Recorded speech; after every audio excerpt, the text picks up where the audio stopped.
pressing the A and S keys.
There's one really important thing I need to give you. Your magic wand. Wow! I need a wand? It's beautiful. Now, this wand has very special powers and will help you on your journey. Come on, let's go to the throne room and I'll show you how to use your magical wand.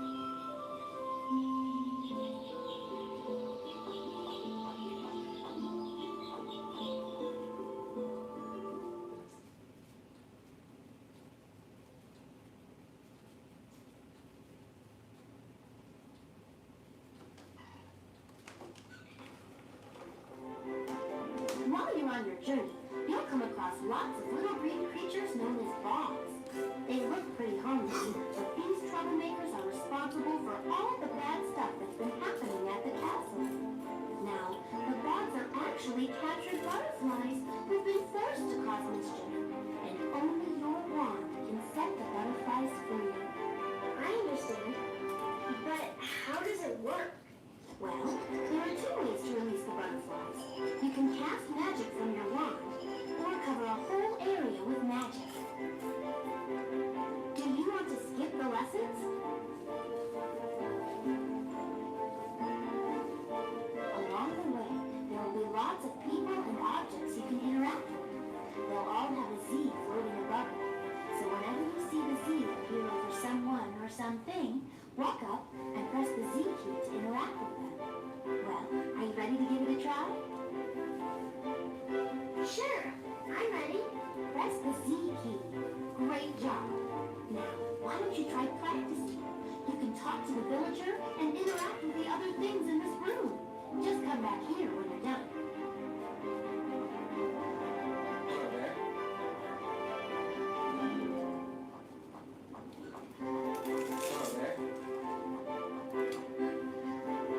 Okay, to cast magic from your wand, all you have to do is tap the space bar. Got it.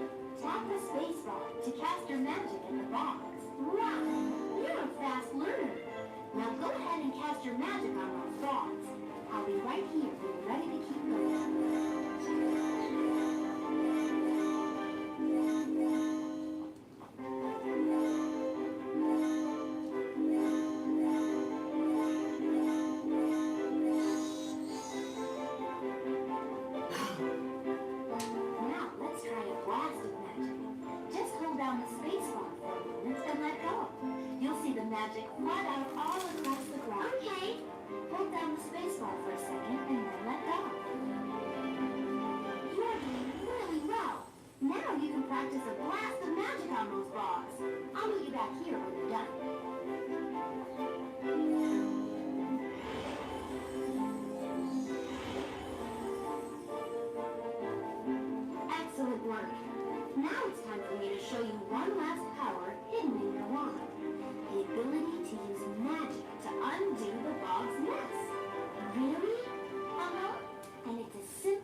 practice your magic on the items in this room. Don't forget to come back here when you're done.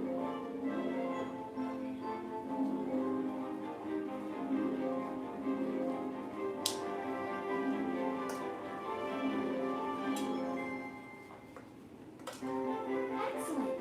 You're a very fast learner, which is good because we have to keep going. Now, during your adventure, you might find places where you need to jump.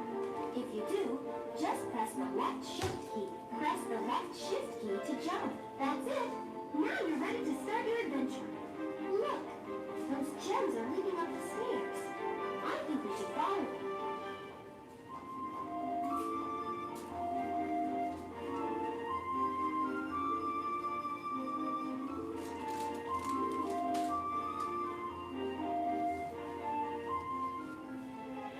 This is the forbidden area of the castle where its greatest secrets lie. It may look old and dusty, but if you use your wand on those controls in the middle of the room, I think you'll find a surprise.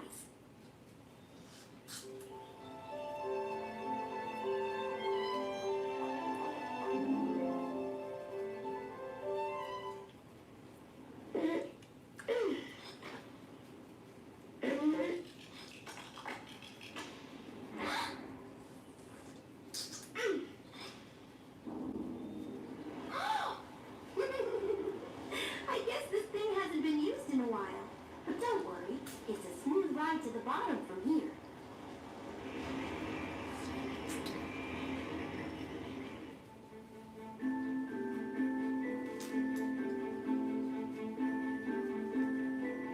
Well, here we are.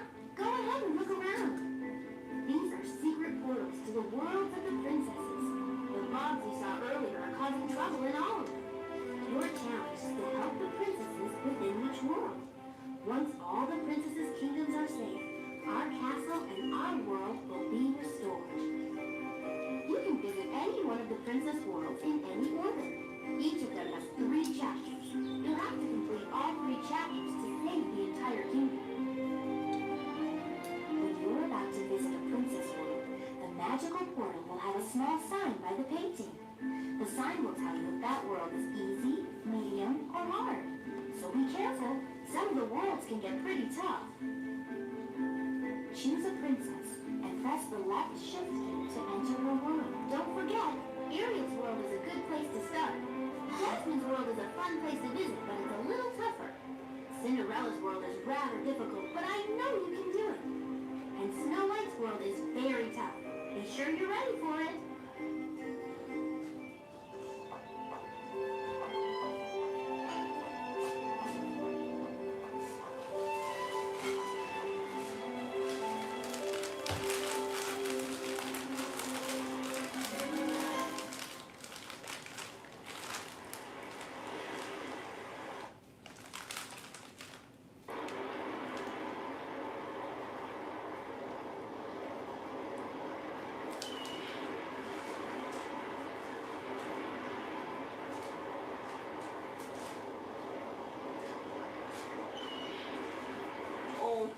What is wrong? My tambourine won't play any sound. Yeah, none of these instruments work anymore. Those nasty bog creatures put a spell on our musical instruments. Oh, what are we going to do? Supercharging big flips, big fast. Woohoo! Yes! Bright Squad, you're up. This calls for a flip in a tailland. Prepare for landing. Yes! What's your best brick shots? Yours is in local. Set sold separately. Ask your parents before going online.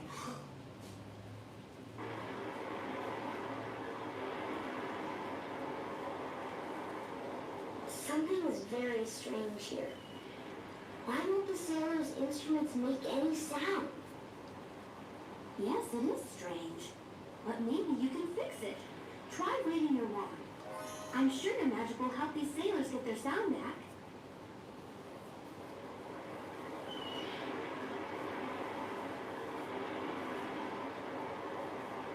Silent sailors. Return sound to the sailors' musical instruments.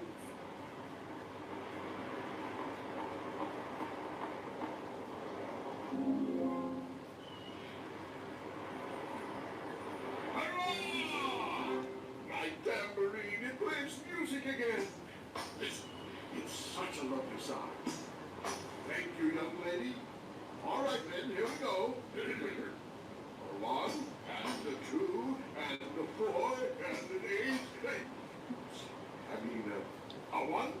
Act 2, Act 3.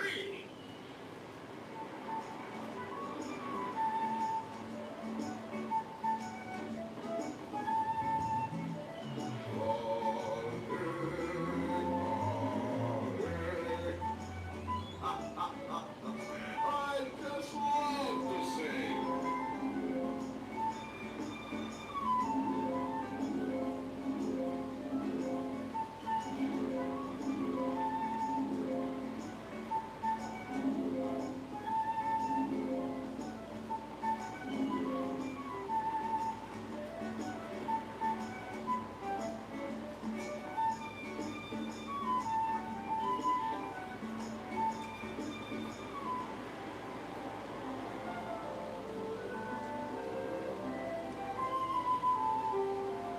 A human. Oh, thank you for coming to talk to me. My name's Ariel. You're a mermaid. That's right, a mermaid. Oh, and I'm really glad you helped those sailors get their music back. You see, that's why I came up to the surface. The sailors aren't the only ones who've lost musical sounds. All the music is gone from the kingdom I live in. Oh, do you think you could help us? I'd like to, but I don't think I can go with you underwater. Don't worry, just use your magic. It will let you breathe underwater. Wow! Then I guess I can help. I can bring the music back under the sea. Oh, thank you. Oh, everyone will be so happy.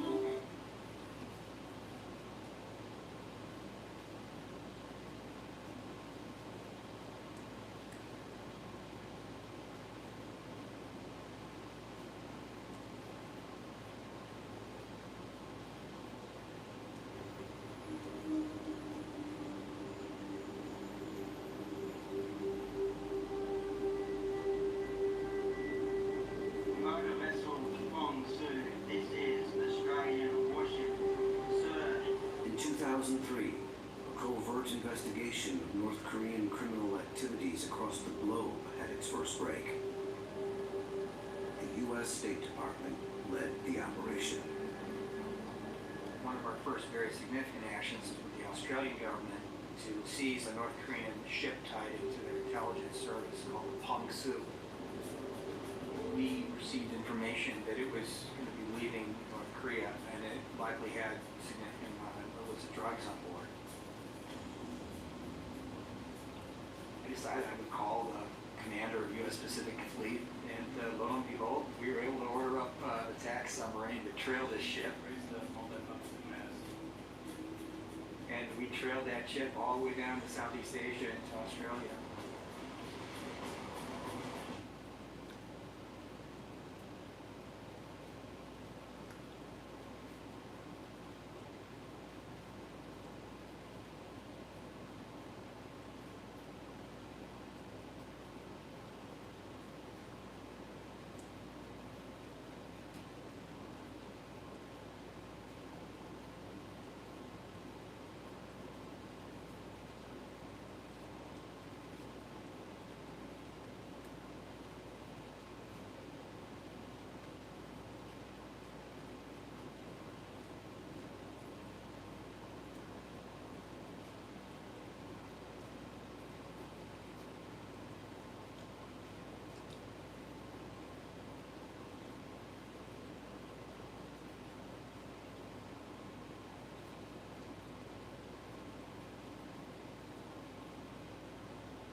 Midnight.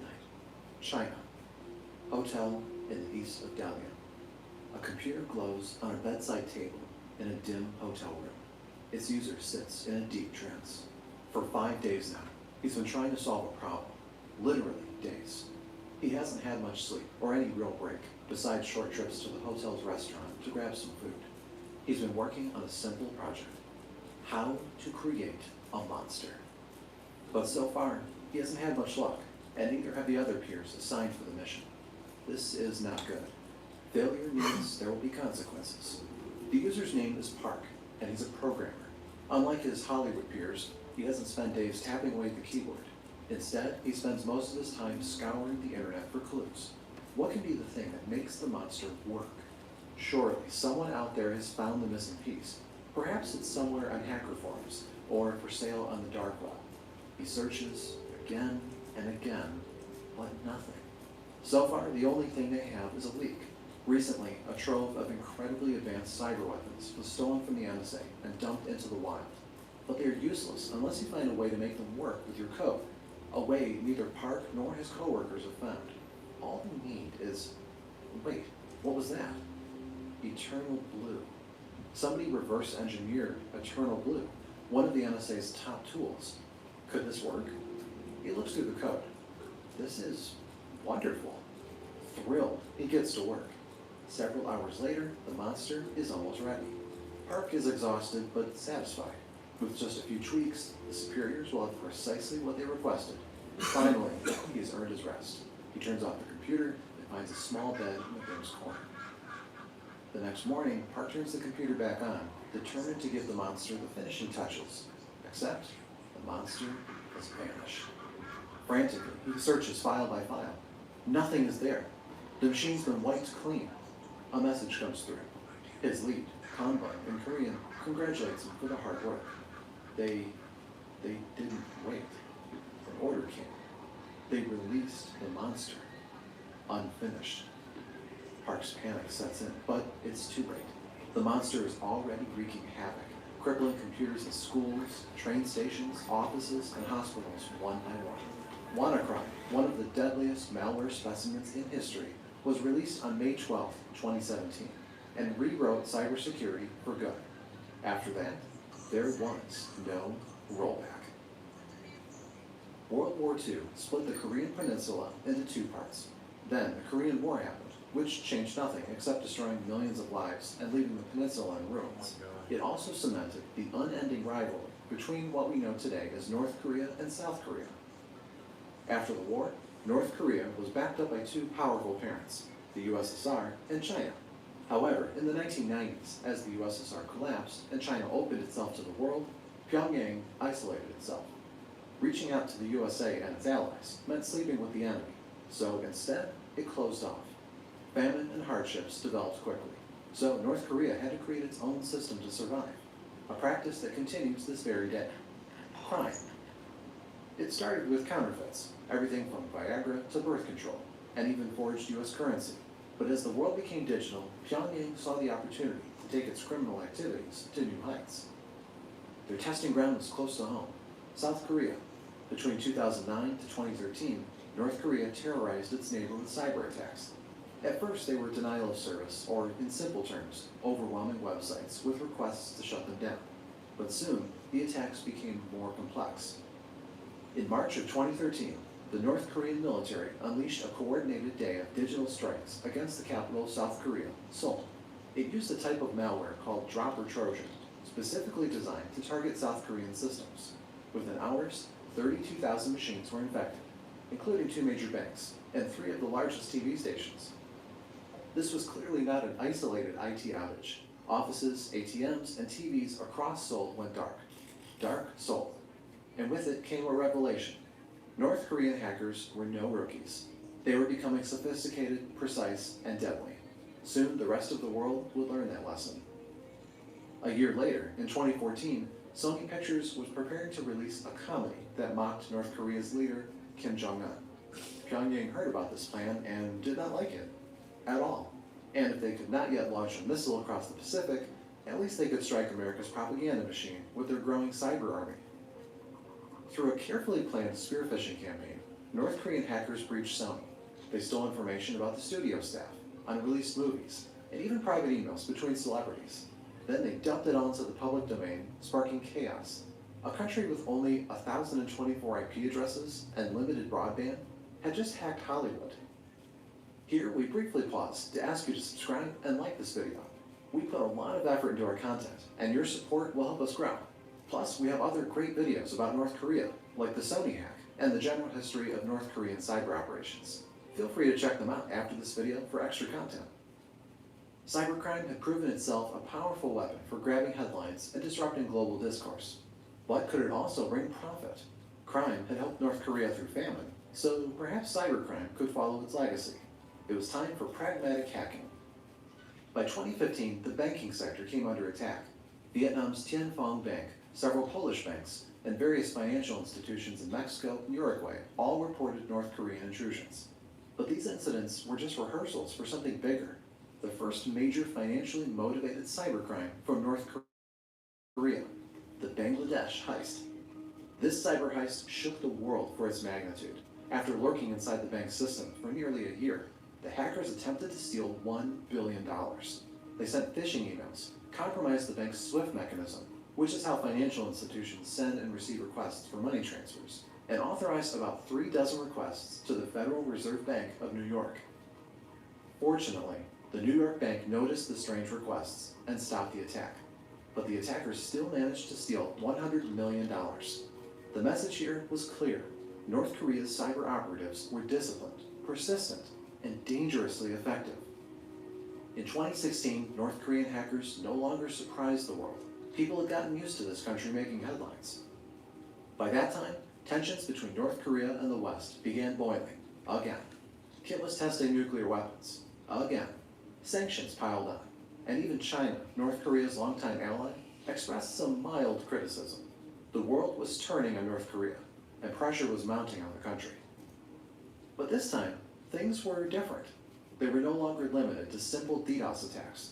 They had forged an army of elite threat actors that could hijack film studios, banks, and plunge entire countries' infrastructure to darkness. In April 2017, Kim and his cyber army were entangled in all kinds of complicated geopolitical games. However, something else was beginning to stir public discourse. A new player had stepped onto the stage, one that would help fuel the birth of many monsters, the Shadow Brokers. It was a mysterious group of hackers who started posting cryptic messages on social media between late 2016 and early 2017. The rants were incoherent, with purposefully bad English, and filled with strange geopolitical commentary. They just looked like a band of sketchy script kiddies, but this was nothing but obfuscation. Shadow Brokers' posts had links, and those links contained entire caches of malware, exploits stolen straight from the National Security Agency of the United States. The NSA had been quietly hoarding these for years. Among them was Eternal Blue, a tool that exploited an obscure vulnerability and allowed the takeover of any Windows machine. The agency had known about that vulnerability since 2012.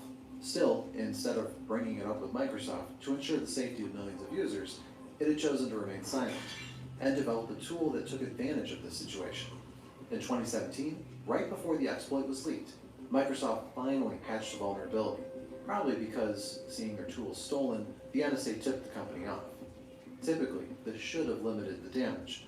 However, users rarely update their devices, some out of ignorance, others out of habit, and most out of inconvenience.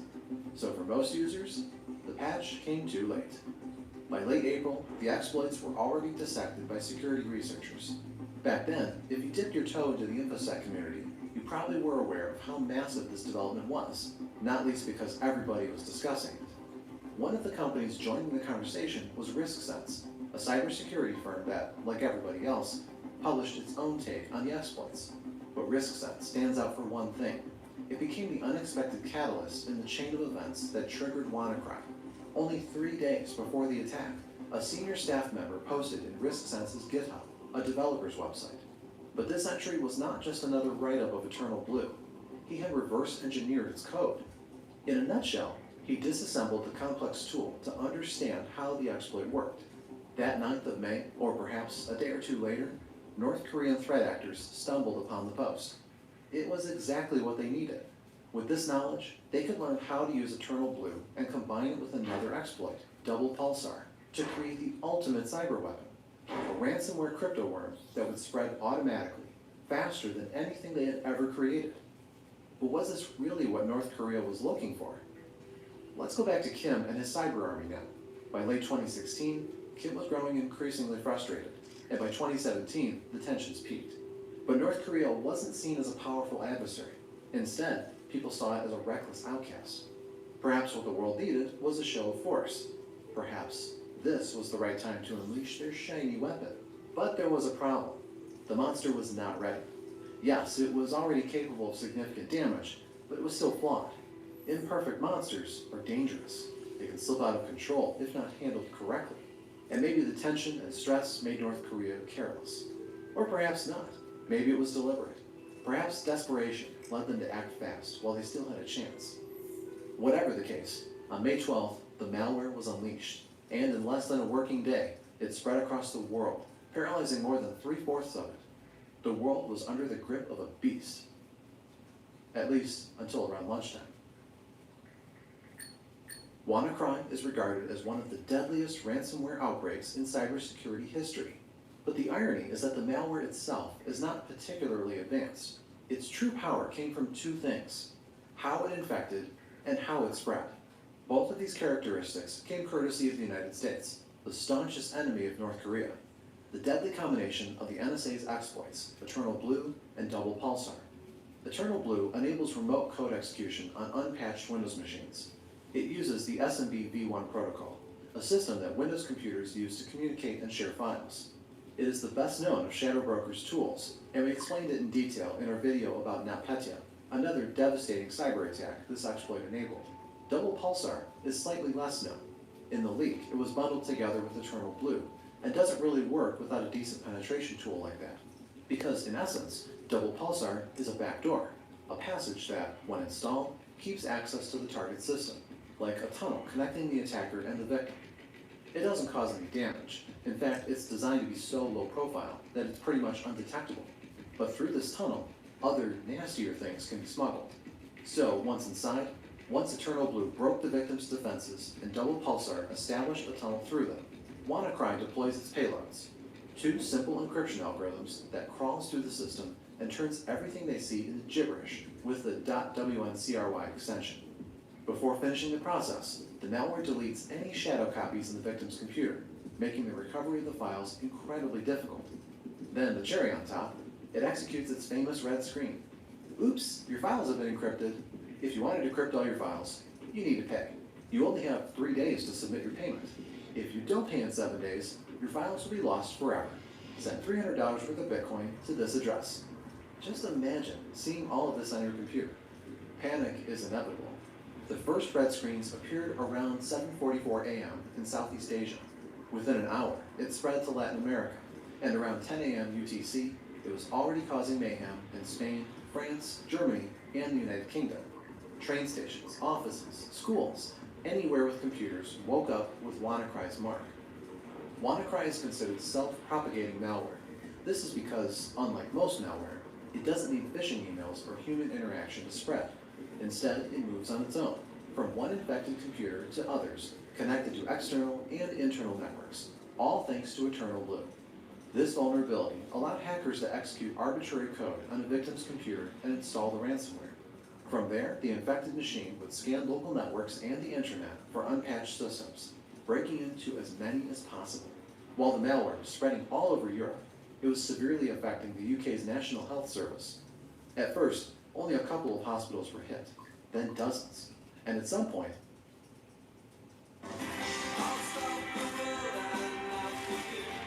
Have you had your Hershey's?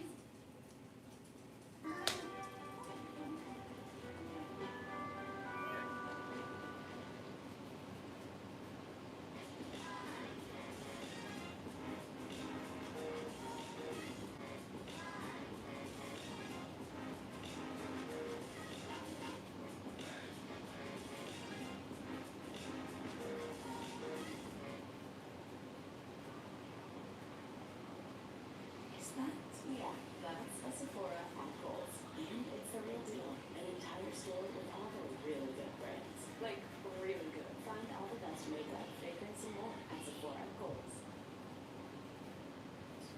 At some point, one-third of its infrastructure collapsed.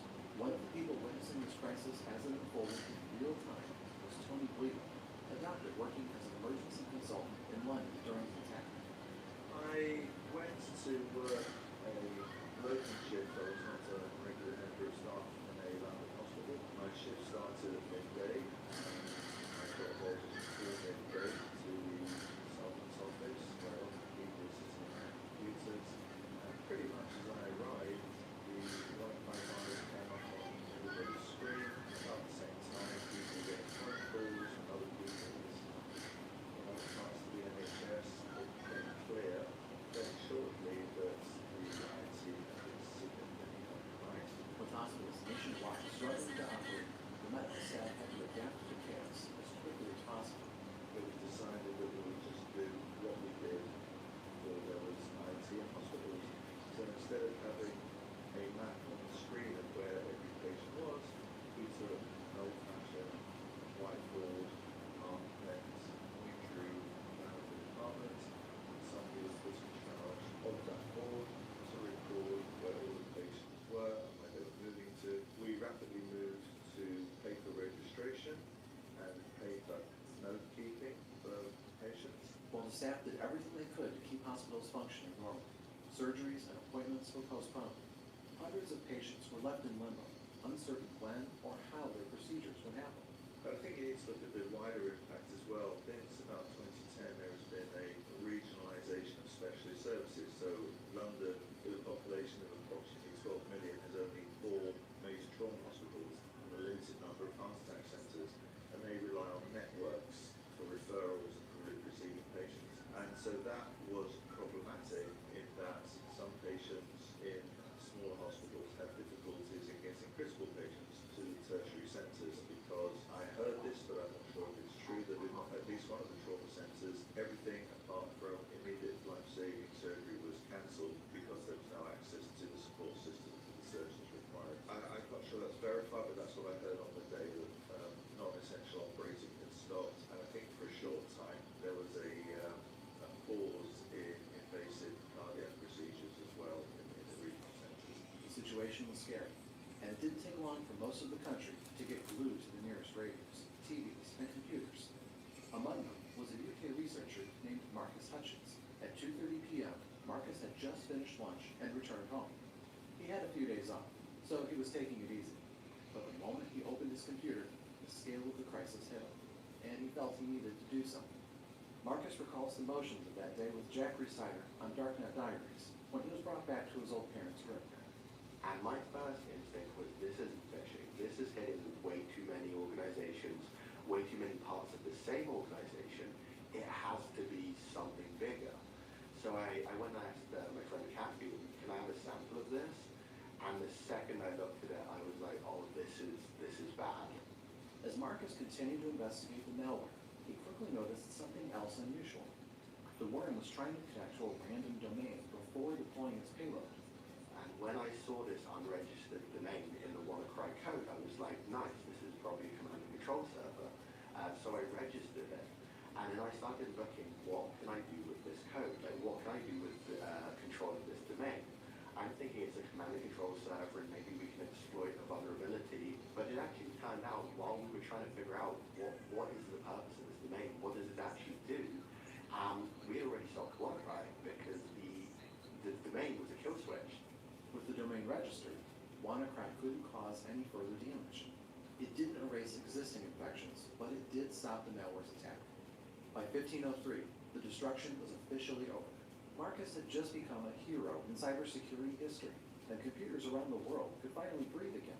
However, the case of WannaCry was far from being solved. WannaCry hijacked an estimated 200,000 computers across 150 countries, infecting almost every country worldwide, all through just 2 hours of being operational.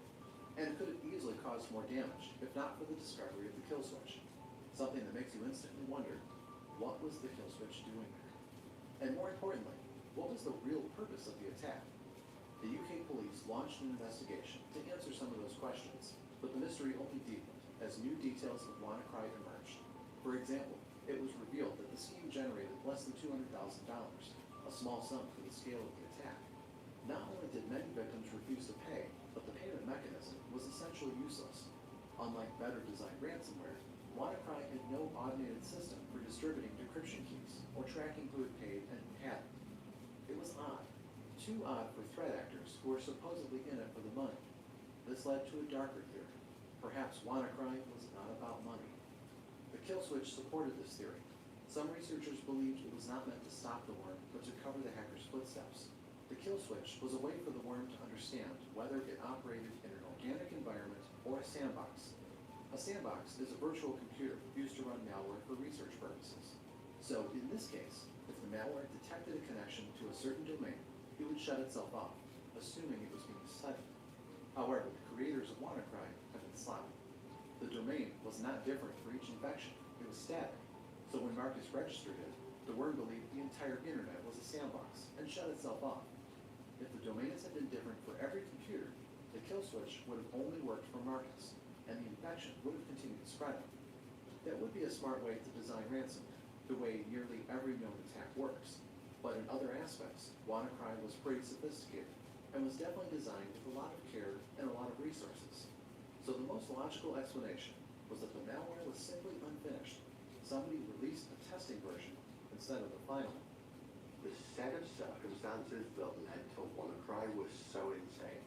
Because of course you have the Shadow Brokers leak, and the Shadow Brokers they haven't been attributed yet, but it's widely believed to be Russian intelligence.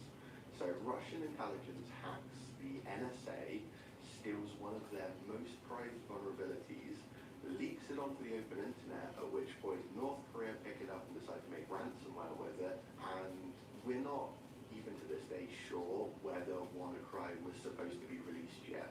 And there are a lot of just signs in the code that it might have been a work in progress that accidentally leaked a little earlier than they had intended it to. As the investigation progressed, the UK brought the case to America, which uncovered the nastier side of it. At the end of the day, the NSA's fingerprints were all over the two stolen exploits that made WannaCry work, Eternal Blue and Double Pulsar.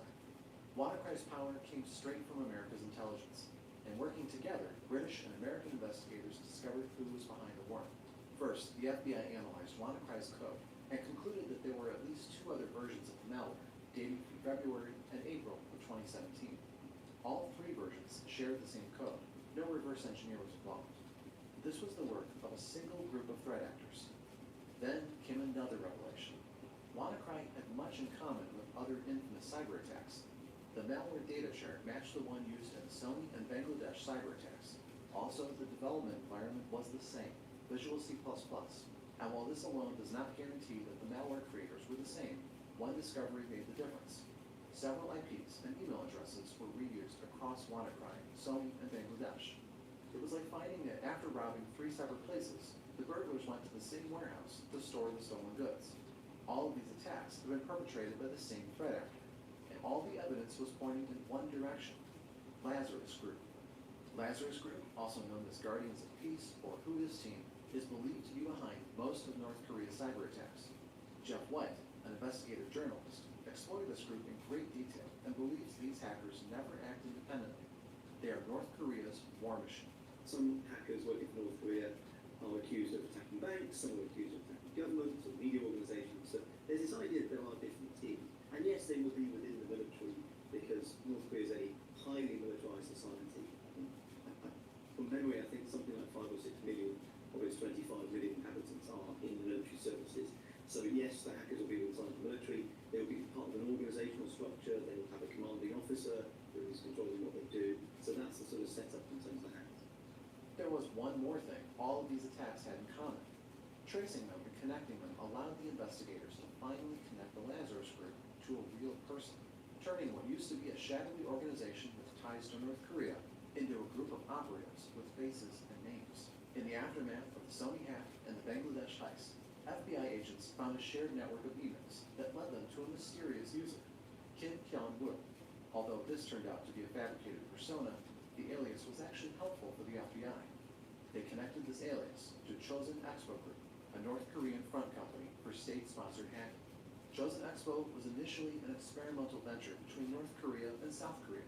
It sold everything from lottery tickets to mushrooms and even ornate vases. But at some point, South Korea withdrew from the venture, and North Korea maintained the business. On paper, the company's purpose was to supply various goods and services, including software, freelancing software development, and gambling-related products. But this was only on paper. The FBI soon uncovered that Chosen was connected to the Sony and Bangladesh incidents.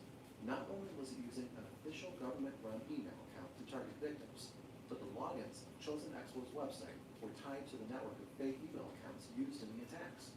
The evidence was clear. Whoever ran the company's website also participated in the cyber attacks. They came across a Gmail address, a Google email address that had been used in that attack.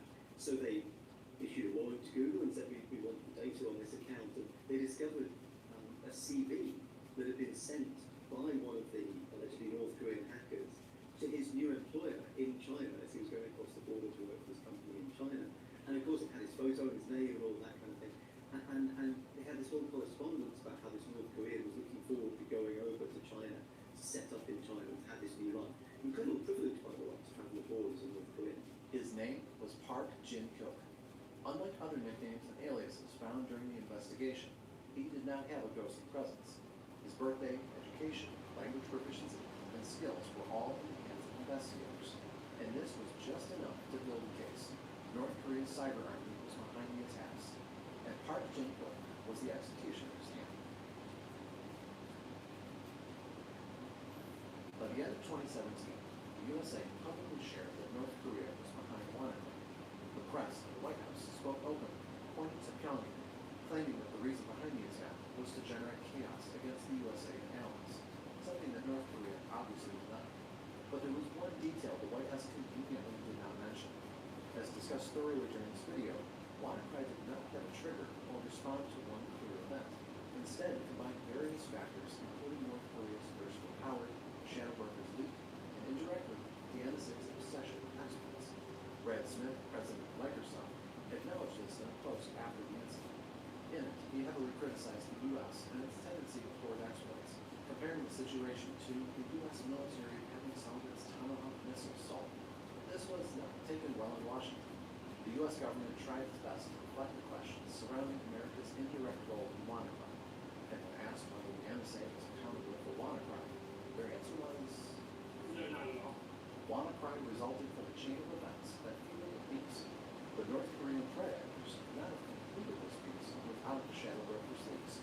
Luckily, we have a video of this mysterious group on our channel if you want to learn more about their story and how those leaks came to be. Thank you for watching, and we'll see you in the next video.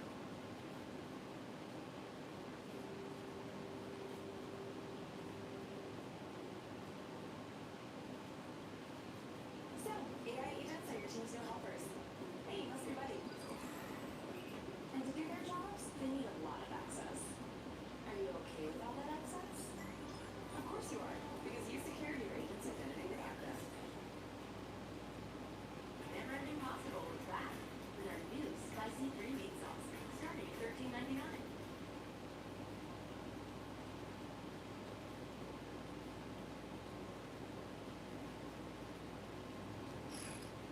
It was a totally radical decade that realized the transition from the industrial age to the information age. An era of awesome acronyms. CD, MTV, VCR, IBM, PC. A technological paradise dedicated to entertainment and ergonomics, courtesy of Silicon Valley. Hold on tight, because we're going back to that future. Now, 80s tech on Modern Marvels.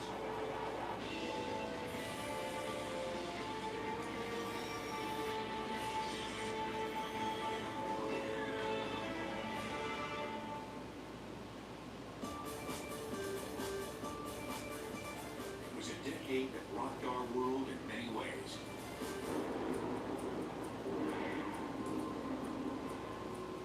A shuttle exploded, shocking America and grounding its space program.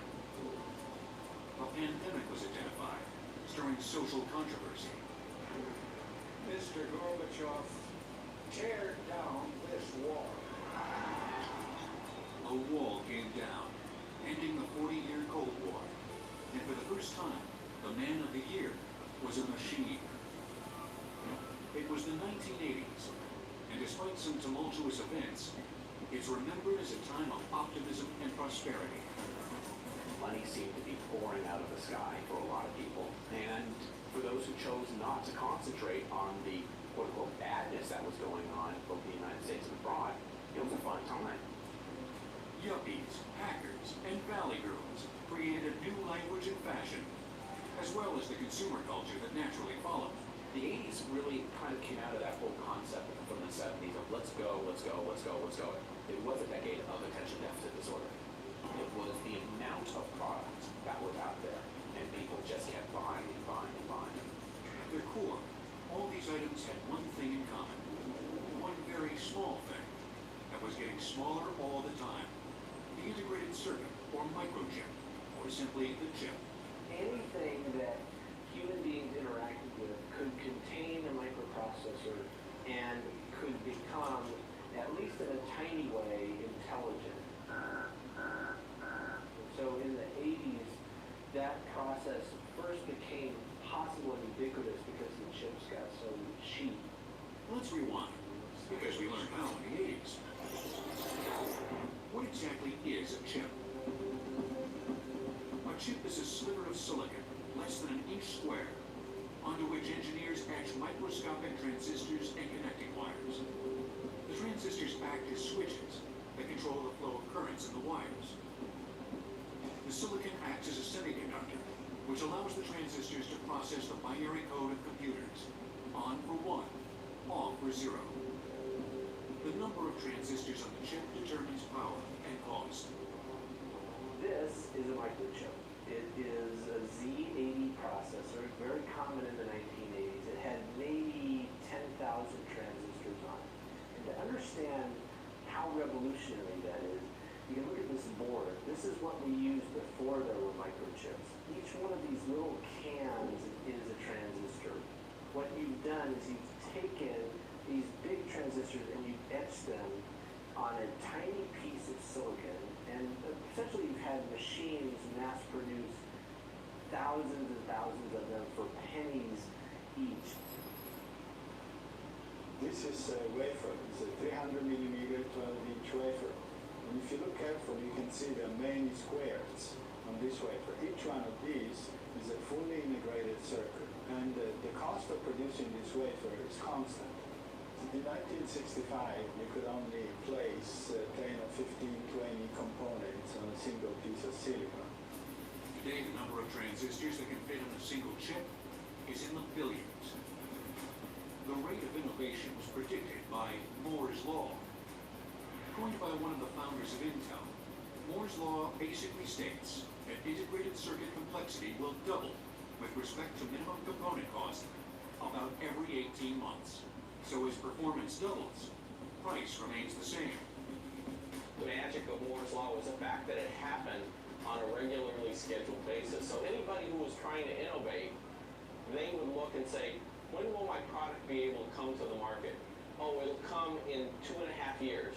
What will the capabilities of the silicon chip be in 2.5 years? And they would design their innovation to intersect that line rather than only innovating on what was available at the moment. We're standing outside the Robert B. Noyce headquarters building of Intel Corporation. Intel was founded in 1968 by Robert Noyce, Gordon Moore, and Andrew Grove. They started out building memory products, and along the way developed a product called the microprocessor. The microprocessor eventually turned out to be the most important product for Intel. Early computer products began hitting stores in the late 1970s. In 1981, Intel's 8088 chip, containing 29,000 transistors, was at the heart of an invention that would forever change the way humans interact with technology and business. The IBM PC. You have the TRS-80, the Commodore PET, and the Apple II. And they were very popular in middle schools, high schools. They didn't really get into business very much. People had a hard time taking these early computers seriously. It took the IBM PC for people to really look at the computer as something more than a toy. Now it's got those magical 3 letters, IBM. It must have something to do with business. IBM doesn't do frivolous things. Personal computers and the microprocessors needed to power them spawned a giant industry. And this industry already had a home. The area was dubbed Silicon Valley. Silicon for the semiconductor element that made the chip work, and Valley for its location in Northern California's Santa Clara Valley. New tech corporations sprouted up next to established tech organizations, all growing exponentially in the 80s, within an area of about 50 square miles. Hewlett-Packard, 1939. Fairchild Semiconductor, 1957. Intel, 1968. Xerox PARC, 1970. Apple, 1976. Adobe, 1982. Sun Microsystems, 1982. Cisco Systems, 1984. Silicon Valley now boasts more millionaires per capita than any other region in the United States. And almost half of its adult residents hold college degrees. Silicon Valley today is thought of as more than just a geographic area. It's also a state of mind, typified by the lifestyle, the work ethic, the interchange of ideas. In the 80s, Silicon Valley was just starting into its real boom. Back then, it was this whole robust environment where everybody worked tech, talked tech, and everybody was out to change the world. It was like the gold rush times, but in the 80s instead of in 1849. And everybody from around the world, whether they be from Pakistan or Peoria, they were all coming into Silicon Valley trying to make their mark. And many of them did exactly that, especially a local kid named Steve Wozniak. Steve Wozniak is one of my heroes because he really worked in a garage and made an object and then turned that object into a company. And at the time, there was nothing like it. It was a complete computer system. Primitive, yes, but a complete system. And then Steve Wozniak also wrote most of the software for it. So he was a hardware designer, he was a problem solver, he was a software developer, just kind of this incredible genius sort of guy who got the whole Apple Corporation started. Woz, as he's known, and his partner Steve Jobs worked day and night to make their computing dreams a reality. The suburban ranch house behind us is the site of the quintessential Valley success story. This is where Apple Computer was founded in 1976 by Steve Jobs and Steve Wozniak. They started off building Apple I computer boards in Jobs' bedroom, and they moved out to the garage when they received their first production order. That first order from a local retailer for 50 computers launched Apple and the Steves into tech geek glory. I was thinking, how do I build the absolute finest, best computer of the day? And Steve was thinking, how can we somehow build a product that will reach the masses and reach people that want to pay money to get access to a computer and to use it? And it was his idea to start a company, and I was kind of like, well, I don't want to start a company. I just want to, design neat computers and things like that. So we kind of blended our insights, but we did have a goal that we were going to build a product that was so low cost it would improve a lot of people's lives, both at home and at work. The Apple I evolved into the Apple II, which most people remember. Then came the Lisa, which most people don't remember. It was Apple's first attempt at a graphical user interface, or GUI. All the computers before it had been command line driven. Let's say you wanted to copy a file from one floppy disk to another floppy disk. You would have to type in commands that specified the name of the floppy disk, which might be something so cryptic as C:, D:, or E:, or F:, and you'd have to type the name of a file, and you couldn't make one typing mistake. The GUI allowed the user to work with representative icons, rather than memorize lines of code. When you're sitting at your desk thinking, how can I design a better computer? You're staring at your desk, and there's folders, and you got your desktop, and there's garbage can there. I can open and close windows, and things talk to each other. I can move folders around and throw them in the garbage and rename them. Despite this user-friendly application, the Lisa never took off, because most people couldn't afford to own one. It took a megabyte of memory to do that kind of computer, and a megabyte of memory back then just cost $5,000 retail. So our computer sold for something like $10,000, and it wouldn't sell very well. But the price that's affordable has been almost the same since our first Apple II was kind of in this $2,000 price range. Steve Jobs pushed his engineers to come up with a GUI computer within this desired price range. And they succeeded. Here you have, in 1984, the Apple Macintosh. This came out to a lot of fanfare as a different kind of computer, quote, for the rest of us. So while the IBM PC was pitched at the sort of staid, kind of boring businessman, the Mac was for people who wanted to have fun, who were creative, and who weren't computer experts, but needed to do work with a computer quickly. The Mac had a mouse and pull-down menus and picture icons that users could click and drag. Soon, IBM models also had these features. Learning to use computers went from daunting to doable. In the 1980s, if you were using a personal computer, you were a beginner by definition, and people really needed guidance. And the fact that there were magazines like this and books and other sources of information was really a sign that the revolution was here to stay. Apple Computers made Woz a multi-millionaire. He took his money and created one of the biggest musical events of the 1980s, the US Festival. We put $10 million into building an amphitheater and putting in various needed facilities and plumbing and whatever. I even tested the porta potties myself. I think the reason it's been gone up for so well is that we got more porta potties per person than any other event of its type ever. And we put on a concert and we run for 3 days. We had technology tents. This was in the early 80s. And Apple had kicked off this big thing, and now there were other companies building personal computers, and it was becoming a part of our life. And personal computers were just starting to connect to musical instruments, and technology and music kind of go together, and they always do. So I had a technology fair, and companies basically showed off their products and what they could do, and you walked through and got educated. The US Festival foreshadowed the marriage of culture and technology, made possible by the microprocessor. The chip transformed the way people did business, and it also transformed the way people did pleasure. After punching out for the day, we found all kinds of techie new ways to spend our downtime in the 80s.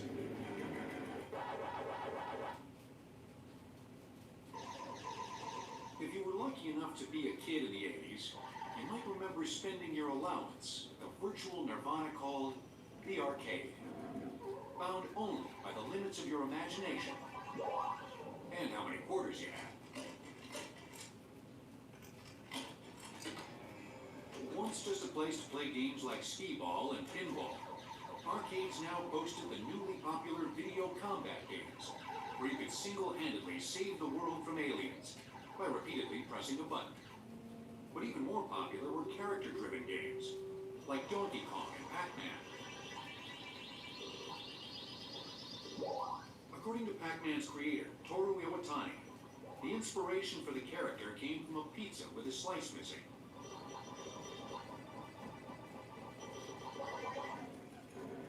If you long for the games of days gone by, the Vintage Arcade Superstore in Glendale, California, can resurrect your childhood with one of their restored arcade games. Most of our customers are people that played these games when they were kids. Some of our customers are collectors. We have some customers that are celebrities. Our most sought after products are the early 80s video games like Miss Pac-Man, Galaga, Defender, Asteroids, Donkey Kong. If we don't have something, we can find it for you. We completely go through them. We redo the control panels. We put new monitor glass on, new marquees, new T-molding. We paint the sides. A lot of times we put new side art on them. We can put new monitors in them. Of course, Gene personally tests each game before it's shipped out to the customer. Inside, arcade games are fairly simple machines, made possible by our old friend, the microprocessor. Power comes in through the cord, goes in this transformer, there's some fuses. This is the power supply. Here's the computer board. Here's the memory chips right here. This is the microprocessor. You've got a big day, and you need to smell fresh. That's why the all-new Unstoppables gives your clothes a 24-hour non-stop freshness. So no matter how long the day goes, you can't stop this power, this walk, this pose, this strut, this look, this talk. Unstoppables Fresh. Smell unstoppable. No razor might do the job, but Gillette Labs treats my face like a passion project. Tell him, Dad. Ingredients you with Simply. Welcome to Huntington, a bank that believes we should all get more for money, like a path to turn late nights into beach days, and a nudge when you've got enough for the go. Go for it, Daryl. Let's get more for money. Huntington Bank.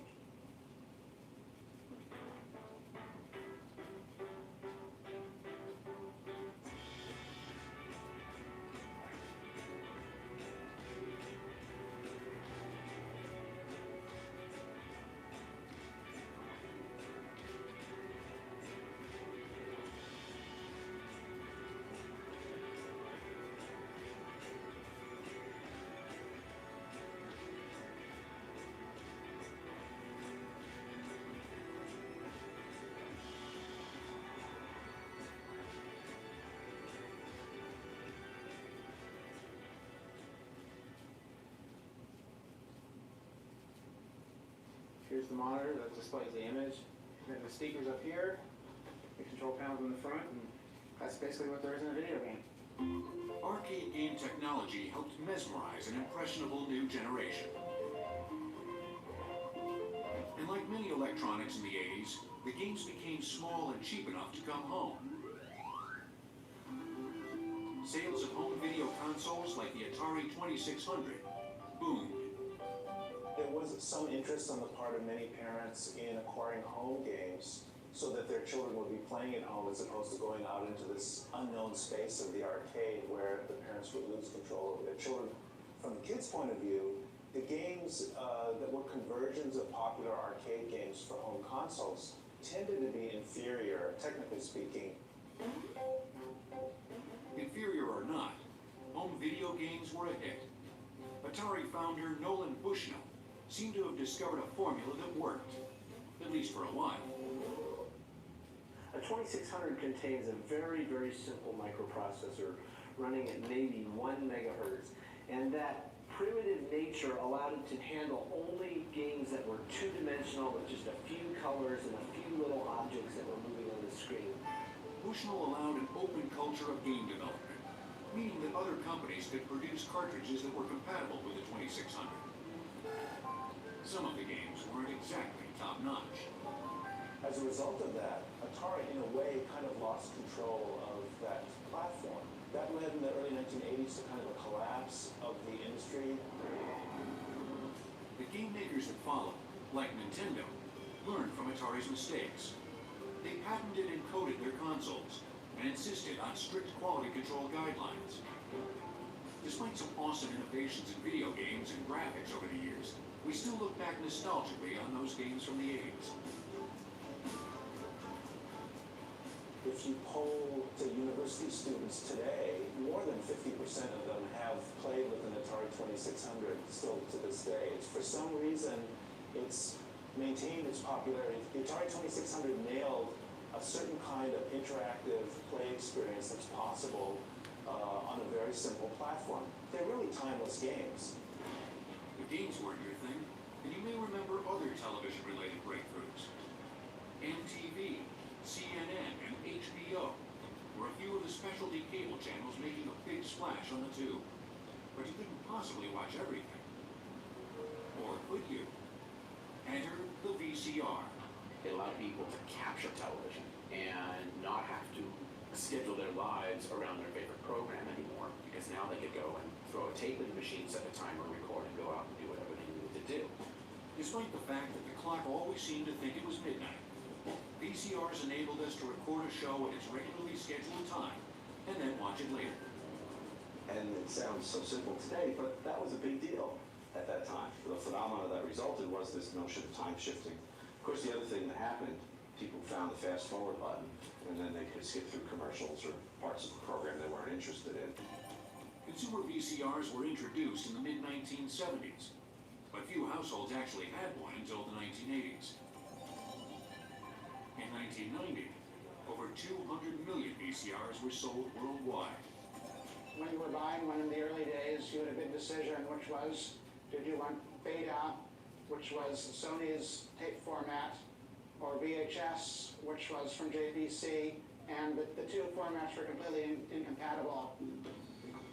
The differences between the two technologies led to a format war. and only one would be left standing. Both machines essentially did the same things: record and play back video after a cassette was inserted. In record mode, a VCR uses a rotating recording head that makes contact with the tape inside a cassette. As the tape moves past the spinning head, it records an analog signal of each frame as a diagonal stripe on the tape. Another head records sound and tracking information on the edge of the tape.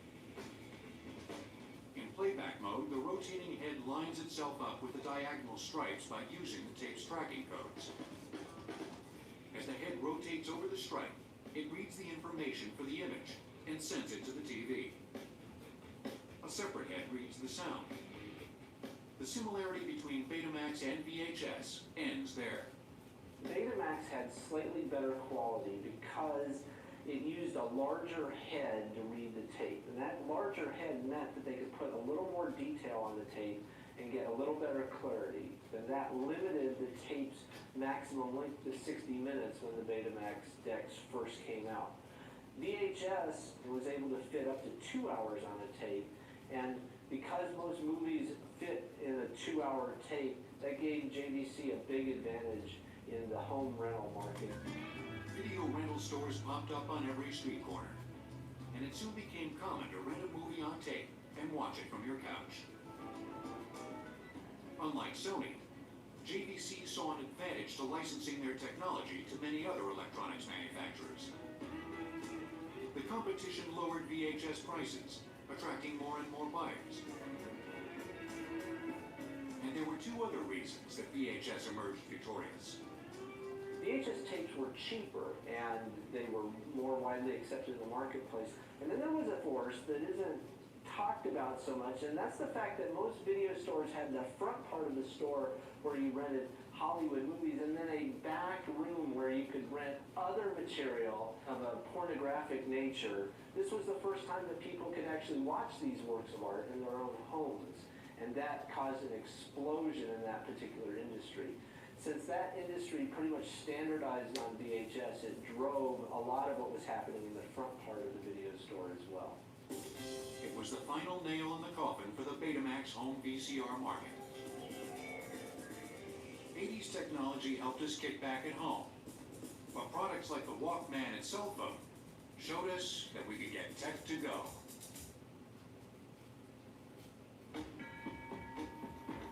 All the multifunctional items we hold so dear today have their roots in simpler products that became ubiquitous in the 80s, many of which were created by Japanese electronics firms. In the 80s, you saw the advancement of a whole bunch of devices from Sony, from the Walkman to the CD player, the VCR, the Handycam camcorder, and these devices were paving new ground in terms of innovation, but also design.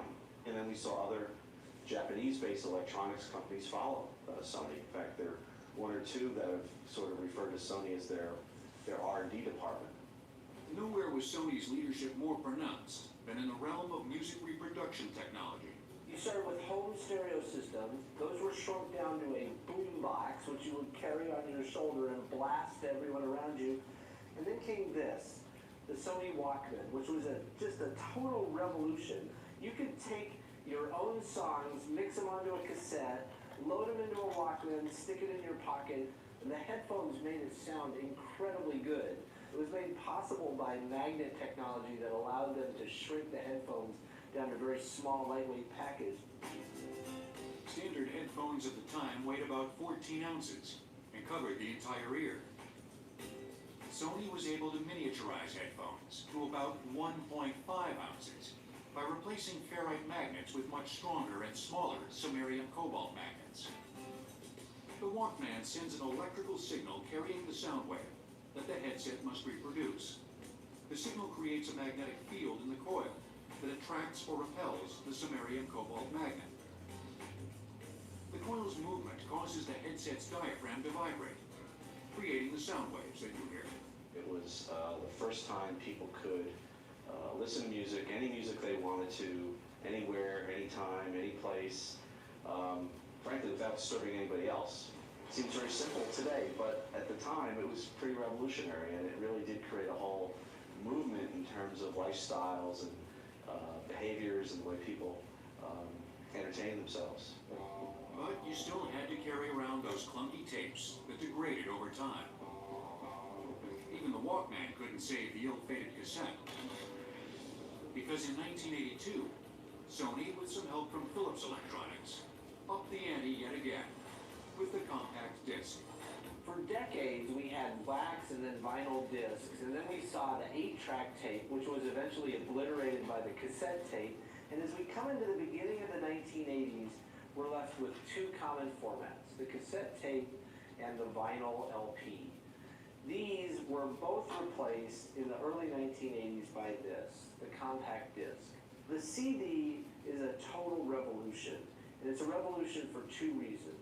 First of all, the information stored on the CD is stored digitally, so that each time you play the CD, you're going to hear exactly the same sound. And the second reason it's revolutionary is because so much information is stored on the CD compared to a vinyl record. It was Sony who specified that the CD be able to hold at least 74 minutes of music, because one of our top executives at the time, Noria Oga, was also a conductor and also very interested in classical music and wanted Beethoven's Ninth Symphony to be able to fit on a CD. A CD starts as a disc 1.2 millimeters thick, made of clear polycarbonate plastic. During manufacturing, billions of pits or scratches are pressed into the plastic in a spiral string. The disc is then coated on one side with so-called super purity aluminum to create a mirrored surface. A film of lacquer protects the aluminum and is painted with a label for the CD. A CD is read by focusing a semiconductor laser through the transparent bottom of the polycarbonate layer. If you were able to grab a hold of that little string somehow and peel it off, you'd find that it's a string half a micron thick, but 3 miles long. The laser beam hits the CD, and it's going to find one of two things when it hits that surface. It's either going to find actual mirror, and it's going to reflect back clearly, or it's going to find one of those tiny scratches, and it's going to get diffused when it reflects off. Now the CD reader is able to tell the difference between actual mirror and scratch, and from that decide what bits of information have been written onto that CD surface. Of course, you needed a CD player. Sony's CDP-101 was also introduced in 1982. Now the trick was to convince consumers to repurchase all their music on the new format. But as people heard it or visited with friends or somehow came in touch with CDs and the quality of the music and the amazing fact that it would always have this great quality, it got adopted very quickly.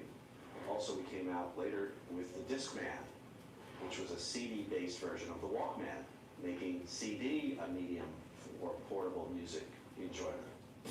While many used technology to retreat into their own worlds, some embraced it for more social reasons.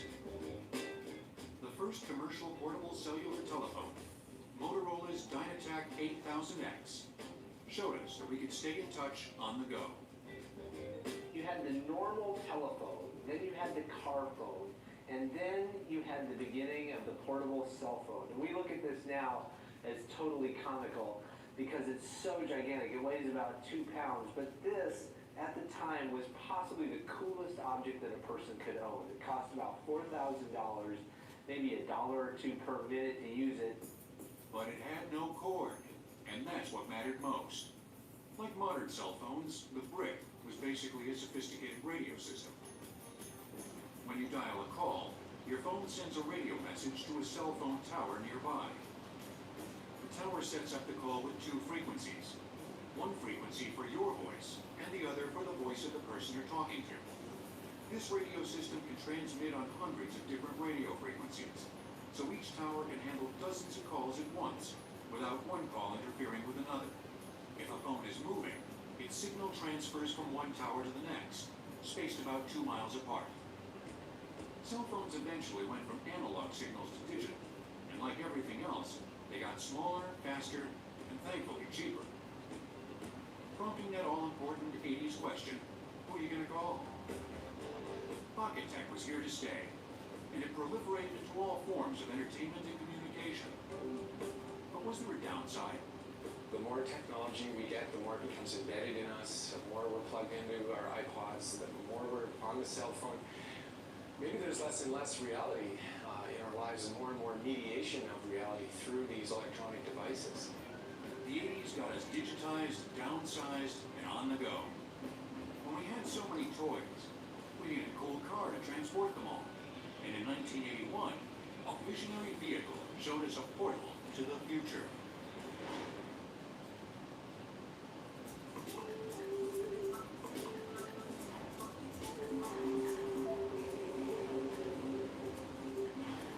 The DeLorean DMC-12 is still one of the coolest high-tech looking cars on the road. And it hasn't been manufactured since 1983. This is an exceptional car. It's a very sleek, sexy-looking automobile. It performs well. When you drive it, you get looks from people that you don't get from any other car. I don't know how many times I've had people with cell phones take pictures of this car. The DeLorean was unlike any other car on the market in the 80s. The oil crisis of the 70s prompted many automakers to start building smaller, fuel-efficient econoboxes that some believed left style at the curb. But the DeLorean was first class all the way. The brainchild of noted auto designer John DeLorean, the DMC-12 was developed for the U.S. market. But for financial reasons, it was produced in Northern Ireland. The project was funded by a series of small investors, people like Johnny Carson, Sammy Davis Jr., some of John's friends. The big money came from the actual British government to the tune of about $150 million. But building the car in Belfast, Northern Ireland, they had hoped to give people jobs or unemployment was rate of about 30–40%. And with all the sectarian problems in Northern Ireland about that time, people had jobs, and they were less likely to be causing trouble in the streets. When the car hit showrooms in 1981, shoppers were amazed.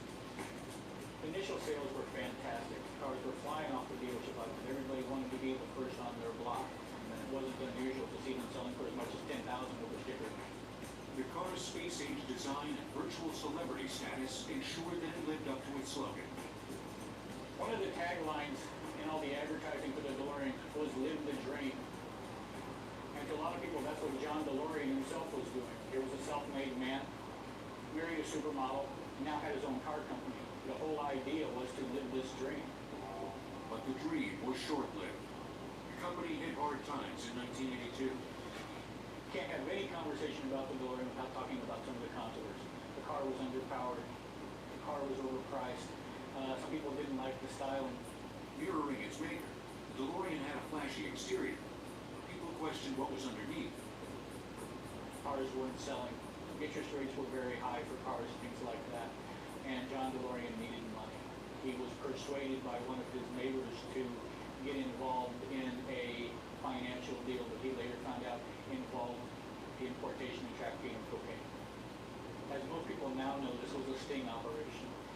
John DeLorean was arrested in October of 1982, finally went to trial in 1984 where he was acquitted on all charges.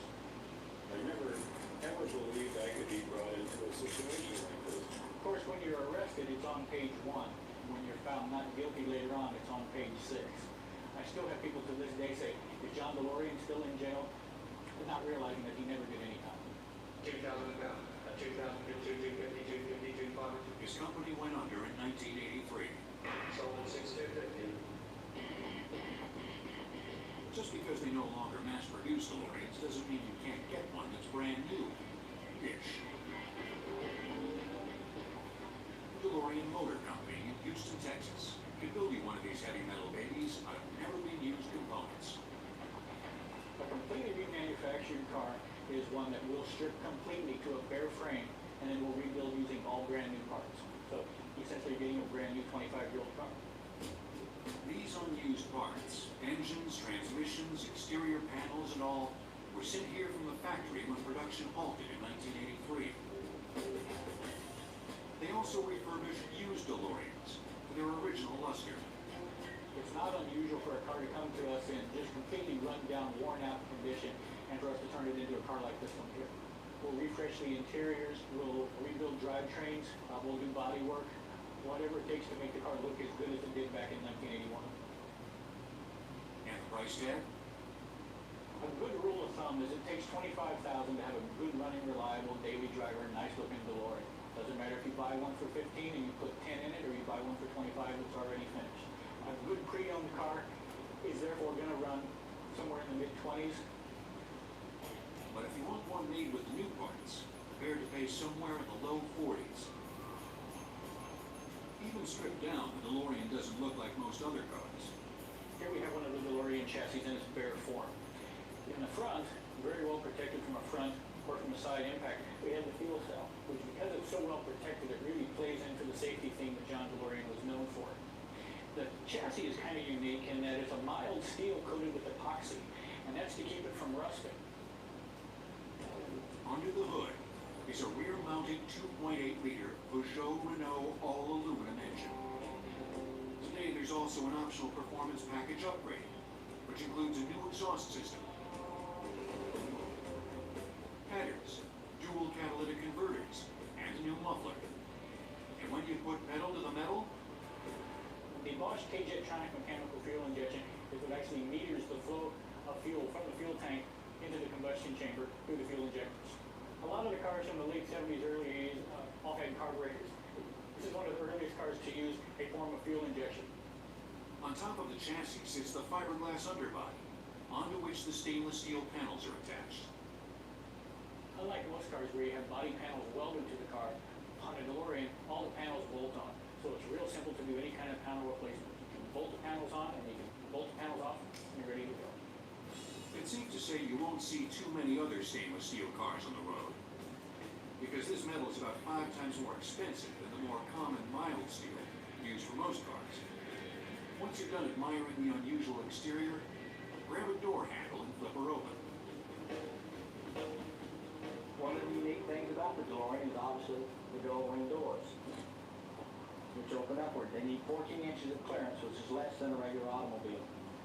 They're operated by a torsion block, which sits inside here. It's made out of stainless steel. It's dipped in 350 degrees below zero liquid nitrogen and counter-turned 10 times each way. And then it is taken out, which makes it actually become a spring. Then it is put back in the car. This device here is a rod that allows the door from opening either too fast and gives it support when you close it. The DeLorean was truly unique for its time, from concept to design to the controversial circumstances surrounding its creator. John DeLorean died after suffering a stroke in March 2005, reportedly while sketching designs for a new car. But his legacy lives on. This 80s funmobile is still a timeless hot seller. In the 80s, looking rad was all the rage, but we were also stoked about testing our brains with some way cool puzzles and games. 80s technologies affected almost every part of the way we lived, worked, and played. The products didn't have to be super high-tech to grab consumers' attention. Rubik's Cube, the famous 6-sided mechanical puzzle, was released in May 1980. By 1982, more than 100 million had been sold worldwide. The object is to rotate the various segment rows until all sides of the cube are a solid color. And no cheating by peeling off the stickers. Invented by Erno Rubik, a Hungarian sculptor and professor of architecture, the cube has about 43 quintillion different configurations. But it's advertised as having only billions, because the concept of quintillion is too difficult to comprehend. But what's so interesting about this puzzle is that it's so low tech. If we could just take a moment to get inside of this, we can see exactly how it was put together. The cube uses a central armature with 6 arms and 6 affixed squares. 20 carefully shaped cubes interlock with one another in the armature to form the 6 faces of the cube. This allows the sections to rotate independently.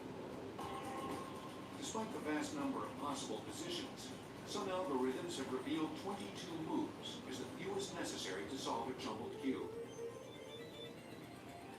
And if you're a Rubik's Cube competition champion, You can do it in about 15 seconds. Or even blindfolded.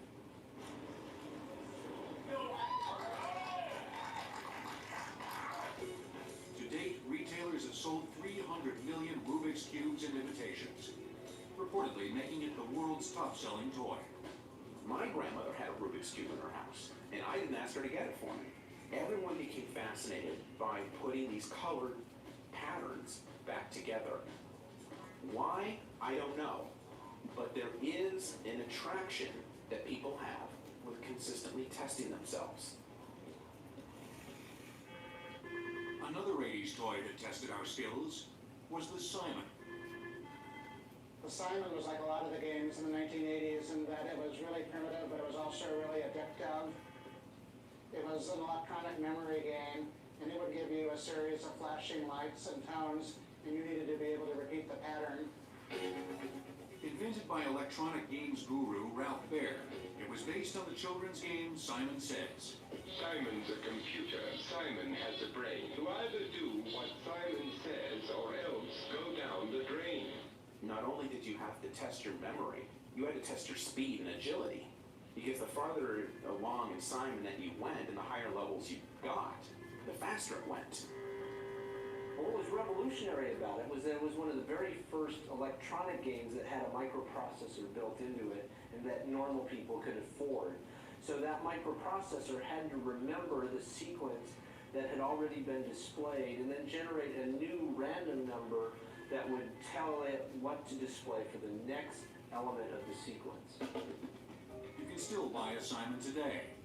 Just like so many other devices that originated in the 80s, it's just new and improved. And smaller.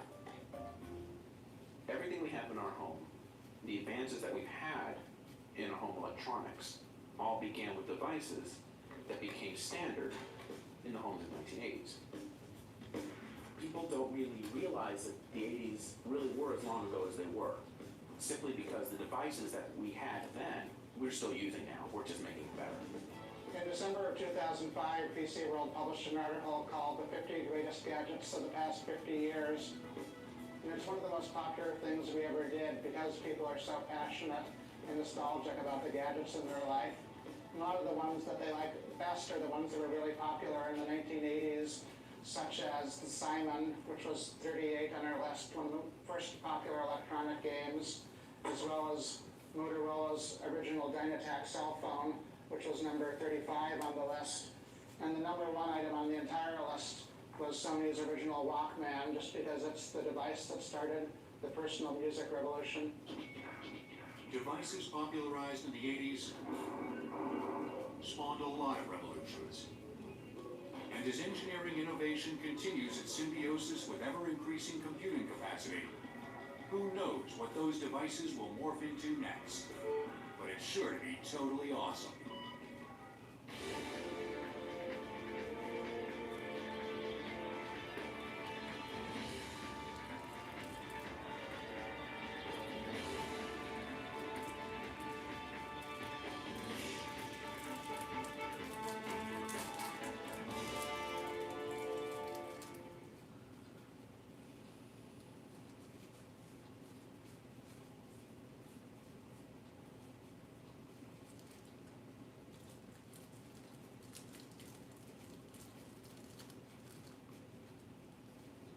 When you host, your bathroom can feel like a revolving door. Keep things fresh with the Breeze Bathroom.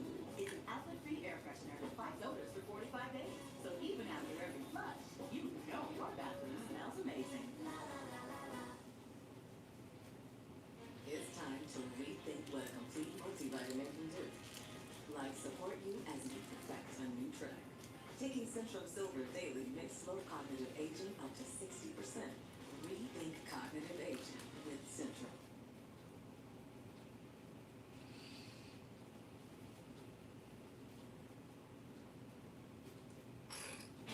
They were the must-have tech treasures of their day that propelled us into modern life. They entertained and organized, granted access, captured memories, and got us from A to B in cutting-edge style. Until we traded them in for the latest and greatest. quickly, but some are still worth a spin. They still make records? Just don't get too attached, because what's new will soon be old. They still make CDs? Now, Retro Jack on Modern Marvels.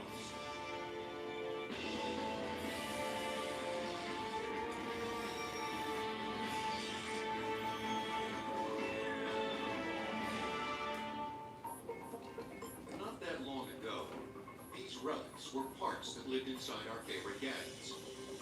The ones we absolutely couldn't live without. The ones we reluctantly retired to attics and garages. These seemingly primitive products were once our connection to the world, and to each other. And no matter what new innovations we embrace, we'll always recall the retro originals with nostalgic fondness.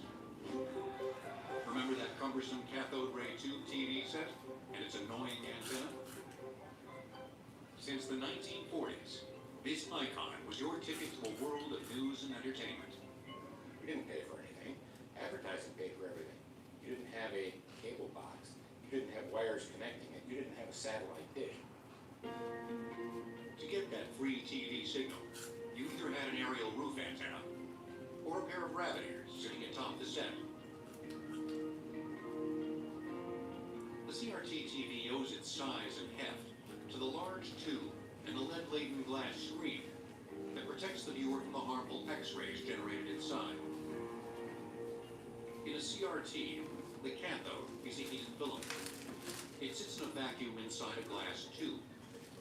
The ray is the stream of electrons that pours off the cathode, becomes focused into a beam, and strikes the phosphor-coated back of the screen, making it glow.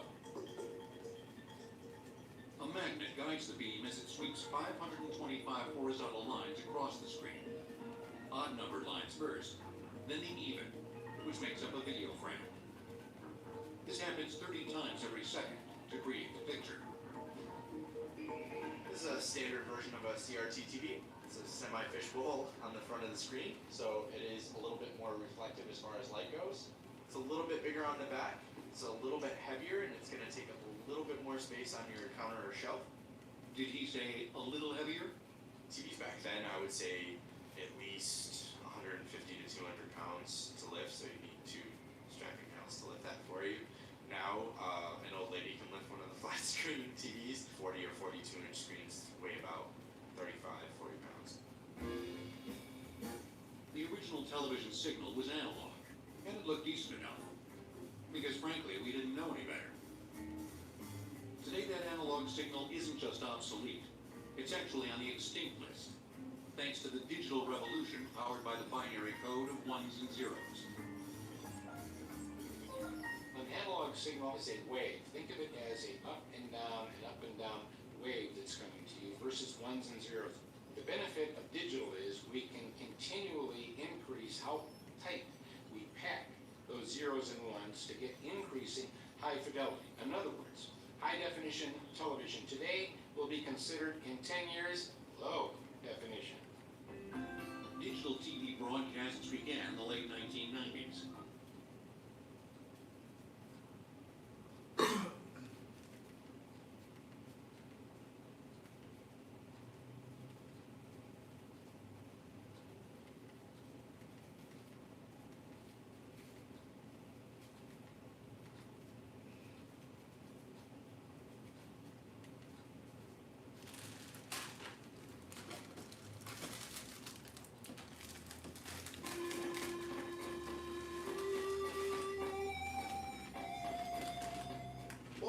Blaze, and today I'm opening myself up to more negative comments. Oh god, here I go again. These are 25 things you didn't know about Resident Evil 1. The original RE has been with us for almost 30 years, and still, there are a few things fans of the series don't know. Let's see what they are. Before we continue, we publish content all week long, so be sure to subscribe and ring the bell to get notified of our latest videos. Chris is not on the cover. Chris Redfield.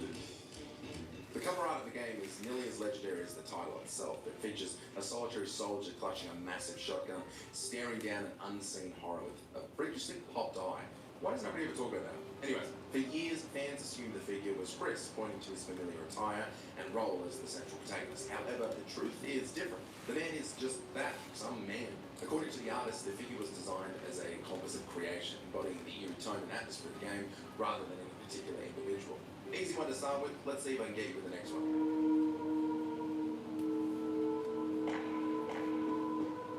Wesker?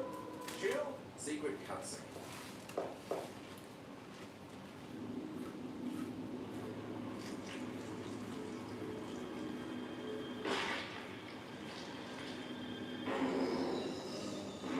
In Jill Valentine's campaign of Resident Evil, players usually encounter their first zombie feasting on the corpse of STARS member Kenneth Sullivan.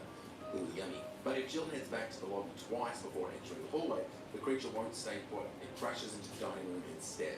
This is an alternate cutscene that die-hard fans still don't know to this day because they've been playing it the exact same way since 1996. An extra fun detail, if you can call it that, is that you can check Kenneth's body afterwards and you'll find his legs have been devoured. Ugh, gross. What the hell? Let's report this to Wesker. Message from the director. Resident Evil 1 had a mode called Invisible Mode, which is exactly what it sounds like. All enemies and bosses are invisible. But did you know that beating Invisible Mode in under 5 hours rewards the player with a special message from Resident Evil director Shinji Mikami? He thanks you for taking time to complete the game, saluting your skill and dedication. He emphasizes that the game's value comes not only from its creators, but from passionate players who fully embrace it. On behalf of the entire development team, he says well done and big props, which warms the cockles of this frozen heart.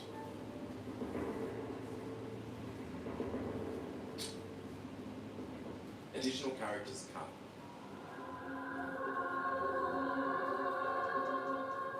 The Resident Evil cast is well-rounded and beloved. From big winners like Chris to small beloved legends like Rebecca, the characters are solid, but as it turns out, there were a few cut characters as well. Early concepts included Dewey, a tall African-American man with a quick wit meant to lighten the mood, and Gelza, a massive cyborg built to smash through obstacles with brute force. In unused Resident Evil concept art, you can even spot Gelza and Dewey among the stars of lineup. Having Dewey there to lighten the mood would have been nice, but his jokes would have probably been dead on arrival. Get it? I hate myself. But something went wrong with the engine. It was such a short flight. Originally a remake.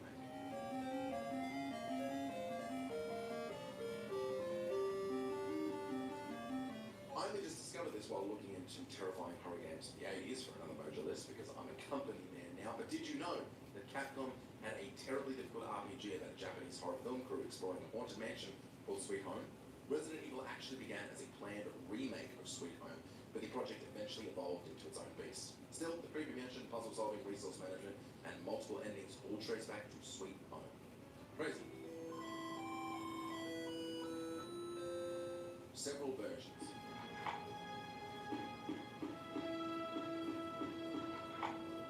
I'm cramming a few entries into one, but as it turns out, after the original game's massive success, Resident Evil was obviously re-released and ported to multiple consoles, and not all of them were exactly the same. Let's take a look. The director's cut shuffled around items and enemies, tossed in new outfits, and had fresh mechanics. The DualShock Edition brought Control Squad a brand new soundtrack, though some fans wish it had stayed locked in the basement. His Sega Saturn release included a bonus battle mode plus extra enemies and costumes, because nothing says survival horror like Fashion Joe at lunch. Over on PCs, the Windows version restored uncensored content from Japan, while the Nintendo DS port introduced dual-screen adjustments and even first-person knife mode. And on a personal note, it's my favorite version. Check it out.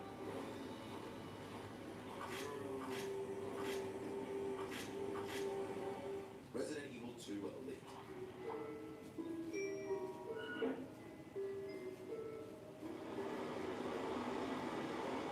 Speaking of different versions, the Japanese release of Resident Evil Director's Cut came bundled with a bonus disc packed with data from the original build of Resident Evil 2, better known as Resident Evil 1.5. Ever wonder how all that early footage surfaced? The disc was a big reason why. Since Resident Evil 2 was delayed, Capcom included it as kind of an apology gift. Honestly, it's a classy move on behalf of Capcom. Guinness World Record. I don't know what happened. Barry, where's Barry? The 2008 Guinness World Records Gamers Edition crowned Resident Evil 1 script with worst game dialogue ever, thanks to awkward lines and hilariously bad translations. Honestly, some of the lines are so stiff that you think the zombies could teach them a thing or two about acting. And let's be real, if Jill really is the master of unlocking, she probably rolled her eyes so hard they almost unlocked a hidden achievement. Vans are stupid. Barry, What is it? look out! It's a monster! Let me take care of it. One of the biggest failures fans have ever brought upon themselves came in the form of the GameCube's Resident Evil release. But apparently, I'm crazy for disagreeing with the fans. The GameCube version of Resident Evil initially did away with door loading screens, since the console was powerful enough to handle seamless transitions. However, fans weren't thrilled with this change, so Capcom decided to bring the loading screens back. Why? I hate waiting. Let's f***ing go already.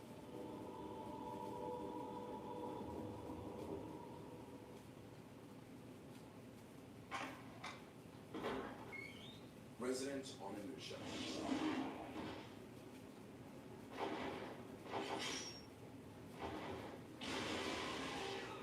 Most players know that Devil May Cry started as a cancelled prototype of Resident Evil 4, but as it turns out, another Capcom classic started life as a Resident Evil adjacent project. The Japanese action game Onimusha was originally envisioned as a ninja-flavored Resident Evil set in a ninja house packed with deadly traps. Thankfully, that version never saw the light of day because, let's be honest, no one wants to survive zombies and dodge a ceiling full of throwing stars at the same time. Western censorship.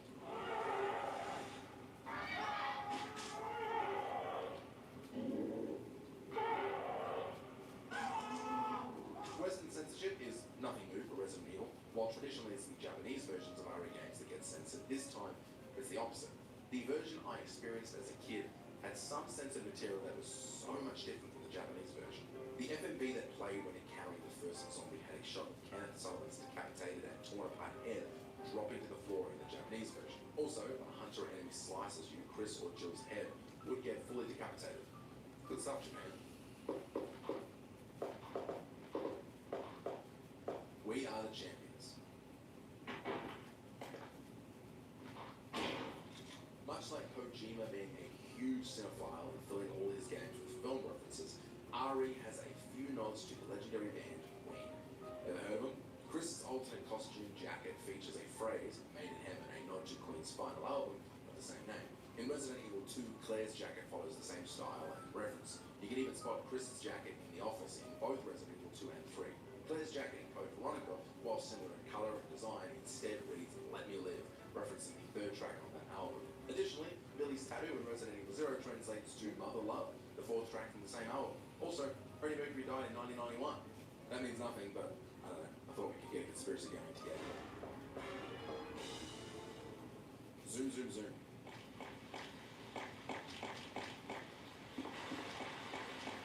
Here's a simple little gameplay tip because not everything can be behind the scenes secrets and details. If you feel yourself lagging when you're trying to escape zombies, you can actually run a little bit faster as either Chris or Jill if you carry no weapon. Unequip your gun and you will speed up ever so slightly. See? Sometimes that can be helpful. Sega Saturn Extras.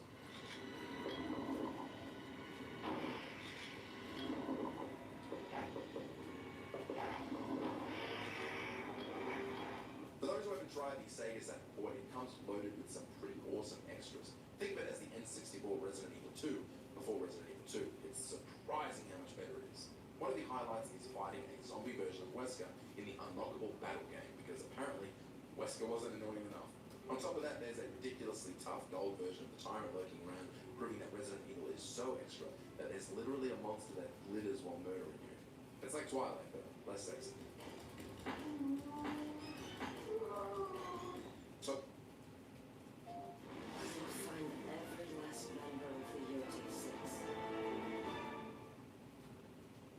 Free service at Pep Boys comes with Pep Check, our free car inspection. That's the Pep Boys advantage.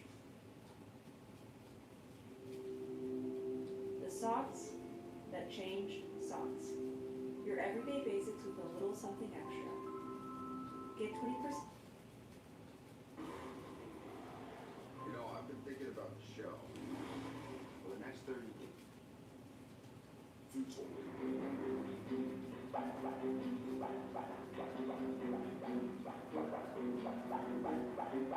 This one is specific to the remake but relates to the original, Best of Both Worlds.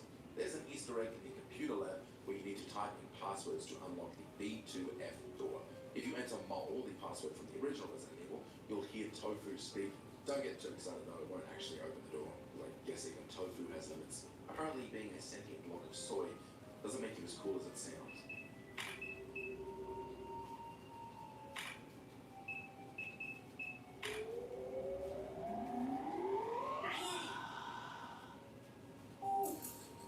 Jill Sandwich reference.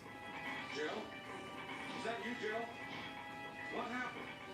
Eric, help me please. For this entry, we are jumping away from the actual Resident Evil 1 to look at an RE1 reference in a different entry. Remember Barry's infamous line from the game, "That was too close, you were almost a Jill sandwich"? The mobile game Resident Evil Uprising has a little fun with it, hiding a recipe for a Jill sandwich on a post-it note in the police department. Finally, fans can find out what goes into a Jill sandwich. Spoiler, it's mostly just terrible writing. And salt. That was too close. You were almost a Jill sandwich. You're right. Japan got cut. What happened to Jill and Wesker? This one's a little strange, especially for a Japanese game, but Japan's version of Resident Evil doesn't have any Japanese audio. It was actually recorded, but director Shinji Mikami scrapped it because he didn't like how it sounded. Racist. The English voice tracks were used for both Japan and North America. The good thing is that this gave Japanese players a perfect excuse to practice their English by repeating terribly translated English dialogue.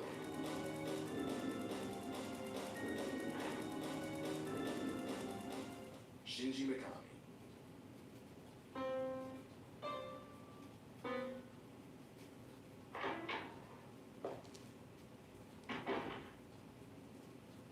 It's me, Chris. Speaking of Shinji Mikami, let's focus on him for just 1 second. Back in the day, development teams were tiny, but Resident Evil took it to another level. Director Shinji Mikami spent the first 6 months of Resident Evil's development working completely alone. He cranked out concept sketches, designed the iconic characters and animations, and even wrote the first 40 pages of the game's script. So as well as the Guinness World Record for worst dialogue, it's safe to say Shinji probably earned the world record for most coffee consumed while creating a video game.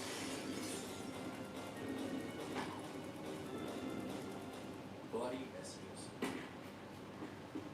What is that? I'll go and check. Who says interior decorating can't be terrifying? A demo version of Resident Evil featured messages written in blood on the mansion walls. Probably meant to give a little extra backstory, but it didn't. But one message reads, "Painful breathing, someone stop the suffering." Another was supposed to say, "For God's sakes, get out," and not to Resident Evil's spiritual predecessor, Sweet Home. Regardless, none of the rooms looked scarier than your average Marvel mansion. And there I go again, alienating non-Australian viewers. Unexpected hit. Yes, but I can't see very well. How about going down and check by yourself? I have a rope here. Oh, do you?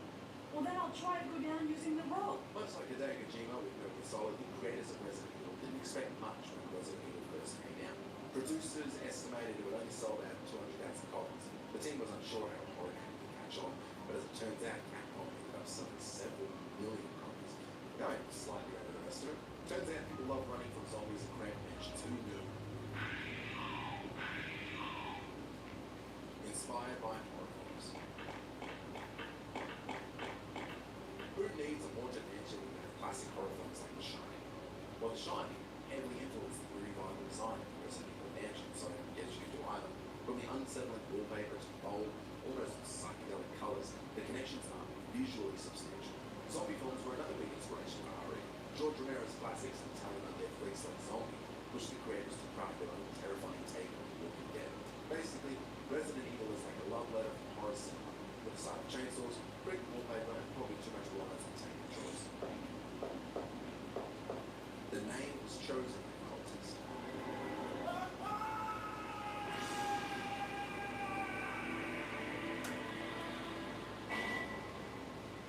As you may already know, Resident Evil 1 was called Biohazard in Japan, but where did Resident Evil come from?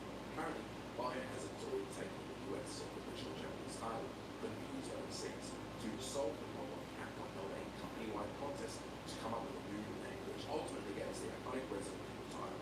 It's hard to imagine the series being called anything else, but if a different Capcom staff had handled the way, we might have been playing Zombie Panic 2 Electric Boogaloo.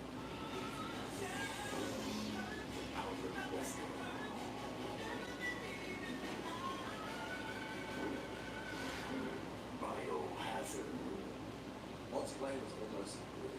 Jill, here's a lock pick. It might be handy if you, the master of unlocking, take it with you. As development went on for Resident Evil, plenty of ideas were put into practice and then around. At one point, a cooperative mode was teased letting players team up and face the missions horrors together. It was probably cut. Co-op would show up made Resident Evil games, but the first one just wouldn't make it work. Probably for the best. Can you imagine arguing over who gets a hold of the press? This time I'll be there. It was almost first person.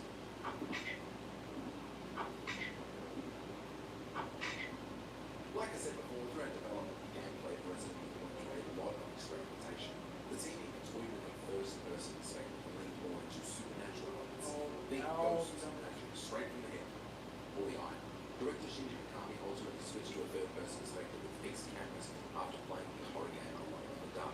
This choice set the tone for the next few Resident Evil games, and it was pretty dope.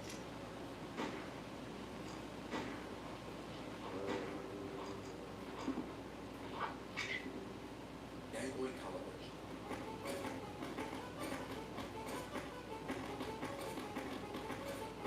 Capcom had its sights set on handheld consoles early on, well before the Nintendo DS release. But did you know they even tried to cram the entire Resident Evil experience onto the Game Boy Color? Sadly, the system said nope, and the port was scrapped. But some footage shows that it was stayed surprisingly true to the original game's ideas. You can still find some rudimentary clips of the almost finished version, which mostly looks like tiny zombies waddling around in 8-bit glory. Honestly, this is the remake I want.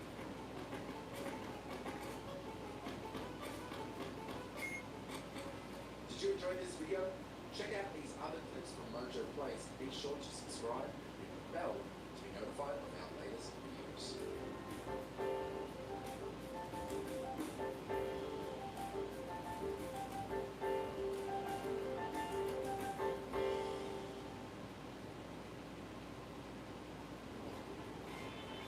Hi.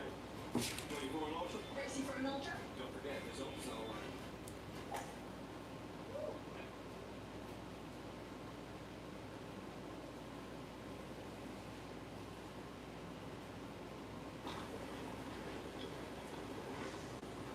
I'm Redfield. Glad we found you. T-virus, G-virus, A-virus, B-virus, She-virus, He-virus, P-virus. Resident Evil has been carrying on for a bloody long time. If I'm being fully honest, it's all getting a bit rich. Following the timeline of these games has become a task that not many are willing to undertake, opting instead to consume each individual entry as a singular story and not worrying too much about where it fits in the grand scheme of things. But maybe you want to know more. If you got to the end of Resident Evil 7 and Chris walked in the frame and you thought, who the hell is this guy? Then this video has your name written all over it. Welcome to Mojo Plays, I'm Matt, and this is the complete Resident Evil timeline explained. Before we continue, we publish content all week long, so be sure to subscribe and ring the bell to get notified of our latest videos. Don't think for a second you can get away with understanding the lore by starting from Resident Evil 1, because technically that isn't even the earliest canonical entry. That award goes to Resident Evil 0, but we'll get to that in a little bit.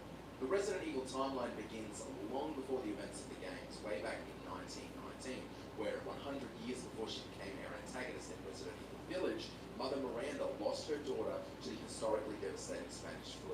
At the time, just a normal woman, Mother Miranda remained in a state of deep grief until she eventually found and was infected by a special fungus known as mold.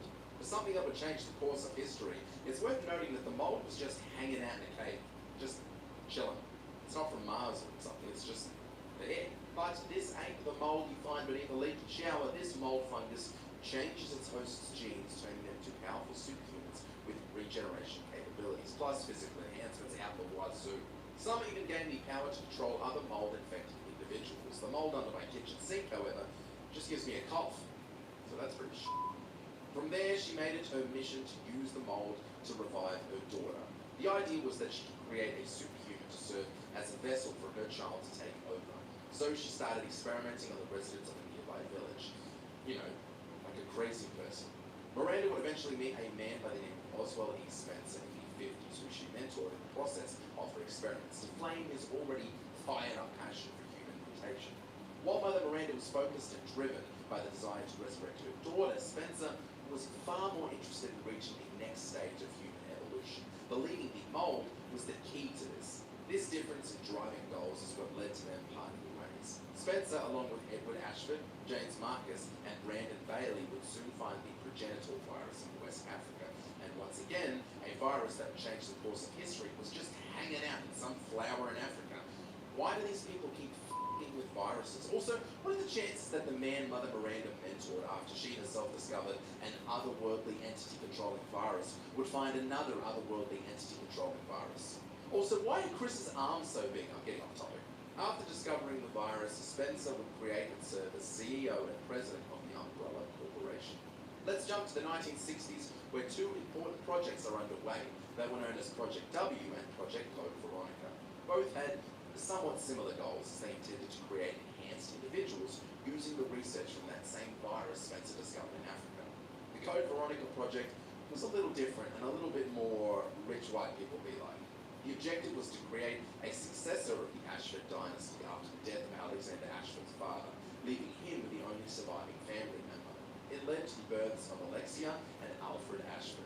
Project W, on the other hand, lasted 4 years. During the first phase of the project, hundreds of children across the world were adopted based on the criteria of their parents' contributions to mankind. All given the surname Wesker, they were given the best education that money could buy while being closely monitored by the Project W team. When they grew up, they were allowed to go out to the world under monitoring to take jobs in a variety of professions. A number of these candidates were drawn to Umbrella and gained employment, including the most notable Wesker adoptees, Dr. Albert Wesker and Alex Wesker. Alex developed a close relationship with Spencer himself and was allowed to know about the project, although Albert was not. In the 1970s, Umbrella finally combined the progenitor virus from West Africa with leech DNA. That's right, regular leech DNA to create the tyrant virus, T-virus. Alert! Alert! This is an important moment in the Resident Evil timeline, as the T-virus is easily the most iconic variant of virus in the game series, and was the first virus we saw in action way back in the first Resident Evil game. But once again, we'll get there. Getting a grasp on the science of Resident Evil is not really worth your time because there are plot holes left, right, and center. The T-virus generally causes its victim to lose their mental capacities, forcing them to feast on nearby creatures. It's your classic zombie virus. However, there are also variants of infected, like the infamous Lickers, who have different powers. The exact details on how variants form are, let's just say, unclear, so don't worry about it. Look over there, something shiny. In a few rare cases, the victim can even keep some control over their own mind. Who knows why? Maybe they're just sick with it.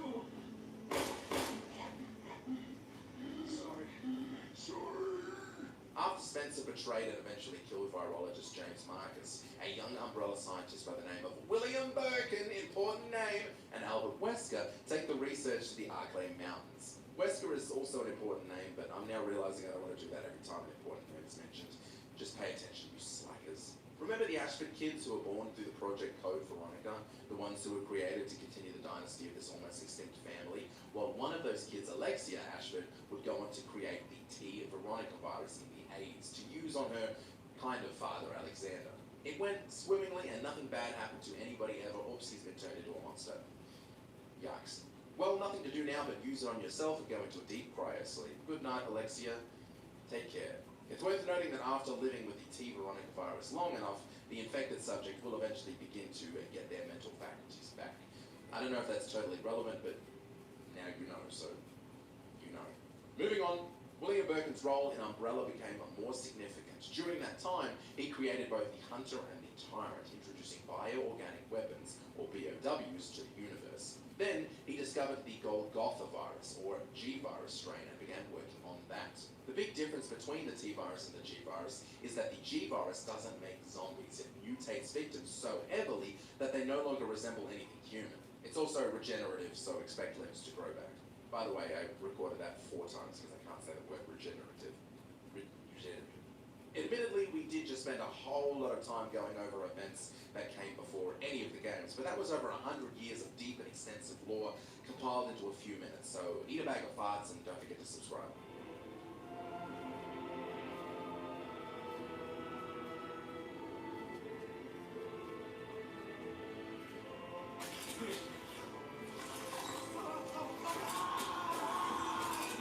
Resident Evil game timeline began in 1998 with Resident Evil 0. It all started because James Marcus's body merged with the Queen Leech he was working on at the time of his death.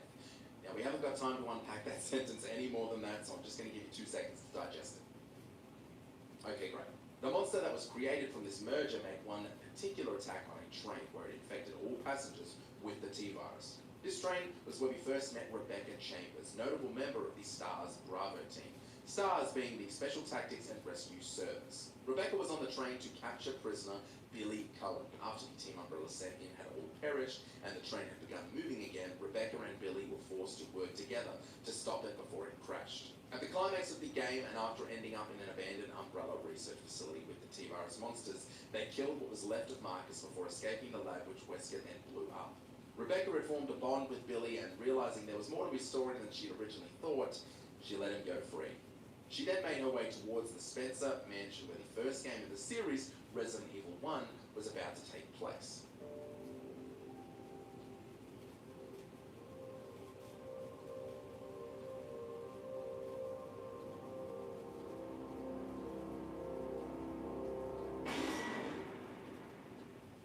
The Queen Leech's assaults not only caused infections on the train, but also facilitated the spread of the virus throughout the Arclay Mountains. The Alpha team of STARS discovered this upon their journey to locate Bravo team in the area, the same Bravo team Rebecca Chambers was a part of. Upon reaching their destination, they were swiftly ambushed by Cerberus dogs, which had been genetically modified by a special variant of the T-virus. While some members perished, Chris Redfield, Jill Valentine, Barry Burton, and Wesker, whose true nature remained unknown to the rest of the team at this point in the Resident Evil timeline, were pursued into the Spencer mansion. Chris and Jill endured a harrowing night, navigating the corridors of the monster-infested edifice.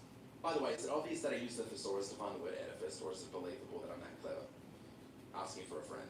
Along the way, Chris crossed paths with none other than Rebecca Chambers, who provided invaluable assistance. Meanwhile, Jill found a solid ally in Barry. That was until their alliance was compromised when Wesker coerced Barry into betraying Jill by threatening his family's safety. Come on, Barry. What's more important, your wife and children, or the master of unlocking? As the game neared its climax, Wesker unleashed a formidable T-virus tyrant in a desperate bid to eliminate the protagonists. And then, everyone died. The end. Of course not. They dispatched the tyrant and escaped via helicopter just before the mansion succumbed to its self-destruct mechanism, because this is a video game and the heroes always win. Following their narrow escape, the remaining STARS members called for an inquiry into Umbrella's activities. Instead, the group was disbanded, prompting them to embark on their own independent investigations. Jill focused her efforts in Raccoon City, while Chris pursued leads in Europe.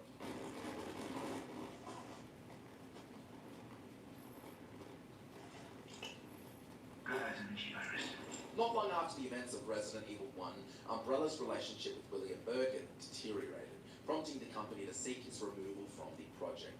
Consequently, they dispatched a team led by Hunk to Birkin's lab with the aim of acquiring the G-virus. However, the operation faced a setback when Birkin brandished a firearm, prompting a member of the Umbrella team to shoot him. Mortally wounded, Birkin injected himself with a sample of the G-virus, triggering a monstrous transformation and setting off a rampage. In the kerfuffle, vials containing the T-virus were ruptured, contaminating Raccoon City's water supply after being consumed by rats. I don't know what's worse, that or the fact that I tried to get away with using the word kerfuffle.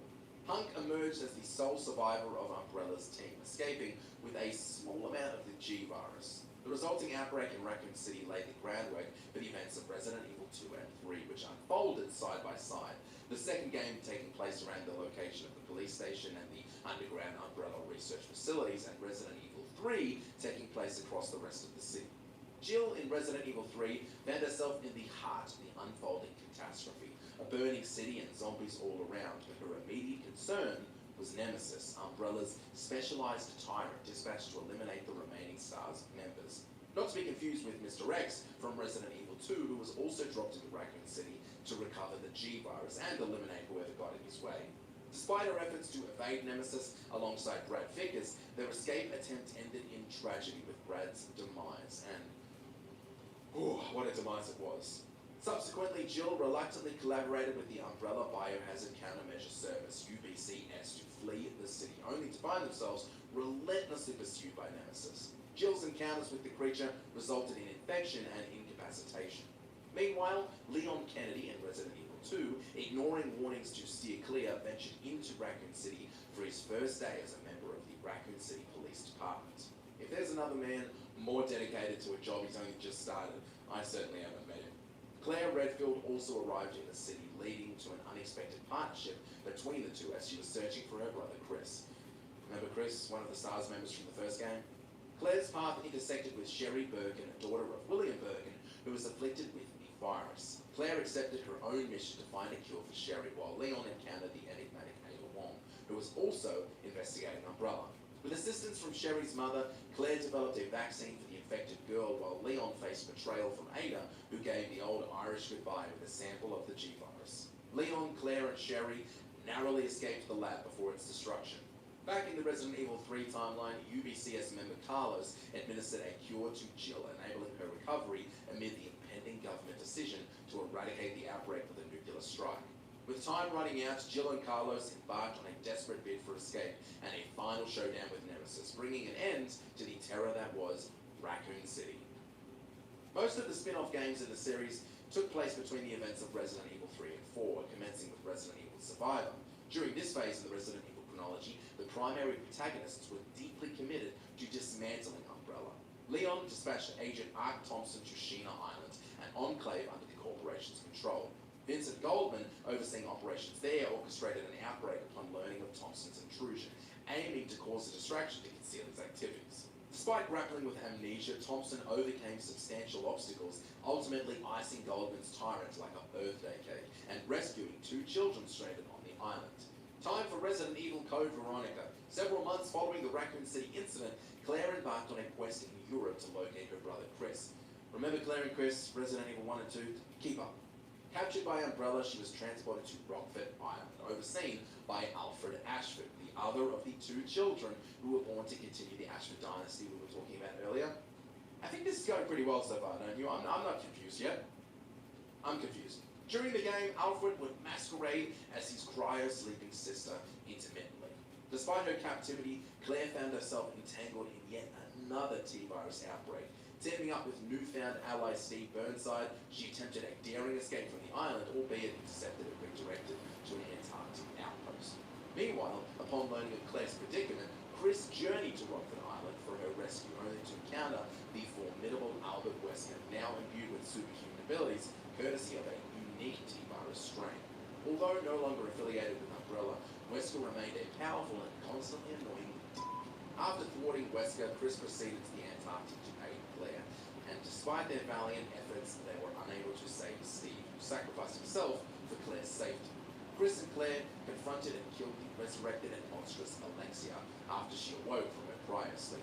And finally, we have Resident Evil Dead Aim, which takes place in 2002. Motivated by perceived injustices within the company, former Umbrella operative Morpheus D. Duvall raids an Umbrella cruise ship and employs the T-virus and BOWs to eliminate the crew, subsequently issuing demands to the United States and China. Responding to the crisis, agents from both nations, though initially operating independently, formed an unlikely alliance to neutralize Duvall and his monstrous creations. Following a successful mission, the agents escaped before the ship was obliterated in a bombing. This game holds minor weight in the overall timeline, but it's worth mentioning to try and keep the comments chill. Please don't yell at me, I'm just a little boy. Alright, no point warming up to this one, let's jump straight in. In 2004, the daughter of the US President, Ashley Graham, fell into the hands of a mercenary named Jack Krauser, acting on behalf of Osman Sadler, leader of the Spanish cult Los Illuminados. Whew. This group centered around a mind-controlling parasitic organism that latches onto the central nervous system of their hosts, inducing intense suffering. Sound familiar?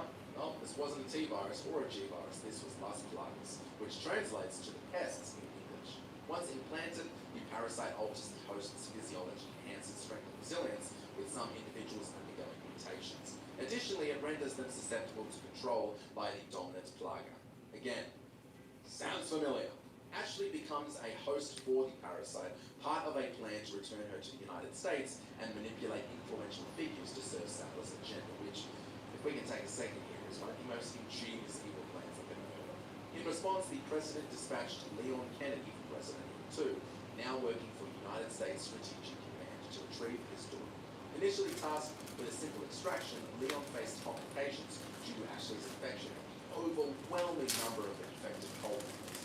Throughout the mission, Leon also contended with three appearances for reform which sought to acquire the Las Placas sample from her employer, Wesker. Though Ada managed to secure the sample, she double-crossed Wesker by providing him with an inferior version while delivering dominance range to another faction within their unnamed organization. This betrayal stemmed from Wesker's close collaboration with the pharmaceutical company Tricell, which the organization disapproved of. Ultimately, with Ada's assistance, Leon accomplished his mission. He not only rescued Ashley, but also decimated Los Luminares by eliminating Saturn. Also, this is one of the best games in the series. It's not relevant to the plot, I just wanted to say it. The remake is outstanding. Go play it.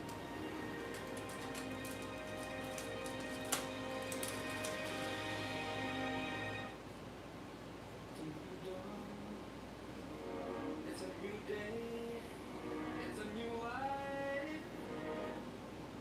For me. And I'm feeling good.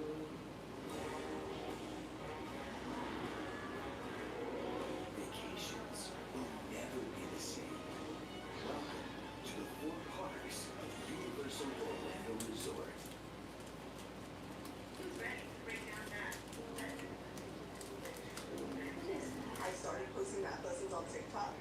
I went from a class of 30 to teaching millions.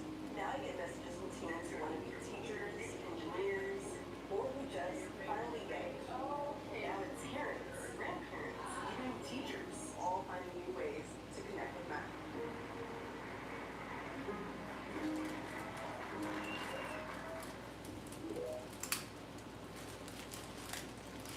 Whoa, whoa, whoa, you think we're moving on? Nope, we're still in 2004 and we've got a lot to still get through. Alongside the abduction of the president's daughter, a significant event unfolded known as the Terra Grigia panic. This crisis involved a T-Abyss virus outbreak within the floating city of Terra Grigia, instigated by the terrorist group Ultra. If you're thinking to yourself, this is getting a little bit convoluted, then you're getting why people started to drop off after Resident Evil 4 or had to come back with Resident Evil 7. The T-Abyss virus represents a mutated form of the infected T-virus, the original virus from Resident 1, resulting in the complete reconstruction of infected individuals. Most commonly, victims are transformed into formidable grey ooze monsters displaying diverse shapes and sizes. Think zombie Play-Doh. The attack on the floating city was orchestrated by Morgan Lansdale, head of the Federal Bioterrorism Commission, BC. His objective was to bolster the significance of his organization, utilizing Vulture's involvement to scapegoat them for the calamity. During the chaos, Terra Save, a human rights agency, ventured into the city to aid survivors, among whom was a young girl named Natalia. After weeks of turmoil, Lansdale brought an end to the crisis by obliterating the city using a satellite strike. While fragments of the Terra Grigia panic are witnessed in a flashback during Resident Evil Revelation, the majority of the game unfolds the following year. At this point, Jill and Chris, affiliated with Bioterrorism Security Assessment Alliance, BSAA, a group working on Emerald, embarked on distinct missions. Jill, alongside fellow BSAA member Parker Luciani, boarded the ship Queen Zenobia to locate Chris and his new partner, Jessica Sherwood. Unbeknownst to them, Chris and Jessica were investigating Vulture in a snowy mountain region. Both teams endeavored to rescue one another while uncovering Vulture's motives. Meanwhile, another BSAA unit consisting of Keith Lumley and Quinn Ketchum delved into the map. Every single one of these names sounds like they were generated by AI. Just remember Jill and Chris. In the course of their investigation, they unraveled the truth behind the Terra Grigia panic and Lansdale's involvement. They also discovered that the current ordeal and the simulated resurgence of Vulture were orchestrated by BSAA Director Clive R. O'Brien to obtain incriminating evidence against Lansdale. Following the containment of the T-Abyss outbreak, Jill and Chris retrieved the evidence and exposed Lansdale. Meanwhile, Clive R. O'Brien resigned from his position in the BSAA. Subsequently, Jessica received a sample of the T-Abyss virus from her covert associate, Raymond Vester, both operatives working for Tricell at the time. Take a second to breathe, because although that was one of the more dense games we've discussed so far, we can put that aside well and truly for the time being. Let's jump ahead 1 year and see what Chris and Jill are up to. 1 year following their fun little excursion aboard the Queen Zenobia, Chris and Jill received intelligence regarding the whereabouts of Oswald and East Spencer, prompting them to journey to the villain's expansive estate. Upon their arrival, they discovered that the elderly man had already met his demise at the hands of Howard Wesker, who had recently uncovered the truth about his origins and the existence of Project W. I hate to keep saying remember that, but remember that? Project where they adopted a bunch of kids and changed their last name to Wesker. Chris and Jill valiantly attempted to confront the superpowered antagonists, albeit proving to be exceptionally outmatched. Ultimately, Jill made an epic move tackling Wesker out of the Initially presumed to cease from the fall, unbeknownst to Chris and the rest of the BSAA, Jill survived. Meanwhile, Wesker also survived and transported Jill to Tricell to serve as a subject for experimentation. I don't think I need to tell you guys this, but that sucks balls for Jill. Ball sucking aside, Jill's innate resistance to the T-virus rendered her unsuitable for mutation, prompting Wesker to instead manipulate her to become his pawn. Several years later, a catastrophic outbreak erupted in a region of West Africa orchestrated by Wesker and Tricell. Leveraging the plagas obtained from Ada in Spain during the Civil War and resources acquired from Grouse's remains, they developed new viruses responsible for infecting the populace of West Africa. In the main events of the game, Chris Redfield embarks on a mission to investigate the unfolding crisis. Teaming up with local BSA agent Shiva, they soon realize the gravity of the situation as they encounter relentless assaults from mutated locals. Their mission grew even more perilous upon learning of the Ouroboros virus and creation of Weskers, posing a greater threat than the plagues. Wesker, much like a Camp Bond villain, intended to unleash this new virus globally via missiles, which is pretty extreme for him. The Ouroboros virus, upon infecting its host, induces a transformation into a colossal, slime-like biomatter entity imbued with formidable regenerative abilities and strength. Sound familiar? How many times are we going to go through this shit? Chris and Shiva emerged as humanity's last hope against Wesker's ploy. Along the way, they confronted numerous Ouroboros monstrosities and encountered a brainwashed Jill. Fortunately, they succeeded in freeing Jill from Wesker's control, and the duo thwarted Wesker's schemes, prompting the villain to resort to desperate measures by intentionally infecting himself with Ouroboros. However, this did not render him invincible as he had hoped. Chris and Shiva managed to vanquish the villain once and for all using RPGs. And obviously it was kinda epic. The game is silly at times, but I'm happy to mess around with RPGs.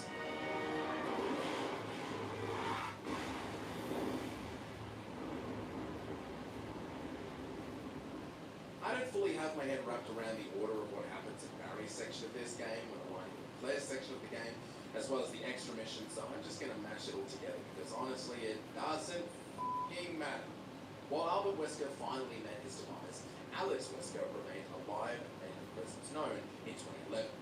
For years prior, she grappled with an illness that threatened her life. To counter this, she contributed to the development of, guess what? That's right, a virus. She developed the T-Phobos virus and appeared to reach near a superhuman capable of hosting her consciousness. The T-Phobos virus was intended to produce non-mutated superhumans. Apart from endowing individuals with the ability to detect mutants, the precise powers it conferred remained ambiguous. A significant challenge arose when her subjects transformed into mutated monsters upon experiencing intense fear, rendering them unsuitable for her plans. Consequently, by 2011, she had depleted her pool of viable candidates, prompting her to strike a deal with Neil Fisher and TerraSave to coerce several organization members into becoming test subjects. They were abducted during a party and transported to the island.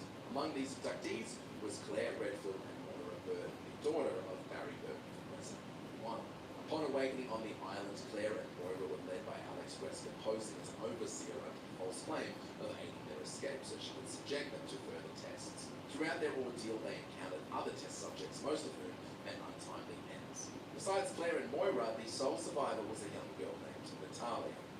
Remember Natalia? Remember? However, Natalia was subsequently abducted, earmarked as Alex's prime vessel. Claire and Moira confront Neil Fisher, injected with the Ouroboros virus by Alex, and following their inevitable victory, because don't forget this is a game, Claire had to flee the island, leaving Moira trapped under debris. In the aftermath, Moira found solace on the island with a cantankerous local named Yevgeny Revik, persevering for over 6 months by overcoming her aversions to firearms. Meanwhile, Natalia resisted Alex's attempt to seize control of her body. At the same time, Barry Burton arrived on the island in search of his daughter and crossed paths with Natalia. Assuming the role of her protector, Barry endeavored to thwart Alex's relentless pursuit. Throughout their journey, Barry, initially believing his daughter to be deceased, focused on thwarting Alex's schemes. Matters escalated when Alex transformed into a monstrous entity using the Ouroboros virus in a bid to eliminate the protagonists. Fortunately, Moira reappeared and aided in vanquishing the creature. Subsequently, Claire arrived via helicopter to lend assistance, ultimately delivering the fatal blow to Alex using a rocket launcher, not unlike her brother in Resident Evil 5. Following these events, Natalia found refuge with the Burton family, seemingly ushering in a period of tranquility. However, unbeknownst to them and Claire, Natalia had been ensnared by Alex's influence.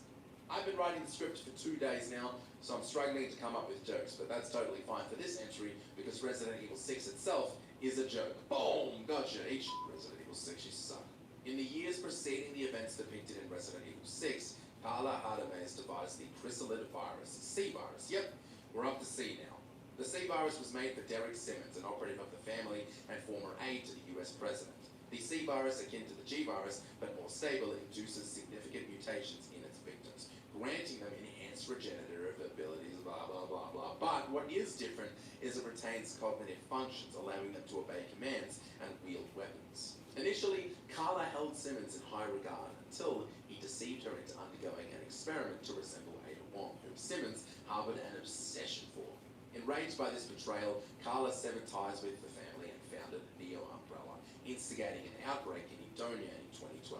Now we reach the actual events of Resident Evil 6. Sherry Birkin, now an agent of the Division of Security Operations, rendezvous with Albert Wesker's son, Jake Muller. Jake's unique blood inherited from his father holds potential for a C virus antidote.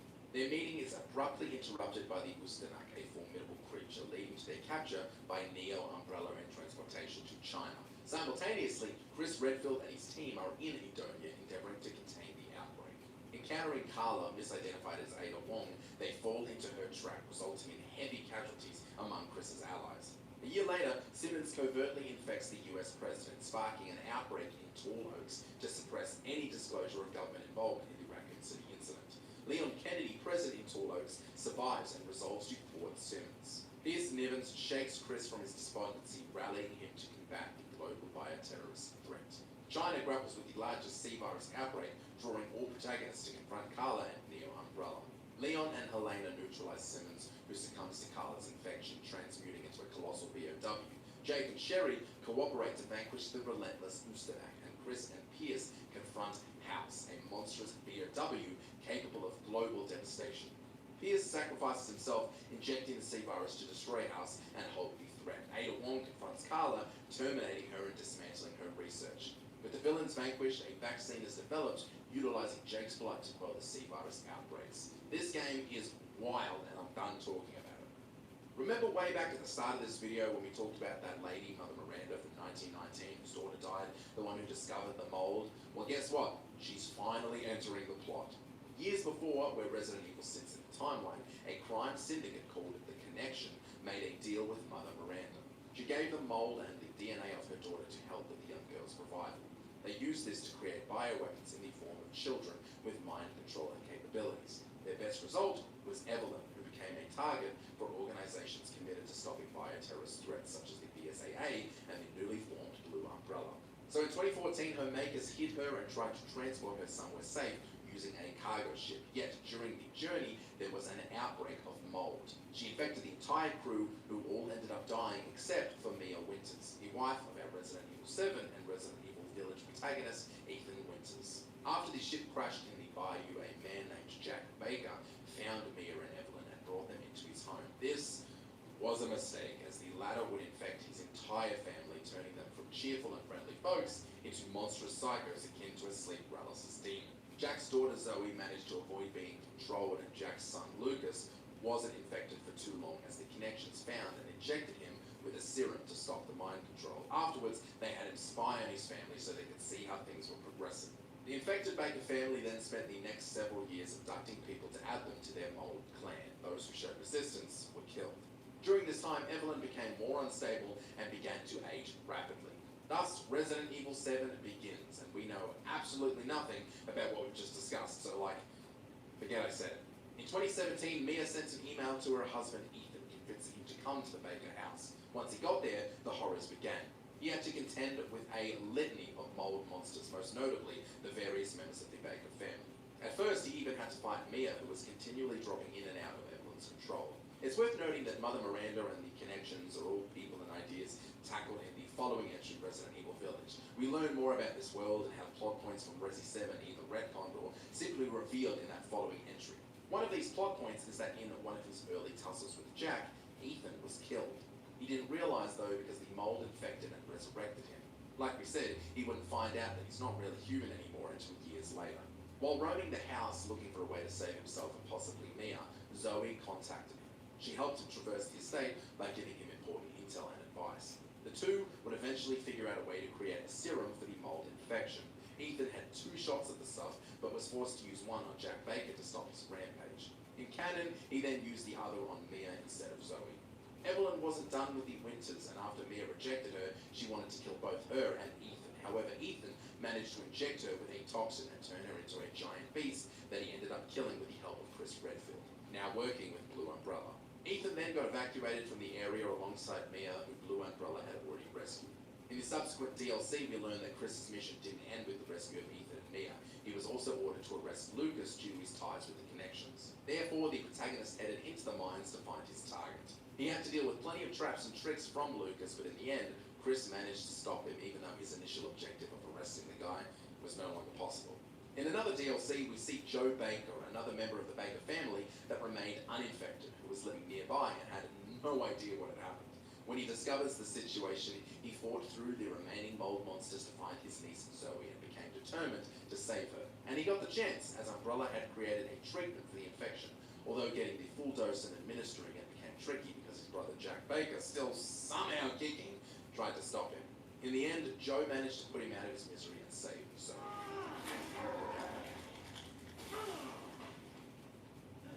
Now, in a somewhat full circle moment, let's return to the first character we discussed in this video, Mother Miranda.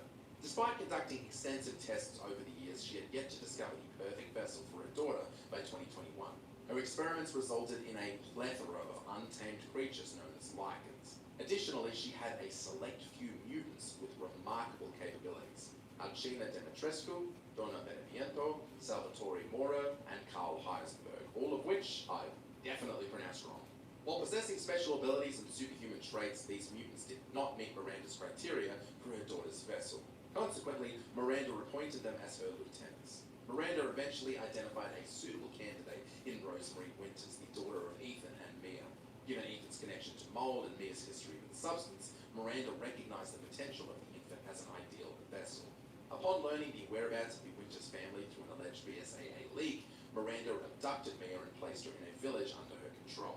She then assumed Mia's identity using her DNA, infiltrating the Winters residence to reach Rose. Resident Evil Village begins at this point with Ethan, who was at the time deceived by Miranda's Mia disguise. Chris Redfield and his elite BSAA task force Hound Wolf squad were vigilant of the situation, so they eliminated the imposter Mia and attempted to secure Rose's safety. However, Miranda, impervious to conventional weaponry, managed to abduct Rose regardless. Also, we don't know that Mia isn't really Mia, so for the majority of the game, we're under the belief that Chris just killed Ethan's wife. Driven by the desire to rescue his daughter, Ethan embarked on a relentless pursuit of Rose across Miranda's village and surrounding areas. Along the way, he confronted numerous lichens and the 4 lieutenants. After eliminating them, Ethan confronted Miranda, who fatally wounded him to retrieve Rose. Believing Ethan to be deceased, Chris led Hound Wolf squad in combat against Miranda's mold-infected army. They also had to contend with the other BSAA forces, unwittingly transformed into BOWs. Chris's loss of faith in the organization stemmed from actions such as creating mutant soldiers. Following intense battles, Chris planted explosives to destroy the village and rescue the real Mia. Meanwhile, Ethan, revived by mold's regenerative properties, realized his true nature after being killed by Jack Baker years earlier.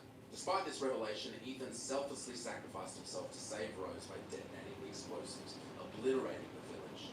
In the latest canonical entry in the series, and 16 years after Resident Evil Village, Rose, now a teenager, struggled with her inherent powers, which isolated her from her peers. To liberate herself, she delved into the consciousness of the megamycete, the core of the mold fungus. While within, she sought a means to relinquish her powers. However, she encountered remnants of Miranda posing a lingering threat. Rose recognized the necessity of her abilities to vanquish her old adversary. Upon defeating Miranda, Rose reconsidered discarding her powers and departed from the megamycete. Subsequently, she visited her father's grave, reflecting on her journey. Also, this game made me cry like 8 times, so there's that. Did you enjoy this video?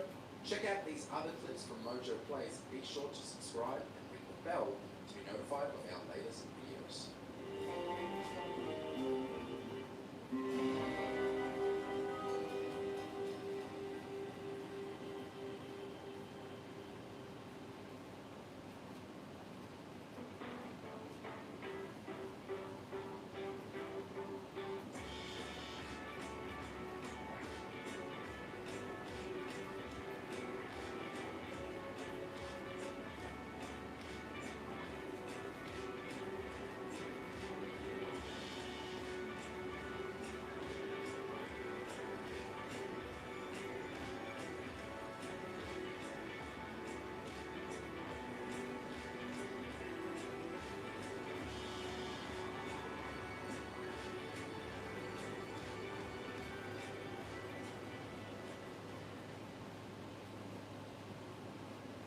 And rallies, $4 unbeatable meal deal is getting blown up.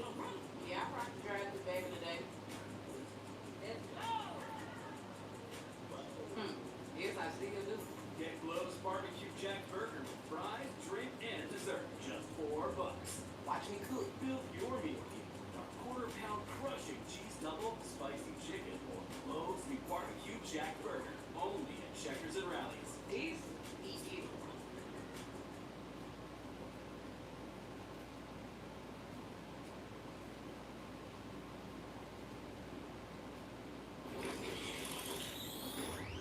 Welcome back everyone, my name is Nick930, and to celebrate the upcoming release of the Resident Evil 2 remake, I want to share with you the complete history of Resident Evil.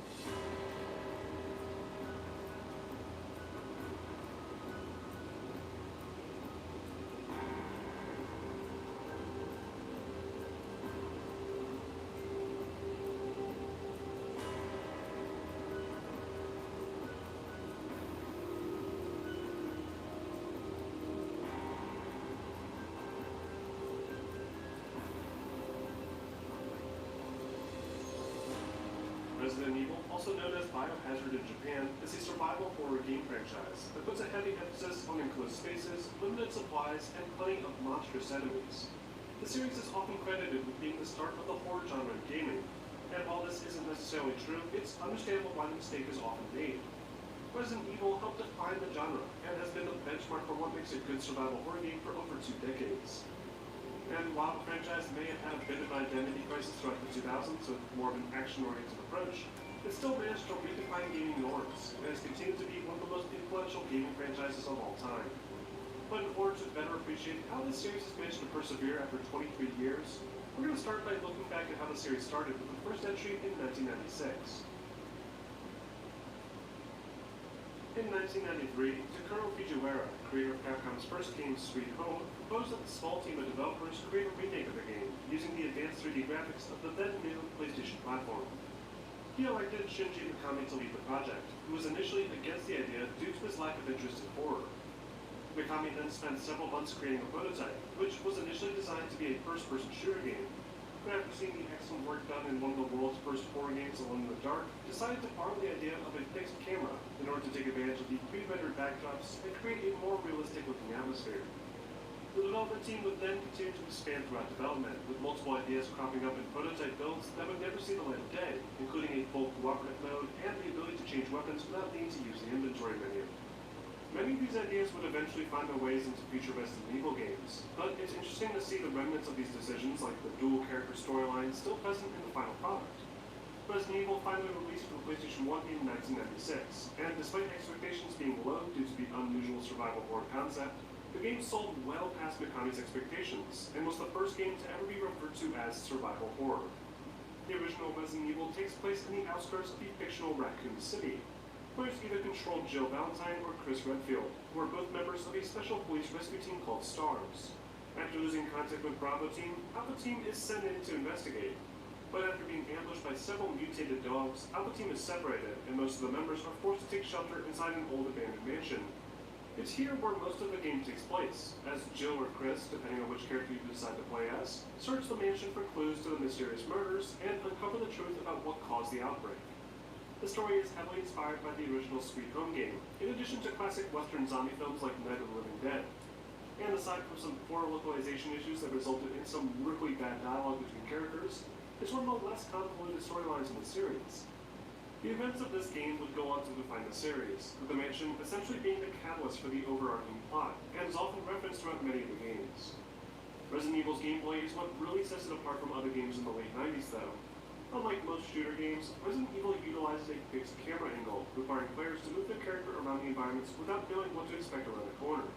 The game's mansion was designed to be a maze of hallways and rooms, separated by locked doors that required special keys to open.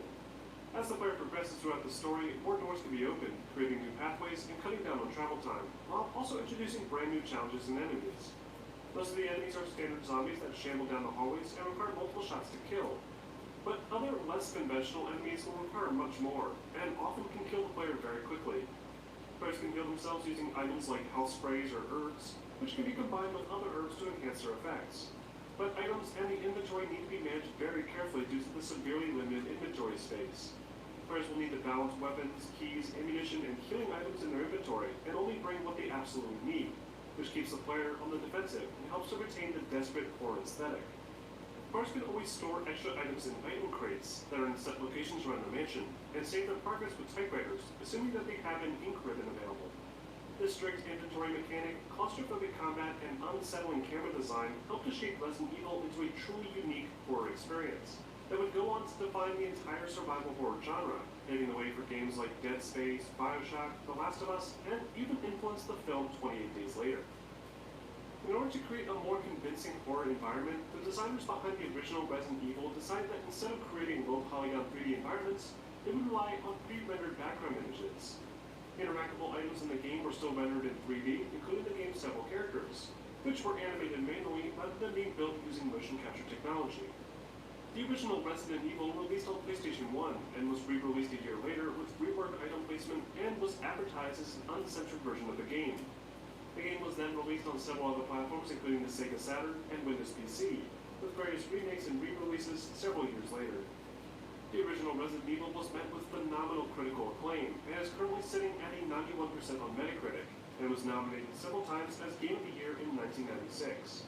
Its influence can be found all over the gaming industry, from its tight inventory management, its smart use of the Metroidvania-style level design in a 3D space, and its emphasis on creating truly terrifying enemies that couldn't just be mowed down like a shooting gallery.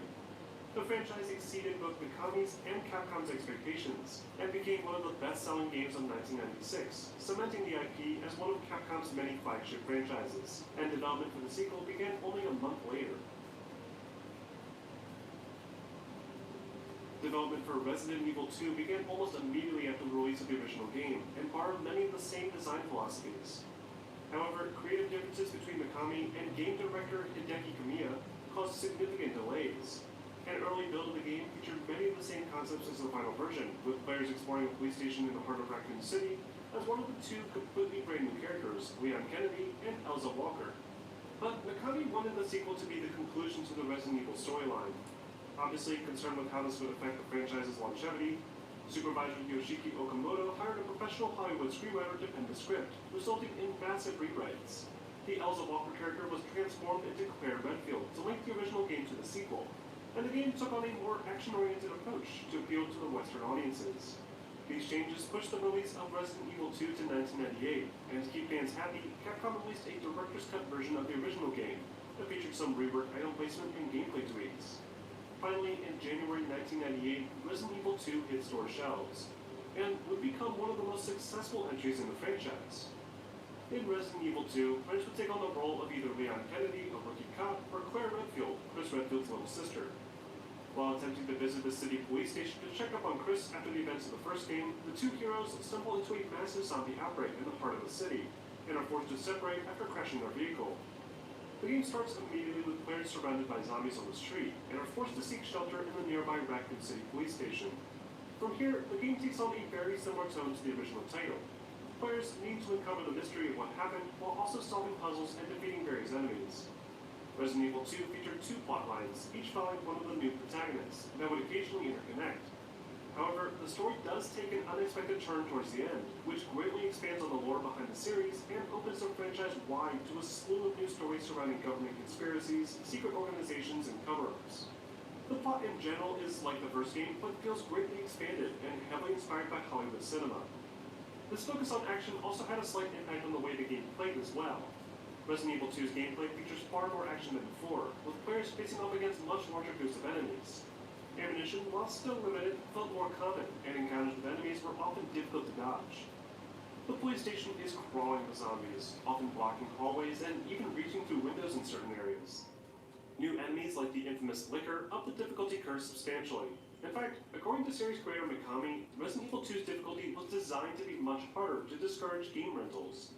Outside these new enemies and the increased frequency of running into them, Resident Evil 2 plays mostly the same as before. The game still featured the same fixed cameras with tank controls, and players were required to carefully manage their inventory, splitting the limited space between required keys, weapons, and healing items.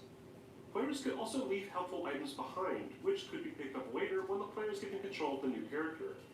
This new timeline swapping feature allowed for 4 different playable stories, which greatly increased the game's replay value.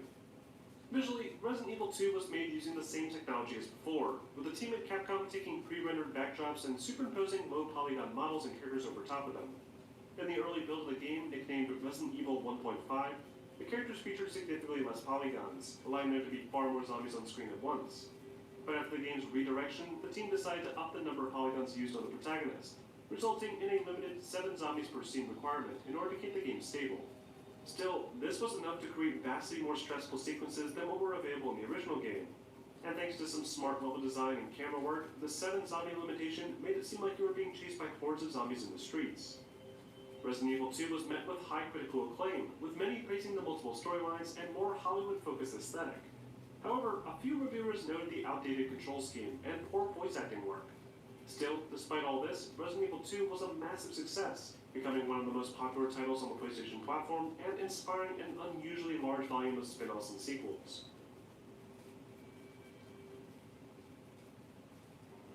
After finishing work on Resident Evil 2, the Capcom team split their efforts between several different Resident Evil projects. Initially, the third entry to the franchise would have followed a new character named Hunk on board of a cruise ship.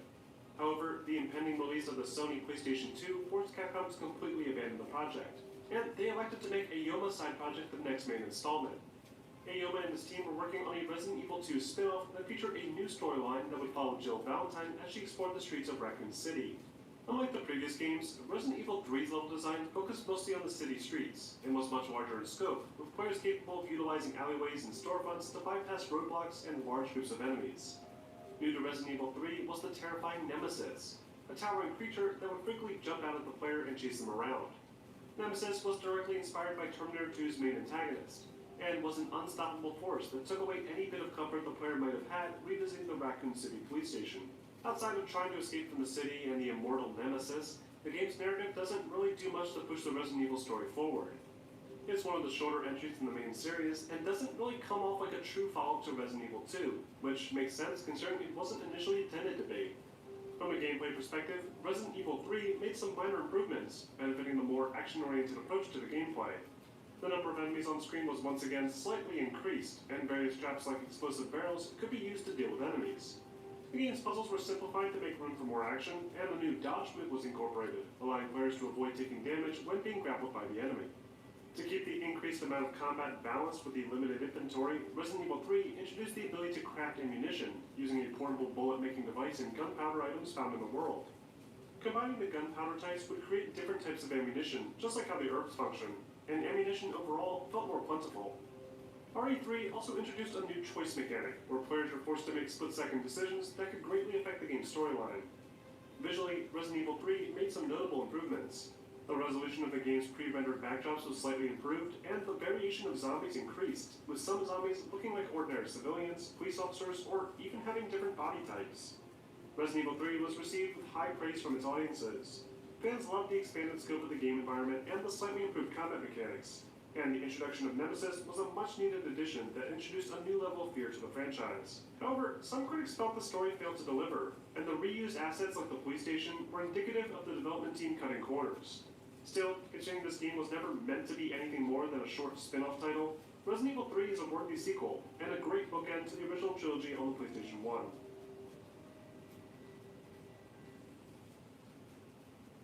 However, there was one more Resident Evil title released on the original PlayStation. In early 2000, Resident Evil Survivor released in Japan and Europe, and would be a slight departure from the core design of the typical Resident Evil game. Survivor was designed around using a light gun peripheral controller to shoot targets on the screen. But due to concern that violent video games were responsible for the Columbine school shooting, the North American release of the game featured no light gun compatibility, requiring players to move the crosshair using the standard PlayStation controllers. The game took several elements from the traditional Resident Evil game and incorporated them into a new first-person perspective, and introduced players to a brand new character and setting. In Resident Evil Survivor, players assume the role of an unknown pilot who suffers from amnesia after a helicopter crash. The player explores a fictional Sheena Island off the coast of Europe in what is apparently the second major virus outbreak only months after the incident in Raccoon City. As with most Resident Evil storylines, the plot focuses around the protagonist investigating the area for clues while simultaneously identifying an exit strategy. But the main protagonist doesn't feature the same personality of the classic cast of characters, and the storyline doesn't match the quality of the narratives in the main entries to the series. Resident Evil Survivor's gameplay, while somewhat similar to the core game, is simplified significantly to account for the new first-person gameplay. The first-person camera allowed for full 360-degree movement along the x-axis, and allowed players to manually aim their weapon at specific enemy body parts for the first time in the series. Players would still need to stop moving in order to aim their weapon, but ammunition was no longer limited, and players only needed to keep track of their current magazine capacity when engaging hostiles. Survivor still offered some basic puzzles to solve and various keys to unlock doors, but the UI was simplified, and the world itself felt less interesting. Because of the new first-person perspective, Resident Evil Survivor was the first entry in the series to feature full 3D rendered environments, as opposed to the pre-rendered backdrops. This resulted in much less impressive-looking environments, with low draw distances and a significant lack of variety. Resident Evil Survivor received mediocre reviews and was the first entry in the series to be received poorly. Many criticized Capcom's decision to remove the light gun support from the US release, while others noted that the game was boring even with the peripheral. The slow pacing of the Resident Evil franchise, coupled with the poor visuals, suggested that the series wasn't ready for a first-person perspective, at least not yet. Soon after the release of Resident Evil 2, the core Capcom development team tried to port it to the Sega Saturn, but because of various technical roadblocks, the game eventually was transformed into an entirely brand new project.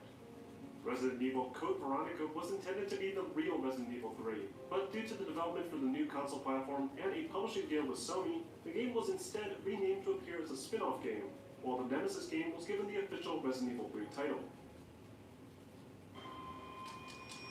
Derry is a beautiful place, but things do happen from time to time. Keep the people you love close.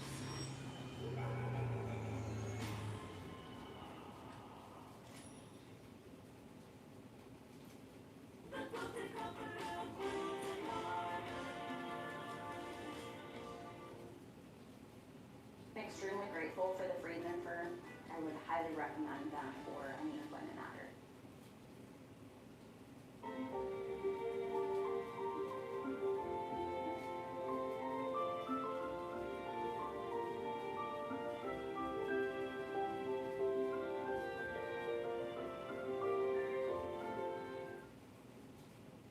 Producing Ninja Trader Prop, a platform built for the realities of prop trading, with powerful tools to help you perform, pass, and get funded. Trade wherever, whenever. Customize your setup with workspaces and strategy automation. Trade directly from integrated trading view charts. Built-in risk management tools help you trade with discipline, from evaluation to payout. Make Ninja Trader Prop your platform. Visit prop.ninjatrader.com today. Veronica focuses on Claire Redfield, one of the protagonists from Resident Evil 2, as she searches for her brother Chris. After being captured by the Umbrella Corporation, she's imprisoned on an island near Antarctica that suffers another zombie outbreak.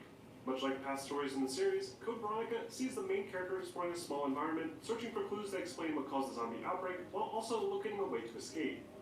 Code Veronica's story helps to expand on the original game's plot, with several returning characters, and it also helps to set up future titles like Resident Evil 5. From a gameplay perspective, Code Veronica is one of the last entries in the series to utilize the traditional Resident Evil style. Veronica features the same tank-based movement, fixed camera positions, slow-paced exploration, and puzzle solving that fans have come to expect, but with a few minor tweaks. One of the biggest changes to Code Veronica is the fully rendered 3D environments. Unlike Resident Evil Survivor, Veronica has more detailed and varied environmental designs, with a camera that can pan and track especially in long corridors. This allowed the developers to create more intense sequences with significantly more enemies on screen at a time, only further upping the ante for action in the series. Code Veronica was received exceptionally well, and was one of the highest rated entries in the series up to that point. The game was initially intended to be a system seller for the Sega Dreamcast, but due to the poor sales of that platform overall, the game would later find new life on Sony's new PlayStation 2. However, one common complaint among reviewers was the game's lack of innovation in the control department. The tank controls simply weren't working anymore, and Capcom would need to find a way to redesign the controls in their next main entry if they wanted to please their critics. A year later, an arcade version of Code Veronica released, featuring the same storyline and premise, only with the first-person design of 2000's Resident Evil Survivor. The game was designed initially as an arcade game, but was later brought to the PlayStation 2. While Survivor 2 followed the storyline of Code Veronica very closely, it's still not considered to be canon, as it's revealed that the events of the game are all a series of nightmares Claire has after the events of the actual Code Veronica. Survivor 2 offers two unique modes, Arcade and Dungeon. In Arcade mode, the player runs through a simplified series of events from Code Veronica, needing to find keys, fight zombies, and defeat a series of bosses. The game features a unique timer that, when expired, would trigger the Nemesis to spawn and chase the player, forcing them to move to the next level. In Dungeon mode, the player is forced to strive against waves of enemies, with chain kills increasing the combo meter to boost the player's score.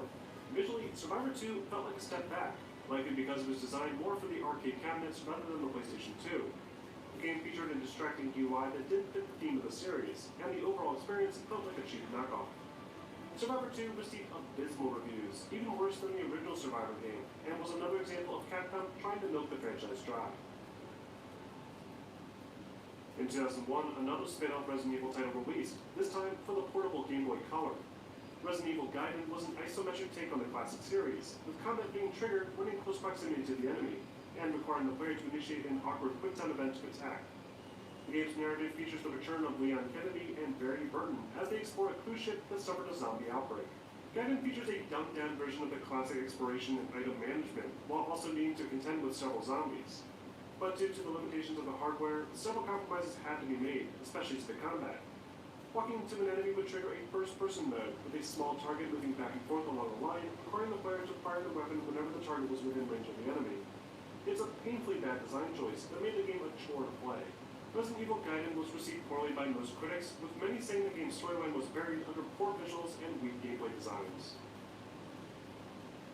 Because of a deal Capcom had with Nintendo to port all their main Resident Evil games to the GameCube, Capcom decided that the original game needed a facelift in order to be better appreciated by fans looking to get into the franchise for the first time. This resulted in an entire remake of the original game, with updated graphics, improved voice acting, and reworked gameplay mechanics. Resident Evil Remake featured the exact same story as the original game, but with a few minor tweaks like the addition of a previously cut antagonist, Lisa Trevor. Other tweaks include changes to the game's map design, pacing, and atmosphere. Some of the most significant changes in the remake altered the way the game played. The inventory space was expanded slightly, with some objects not taking up unnecessary space anymore, and items around the game were placed in entirely different places. Even the layout of the mansion changed slightly, with new locked doors, a previously cut graveyard sequence, and changes to the enemy placement.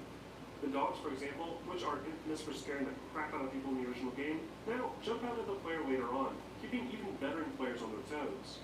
Other changes include zombies that came back to life but not burned, and improvements to the control scheme.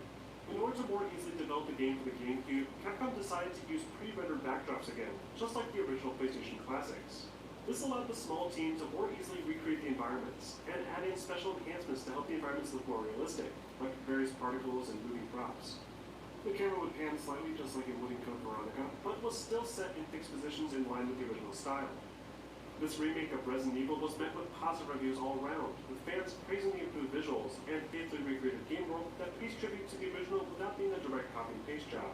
The game's control scheme was still criticized, but it was mostly overlooked as it was intended to be a remake of the original game. And personally, this is one of my absolute favorites in the series, due to its expert use of tension, pacing, and visuals that have aged remarkably well, especially thanks to the re-release on the PC and modern consoles years later. Soon after the original game released in '96, development began on a prequel title that would take advantage of a new Nintendo 64 peripheral that would reduce loading times. To account for the limited storage, the environments and overall game design were condensed, which inspired the claustrophobic subway environments of Resident Evil 0. But after development continued into the year 2000, Capcom was forced to abandon the planned Nintendo 64 release. and instead updated their visuals and released the game on the new Nintendo GameCube. The game's storyline follows Rebecca Chambers, a member of the Star's Bravo team, and Billy Cohen, a former Marine officer convicted of murder, as they investigate a zombie outbreak related to a biological experiment involving leeches. The story links directly into the original Mansion story, but doesn't do much else to expand on the lore aside from introducing some new characters.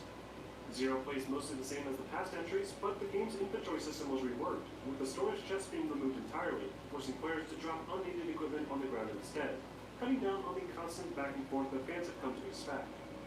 Zero also introduced two characters that could be fully swapped between, and even controlled simultaneously depending on the situation. Visually, Zero utilized the same design as the Resident Evil remake, with pre-rendered backgrounds and a fixed camera position limiting the field of view. The game was later remastered for more recent console platforms along with the PC, but was criticized for making no noticeable improvements. While critics appreciated the visual and sound design, there was a mixed reaction to the new gameplay changes. The reception to the new dual protagonist swapping feature was mixed, and the game's reworked inventory had fans torn, with some saying the feature was unnecessary. RE0 would be the final entry in the series to utilize the traditional fixed cameras and slow-paced gameplay, and the next main installment would change the franchise forever. But as development for the next major installment continued, Capcom outsourced development for another light-gun Resident Evil game to a Japanese developer called Cavia. The result was 2003's Resident Evil Dead Aim, which would be the first game in the franchise to utilize an independent third-person camera. In Resident Evil Dead Aim, players controlled Bruce McGiver, a member of an elite team tasked with disrupting Umbrella operations, as he investigates an ocean liner believed to be transporting a Paris strain of the T-virus. Bruce eventually teams up with a Chinese operative named Fong Ling, who's given the same objective, but instructed not to work alongside Bruce and his agency. The game generally has players running back and forth throughout the dimly lit ship, shooting zombies, collecting useful supplies, and opening various doors. But it is also the first game in the series to feature a third-person camera that follows the character from behind. The game's controls were still awkward, and limited control of the camera to the X-axis, much like the Survivor spin-off games. But it's likely the concepts used in Dead Aim were used as the basis for Resident Evil 4's design. Resident Evil Dead Aim was received poorly, but is one of the higher-rated entries in the light gun Survivor series of games. Reviewers praised the mix of the free third-person camera with the first-person controls, and said it was the closest the light gun games had come to creating an original Resident Evil experience. In the same year, Capcom released Resident Evil Outbreak for the PlayStation 2, and it was the first online-capable multiplayer entry in the series. Outbreak's story takes place during the initial Raccoon City incident, and focuses on a group of new characters that learn about the incident while drinking at a bar together. The game is split into multiple scenarios, each covering a different character as they attempt to navigate zombie-infested streets and escape before the military blows up the city. The game's plot was designed this way to encourage multiple playthroughs to go along with the new multiplayer gameplay. The idea of a multiplayer mode for Resident Evil was intended to be a separate game mode for the original Resident Evil 2. But because of the hardware limitations and difficulty getting players to coordinate together, the idea was put on hold. Outbreak had some interesting changes though, like new character animations and the ability for enemies to freely travel between rooms, requiring players to hold or block doors while their friends search for key items. Resident Evil Outbreak was met with okay reviews, but many complained about the lack of innovation to the core mechanics and a failure to incorporate voice chat capabilities, making the online experience frustrating. A standalone expansion called Outbreak File 2 released only a year later and received roughly the same criticism. The franchise was becoming stale, and the tried-and-true concept of running from shambling zombies, solving puzzles, and managing an inventory was losing its appeal among fans. But all that changed with the next major entry to the series. Resident Evil 4 started production soon after development for Code Veronica had begun to wrap up, and would undergo several rewrites and design changes. The initial idea behind Resident Evil 4 was to create a more action-oriented experience, with a more heroic character fighting monsters in a Gothic European setting. Mikami, however, felt the concept was straying too far from the core aesthetic of the Resident Evil franchise, abandoning its survival horror roots, and the game was eventually rebranded into Devil May Cry, another successful Capcom game franchise. The true Resident Evil 4 was built from scratch, utilizing the same textures and concepts acquired during research for the initial Devil May Cry. This early build of RE4 had Leon Kennedy exploring old derelict buildings and European castle ruins with traditional zombies and other more supernatural beings that would later be explained by disease hallucinations. However, this idea was later scrapped as well, and many of the concepts from this early build would be Mikami's inspiration for his own Evil Within title years later. The final concept for Resident Evil 4 was derived from Mikami's demand for reworked camera designs. He felt that the franchise had begun losing its fear factor due to the repetitive design choices and restricted camera movement.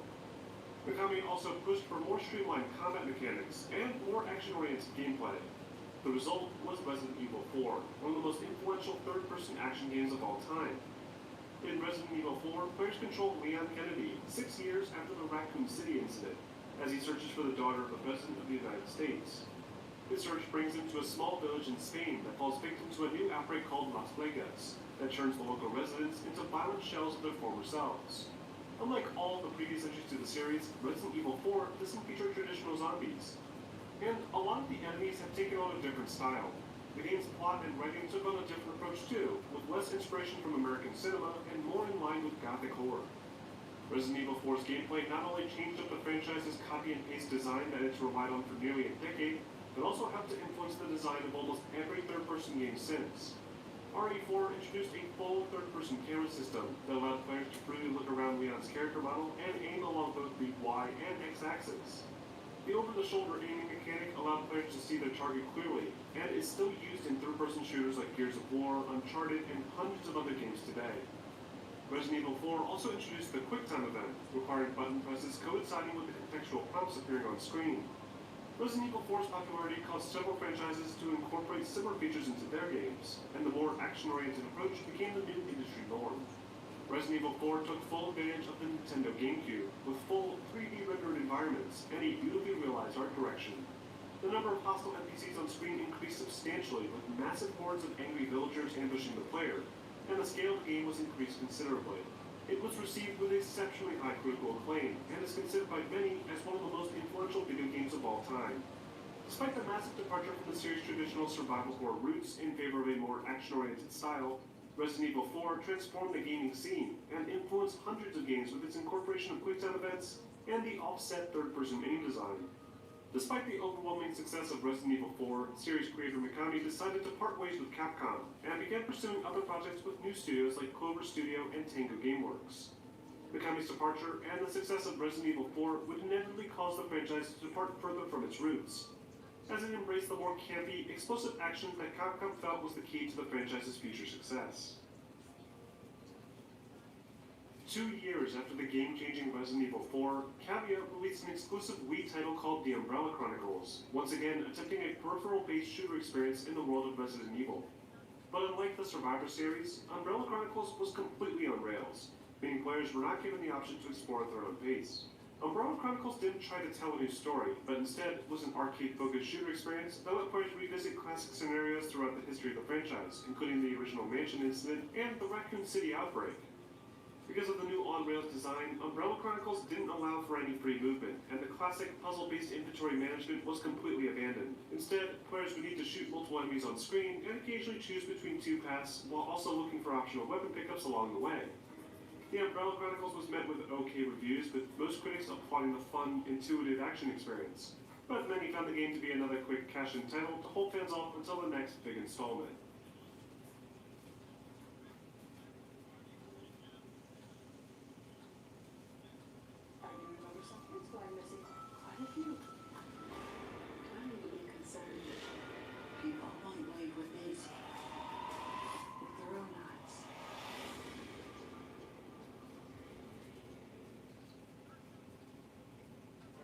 Your business is only using 20% of its data. You could look for the other 80% all over the place. Or you can find it in one place, HubSpot. All the data makes all the difference. Is O'Reilly's $4 unbeatable meal deal is getting glowed up. Yeah, I rocked the drive-thru back in the day. Yes, I still do. Get yours with fries, drink, and dessert. Just $4. That's no! Only at Checkers and Rallies. East you. These deals are so good, you won't believe the prices. This has to be a joke. It's no joke. Ollie's Bargain Outlet sells famous brand name merchandise at up to 70% off the fancy store prices. Hurry in. Ollie! It's not cheap.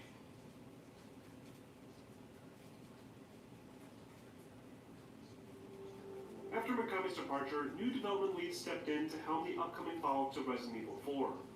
Resident Evil 5 would build off of the solid gameplay mechanics introduced prior, but also would see a significant shift in artistic direction. For one thing, Resident Evil 5 would take place mostly during the day in various African villages and industrial areas. The game's action and combat took much higher priority than the game's traditional horror roots, and even the original characters Chris and Jill were given a serious makeover. Chris Redfield, voiced by the very same voice actor that plays Kyle Crane in Dying Light, was now the co-founder of a special anti-bioterrorism unit, making him come off as more of a secret agent than the original police officer concept. Chris is joined by Shiva as they investigate rumors of bioweapon transactions in a small village in Africa. But after being ambushed by the local villagers who have been infected with a similar disease to the one from Resident Evil 4, both Chris and Shiva are forced to fight their way through another insane, deep-cover conspiracy. The game's narrative is pushed past the breaking point with some of the most ridiculous scenes in the series. Chris Redfield looks like a Gears of War soldier in this game, and the focus on making the game more cinematic and epic just made it come off as silly, and any hint of survival horror was completely abandoned. From a gameplay perspective though, Resident Evil 5 is a solid action game. The controls are intuitive, and the game's inventory system was redesigned so that it functioned on the fly, removing the ability to pause the action while you search for ammunition or health. The number of enemies on screen also increased substantially, creating truly stressful hordes of enemies. However, the franchise's iconic puzzle solving had been all but removed, and any threat of running out of ammunition was gone, now that ammunition could be found after killing most enemies. Quick-time events also made a return, but were more obnoxious than ever, requiring players to do dumb things like punch boulders that were in the way. Another big change to Resident Evil 5 was the more linear level design. Resident Evil 4 started to go in this direction with sections of the game being locked off after certain points, but Resident Evil 5 had specific chapters, likely to help cooperative players load progress together more easily. This turned Resident Evil 5 more into an arcade-like experience, with points being awarded for kills and coins collected being used to purchase extra items and equipment. It was fun, and the game's UI was intuitive and functioned well, but it also wasn't really Resident Evil anymore. Visually, Resident Evil 5 is still impressive to look at. The amount of characters on screen with all the unique animations and designs look great, and the quality of the player model is still up to par with the more modern games today. Resident Evil 5 was the first entry in the series to be made for the Xbox 360 and PS3, and the upgrading quality from its predecessor still shows. Resident Evil 5 was met with surprisingly solid reviews. Most critics appreciated the high-quality visuals and the solid character performances, something that the series has never quite managed to get right. But some criticized the African setting, saying it was racially insensitive to have a white character murdering a village of African residents, even if they were technically zombies.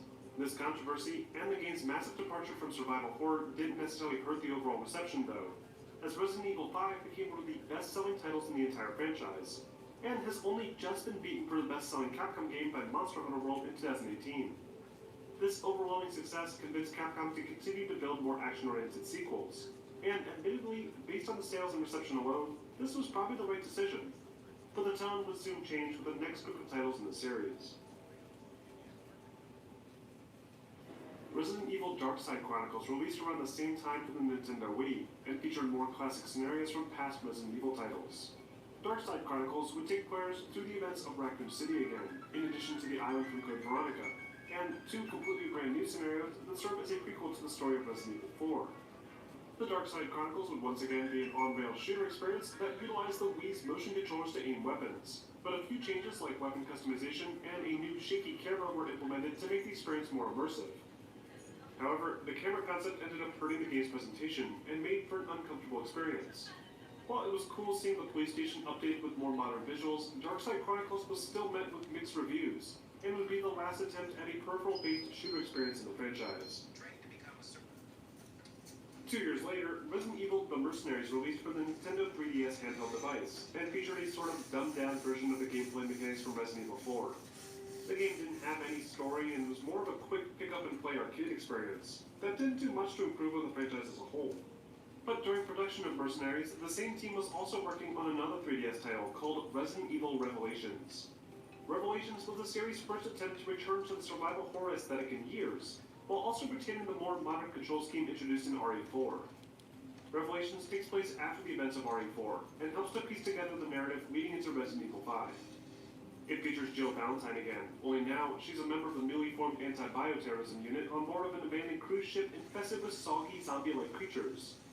Revelations features similar controls and animations to RE5, but retains the classic slow pacing and darker atmosphere of the original games.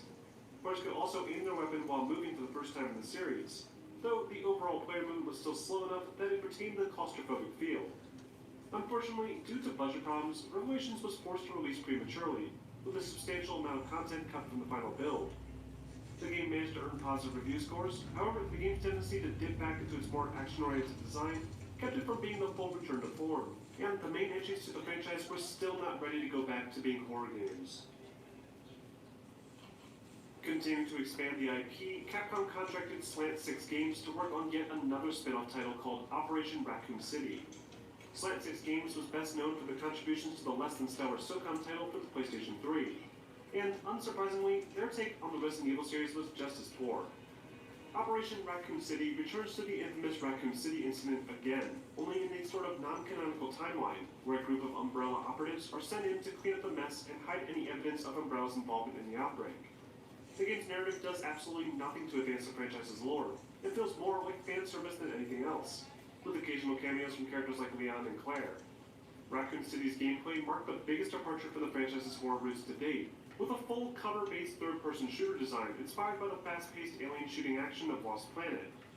Players would unload assault rifles, toss grenades, and blow up explosive barrels as they fought through hordes of zombies in an experience that felt more akin to Left 4 Dead than Resident Evil. Players could team up with their friends in a cooperative mode, or duke it out online in a competitive multiplayer shooter mode, where players would shoot at each other while also avoiding AI enemies. One cool feature in Raccoon City was the new infection mechanic. Players bitten by zombies would acquire mutations at the cost of some health, and if they were killed by the bite, would lose control and watch their zombified corpse attack their teammates. Operation Raccoon City received poor to mixed reviews. Many criticized Capcom for abandoning the fans of the series, and trying to mislead them with false advertisement. And despite this massive fan backlash, Capcom had no choice but to finish production for their next major entry to the series, the entry that would inevitably force their hand. Resident Evil 6 is the perfect example of Capcom not really knowing where to take the franchise. Development for this game began soon after Resident Evil 5 wrapped up, with several different directors pitching different ideas for what the series should do next. In the early years of development, the plan was to make Resident Evil 6 the most horrifying experience the genre had ever seen, a game that, like the original title, would redefine the survival horror experience. However, in the final year of development, Capcom released a public statement that the game had shifted away from being a horror experience due to the survival horror game market being too niche to be profitable. This decision drastically affected the artistic direction of Resident Evil 6, turning it into more of an action shooter game than anything resembling Resident Evil. In Resident Evil 6, players take part in multiple scenarios revolving around the series' mainstays Chris Redfield, Leon Kennedy, Ada Wong, and newcomer Jake Muller, as they seek to end the bioterrorist extensive cover-up once and for all. The plotline is one of the more cinematic and ambitious in the series, and feels like an attempt to finally tie up loose ends and conclude the 16-year-old series. Unfortunately, despite the relatively well-written narrative, Resident Evil 6's gameplay was the biggest departure the series had seen yet. Everything had been simplified to be more accessible to a casual audience.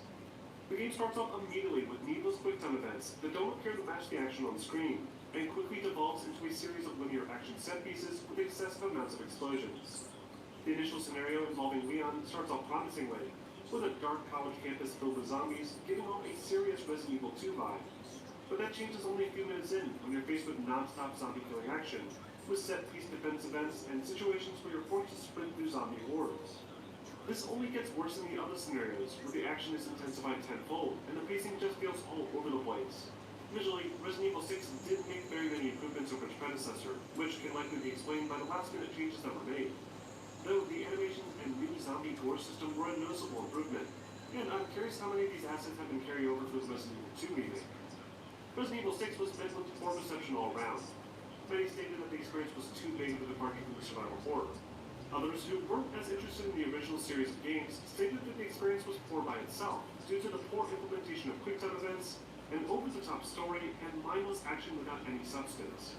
Resident Evil 6 sold well, but it was clear to Capcom that something needed to change. Fans were not as into the action elements as they had previously thought, and rewrites for the next main installment began almost immediately. In 2014, Capcom announced a sequel to Revelations, with their initial intention being that the Revelation series would house their survival horror concepts for the franchise, while the main numbered entries would retain their high-energy action design philosophy. Obviously, the poor reception to Resident Evil 6 convinced them otherwise, but it's an interesting choice nonetheless, and it resulted in a surprisingly well-made sequel that not only returns to the classic explorative horror experience that made the originals great, but also builds upon older ideas, like the cooperative asymmetrical puzzle solving. In the first episode of Revelations 2, players would take control of Claire Redfield again, along with series newcomer Moira Burton, daughter of Barry Burton from the first game. After being kidnapped by an unknown militia, Claire wakes up with Moira in an abandoned prison complex, like the start of Code Veronica. From here, the two work together to escape the prison blocks and encounter the Afflicted, which remind me a lot of the enemies from The Evil Within.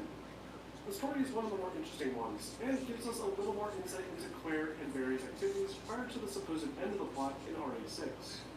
Unlike the previous Revelations, Revelations 2 features less of an emphasis on action and significantly more on its horror and puzzle-solving gameplay. Players need to make smart use of both characters and play them to their strengths. In the first episode, for example, players take control of either Claire, who can handle firearms, or Moira, who can shine a flashlight in the environment and search for otherwise invisible resources. This back-and-forth character swapping feels more fleshed out than its implementation in RE0, and the game's solid movement controls and claustrophobic level design help to create a true modern Resident Evil classic. Visually, the game looks decent enough, though the environmental design doesn't do the game justice. Most of the game takes place in dull industrial environments that are ultimately pretty forgettable when compared to the excellent level designs of the older titles. Revelations 2 received okay reviews, with many praising the survival horror concepts and solid gameplay mechanics. The game performed well for Capcom, likely helping sway their creative direction for the main franchise back towards its horror roots. In 2016, Capcom released a downloadable title called Umbrella Corps in hopes that they could branch out into the esports scene with their own action shooter experience inspired by the Resident Evil franchise. Umbrella Corps, however, was a complete disaster of a game. The experience was uninspired, had rudimentary combat controls, with boring environmental designs, and was pretty much dead on arrival. The game featured no single-player story, but instead featured a series of challenge missions and multiplayer maps that often involved killing a set number of infinitely spawning zombies with different weapons. The game was met with overwhelmingly negative reviews, and is one of the lowest-rated titles in the series. After the lukewarm reception of Resident Evil 6, Capcom decided to cancel their early concepts for the more action-oriented follow-up, and began work on a much more horror-oriented experience. Resident Evil 7 would be one of the darkest entries to the franchise, with a return to the smaller, open-ended level design, and a focus on trying to terrify the player again. To showcase this return to form, Capcom invested in a brand new game engine that they called the RE Engine, and demonstrated it with a special virtual reality demo, giving players a chance to experience a portion of the new Baker Mansion environment from the main game. RE7 would also be the first main engine in the series to utilize a Western writer for the story, giving the game's narrative a much darker, more Western approach to the Resident Evil franchise. Resident Evil 7's story would no longer focus on the initial cast of characters like Leon or Jill Valentine, but instead would introduce a cast of entirely new characters. In Resident Evil 7, players control Ethan Winters, who travels to an old abandoned mansion in Louisiana, pursuing a rumor that his wife may still be alive and had been imprisoned there. But soon after his arrival, Ethan is trapped in the house and is stuck being pursued throughout the game by the owners of the Baker Mansion. Inspired heavily by the more modern survival horror experiences like Amnesia, Resident Evil 7's gameplay would make the player more vulnerable than ever, with weapons becoming more of a last resort, and stealth becoming the most valuable tool to bypass danger. Players would need to find keys and switches to open new paths in the Baker Mansion, while also finding health and ammunition to hold off against the Baker family and the zombie-like mold monsters around the property. The primary antagonists, the members of the Baker family, are unlike anything before seen in the series. Instead of being zombies or poorly disfigured monsters, the Baker family look like completely normal people, making their actions and behavior even more unsettling. Though, the more time you spend with these various individuals, the more you learn how alike they are to the Resident Evil monsters of old. Player movement was once again restricted to walking and short jogs, slowing down the experience to create a more horror-oriented atmosphere. And the added first-person viewpoint allowed for more visceral and disturbing imagery to be shown to the player more easily. Resident Evil 7's visuals are easily the best in the series, with near photorealistic environmental designs, an excellent level of detail, and the use of lighting.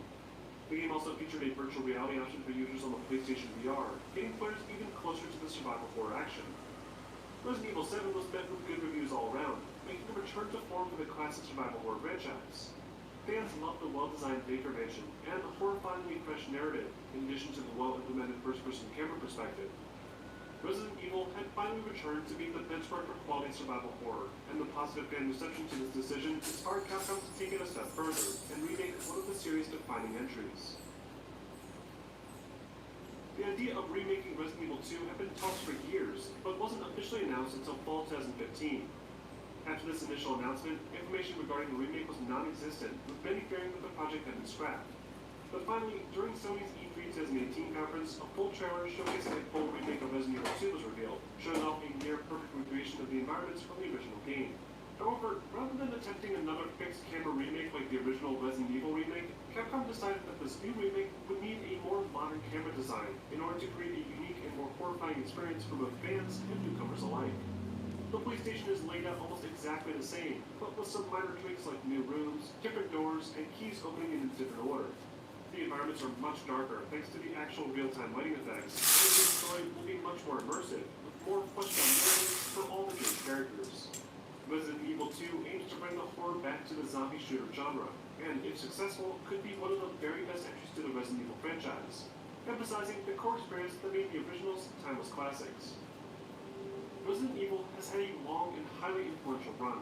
After 22 years, the series has undergone some substantial changes, always leading the industry with its groundbreaking gameplay mechanics and creative survival horror.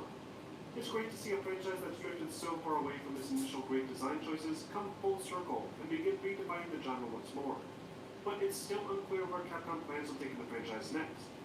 Will they remake another classic Resident Evil experience? Or will they try their hand at another brand new experience like Resident Evil 7? But regardless of where they go next, it's undeniable that the Resident Evil franchise has had a massive impact on not just survival horror, but video games as a whole. But what do you guys think? Are you guys excited for the Resident Evil 2 remake? Which games in the series were your favorite? Let me know in the comment section, and be sure to stay tuned for a detailed comparison and a full review in the coming week. Also, please consider becoming members of my Patreon. Your support will be greatly appreciated.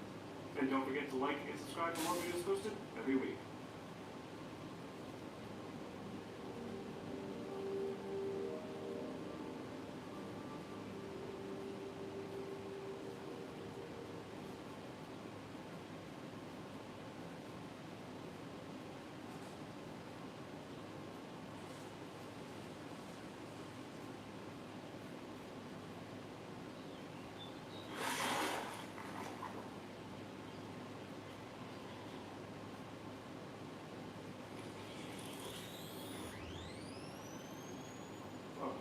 My name is Nick930, and to celebrate the upcoming release of Hitman 2, I wanted to share with you the complete history of Hitman.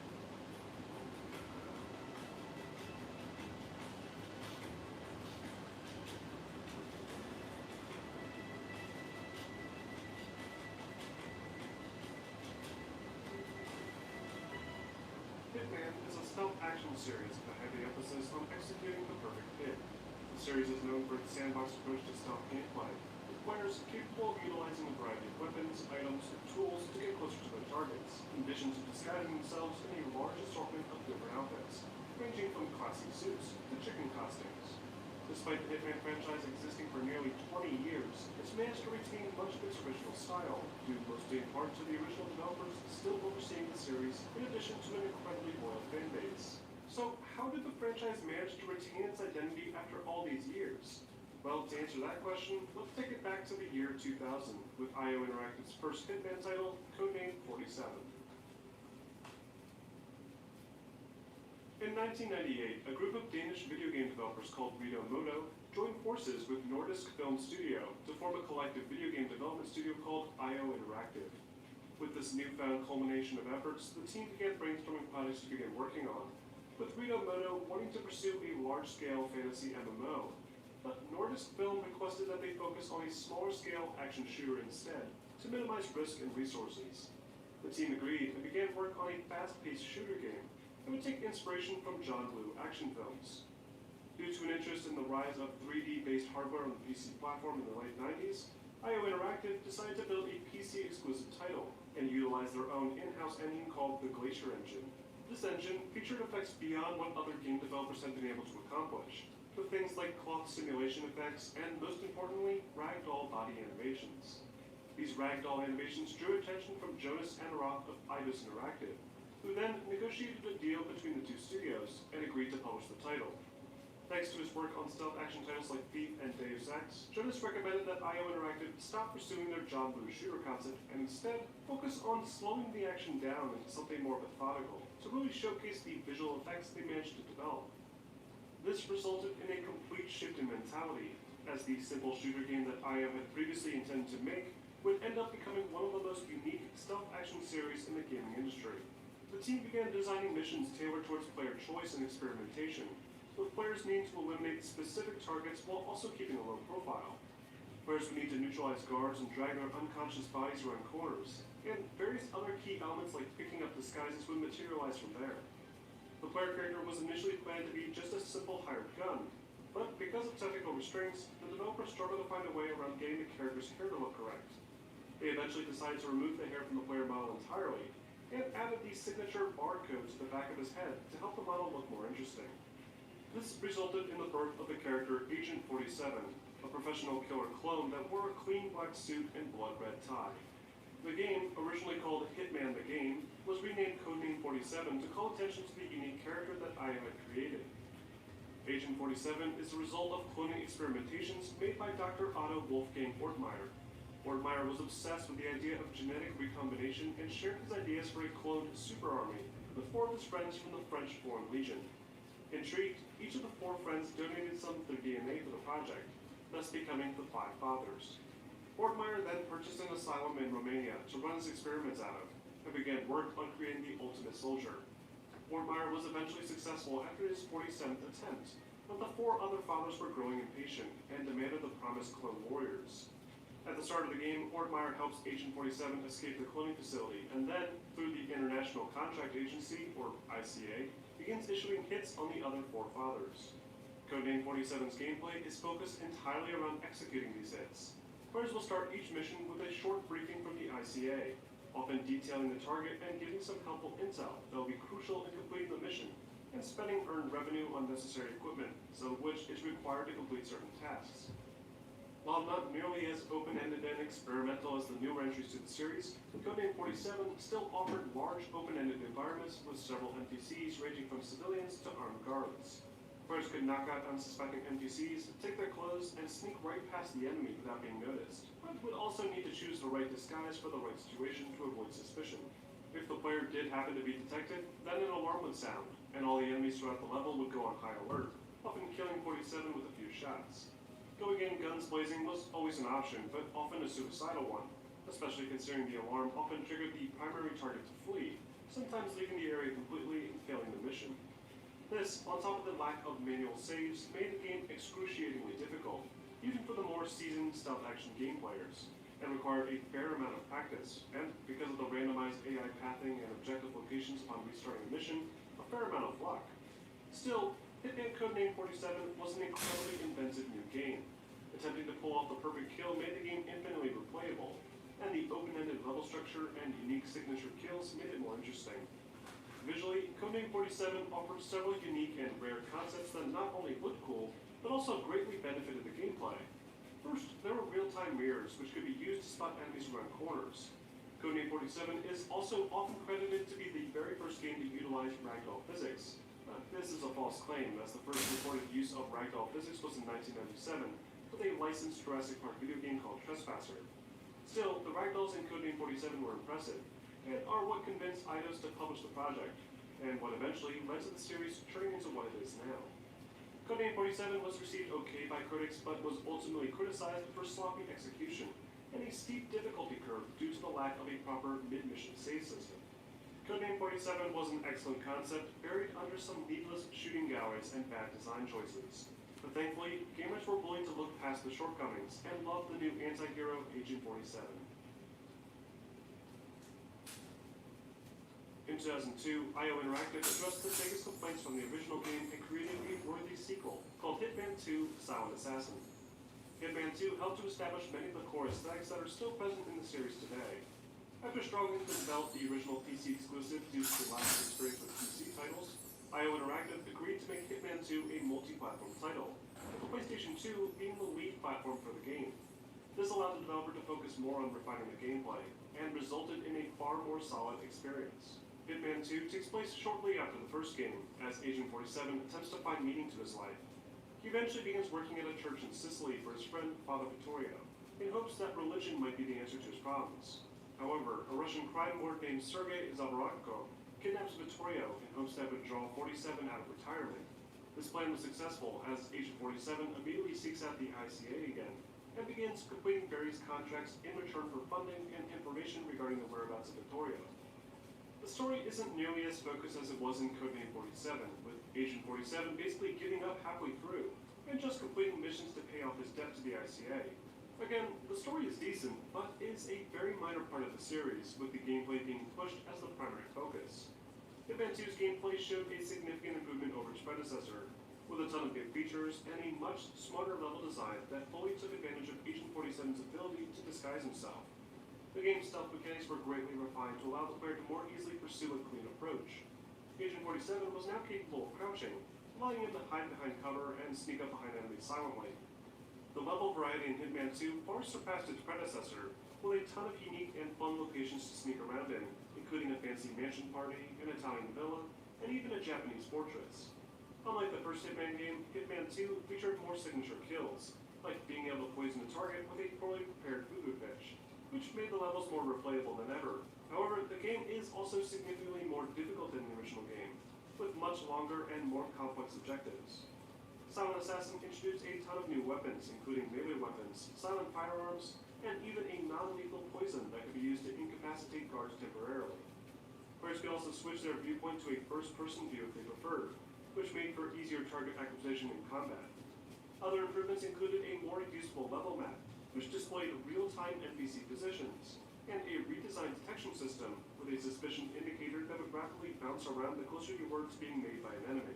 All these features made the gameplay more consistent, with a new rating system challenging players by judging their playstyle based on the number of enemy alerts and unnecessary kills they accumulated through their playthrough, with the smoothest playthroughs awarding the player with the coveted Silent Assassin Award, which also unlocked new weapons to equip when beginning missions. Visually, Hitman 2 made some notable improvements, especially to its environmental complexity. Each level felt more alive than in the original game, with more NPCs and higher quality character models. Switching over to a console-focused pipeline allowed IO Interactive to create their world much more easily, while also retaining some of the key physics-based elements that made the original special. Hitman 2 was received well by both users and critics alike, with most praising the game for improving on the problems of the original, while also building on the iconic sandbox design that the franchise was becoming known for. After Hitman 2's release, IO Interactive began work on their third Hitman game, which they intended to be the finale to their Hitman trilogy. However, at the same time, Eidos finally acquired IO Interactive completely, and encouraged the studio to meet the same 2-year deadline that they had made with Hitman 2.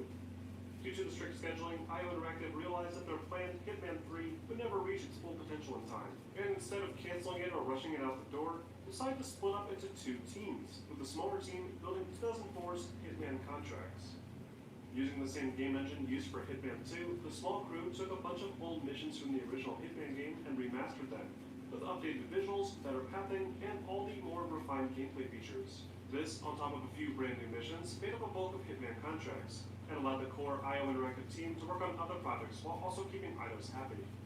Rather than just retelling the same story as Codename 47, Contracts is set up as a sort of collection of greatest hits, all set to the backdrop of Agent 47, leading out to an apartment surrounded by the police. There's not really anything special about Contract's story, aside from the story taking on a much darker tone, and giving a bit more character to 47. But it was great getting to revisit some of the better missions from the original game, with the better gameplay mechanics. Hitman Contracts handles almost the same as Hitman 2, though there were a few changes that improved the overall experience. The biggest improvement was the game's sneak ability. Hitman 2 allowed players to enter a crouch mode, but this feature was pretty much useless for sneaking up behind enemies because of how slow it was.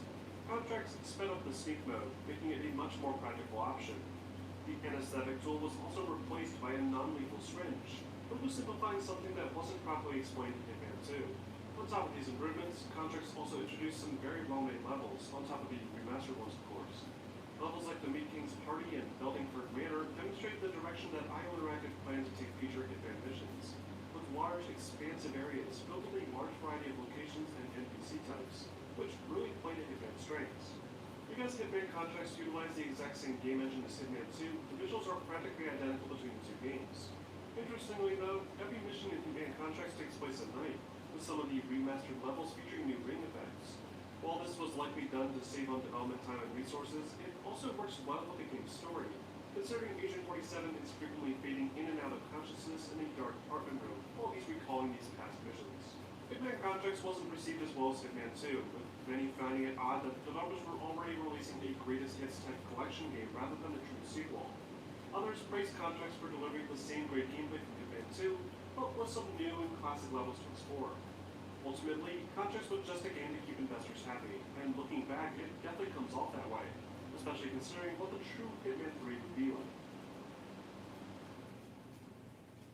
In 2006, Hitman Blood Money hit store shelves, and is still, to this day, the most beloved entry in the franchise for many fans. Hitman Blood Money took roughly 4 years to be fully realized, and went above and beyond what fans had expected from IO Interactive, with highly detailed level environments, completely revamped controls, and a more cohesive experience that holds up surprisingly well today.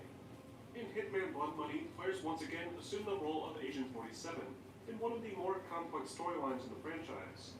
After completing several contracts from an American client, it's revealed that there's a shadow organization called the Franchise, attempting to not only destroy the ICA, but also take advantage of the cloning technologies used to create 47 and sell it to the highest bidder. 47 and his handler Diana Burnwood managed to successfully stop this plan, exposing the Shadow Corporation, and the duo tie up loose ends in one of the most epic endings to a video game. Blood Money's story not only expanded on the relationship between 47 and his longtime handler, who, up to this point, had simply been the voice of the briefings before each mission, but it also expanded the scope of the Hitman lore and brought more personality to this killer clone. Hitman Blood Money expanded in almost every way from its predecessors, with more refined movement controls, more combat options, and a more complex rating system that would judge the player's actions even more harshly. The levels now feature more ways to move around, including climbable surfaces, various hiding places, and even places to dispose of neutralized enemies. Players could find disguises to sneak past enemy guard posts, or find ways to climb around the buildings for an even more creative approach. New tools like the coin could be used to distract guards, while other devices like the remote explosive and various syringes could be used to eliminate targets stealthily. If you didn't feel like being stealthy, the combat mechanics were improved slightly, with Agent 47 capable of using a large variety of weapons that could also be upgraded between missions. Players could even grab enemies and use them as human shields.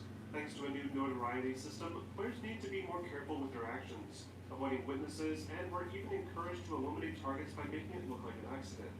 The AI in Blood Money were smart and could see things like bloodstains, and no longer would instantly start shooting at 47 if they found him trespassing, making for a more believable and accessible experience. These fundamental changes to the core gameplay helped to shape what Hitman is today, and the series has only just now started to really embrace these excellent ideas. Thanks to the power of the new Xbox 360 and various other software improvements over the course of the past 4 years, Hitman Blood Money looks miles better than its predecessors, with more advanced lighting effects, more complex environments, and better character models. While the ragdoll physics may have begun to look a bit stiff for a 2006 game, Hitman Blood Money still managed to push the boundaries with new technical achievements, like a dynamic crowd in the New Orleans level that would react to live gunfire, and much larger levels in general. Hitman Blood Money received positive reviews all around, with many applauding the game's deeper narrative, improved gameplay, and solid visuals. But a few critics did find the game to be a bit derivative of what the series had already done before, which is a possible explanation for where the series went next.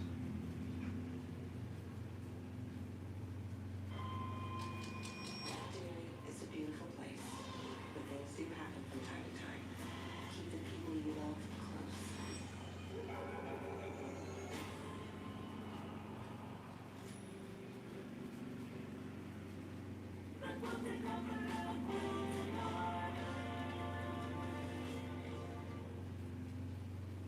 Listen, a famously smooth whiskey from a famously big family.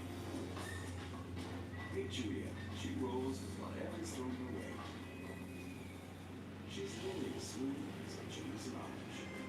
Must be James. Just because it's wet outside, you don't need to wear boots. Presenting Skechers waterproof sneakers with rugged 100% waterproof construction in a comfy, breathable, lightweight, easy-to-wear sneaker. Ditch the boots and experience comfy, capable Skechers waterproof sneakers.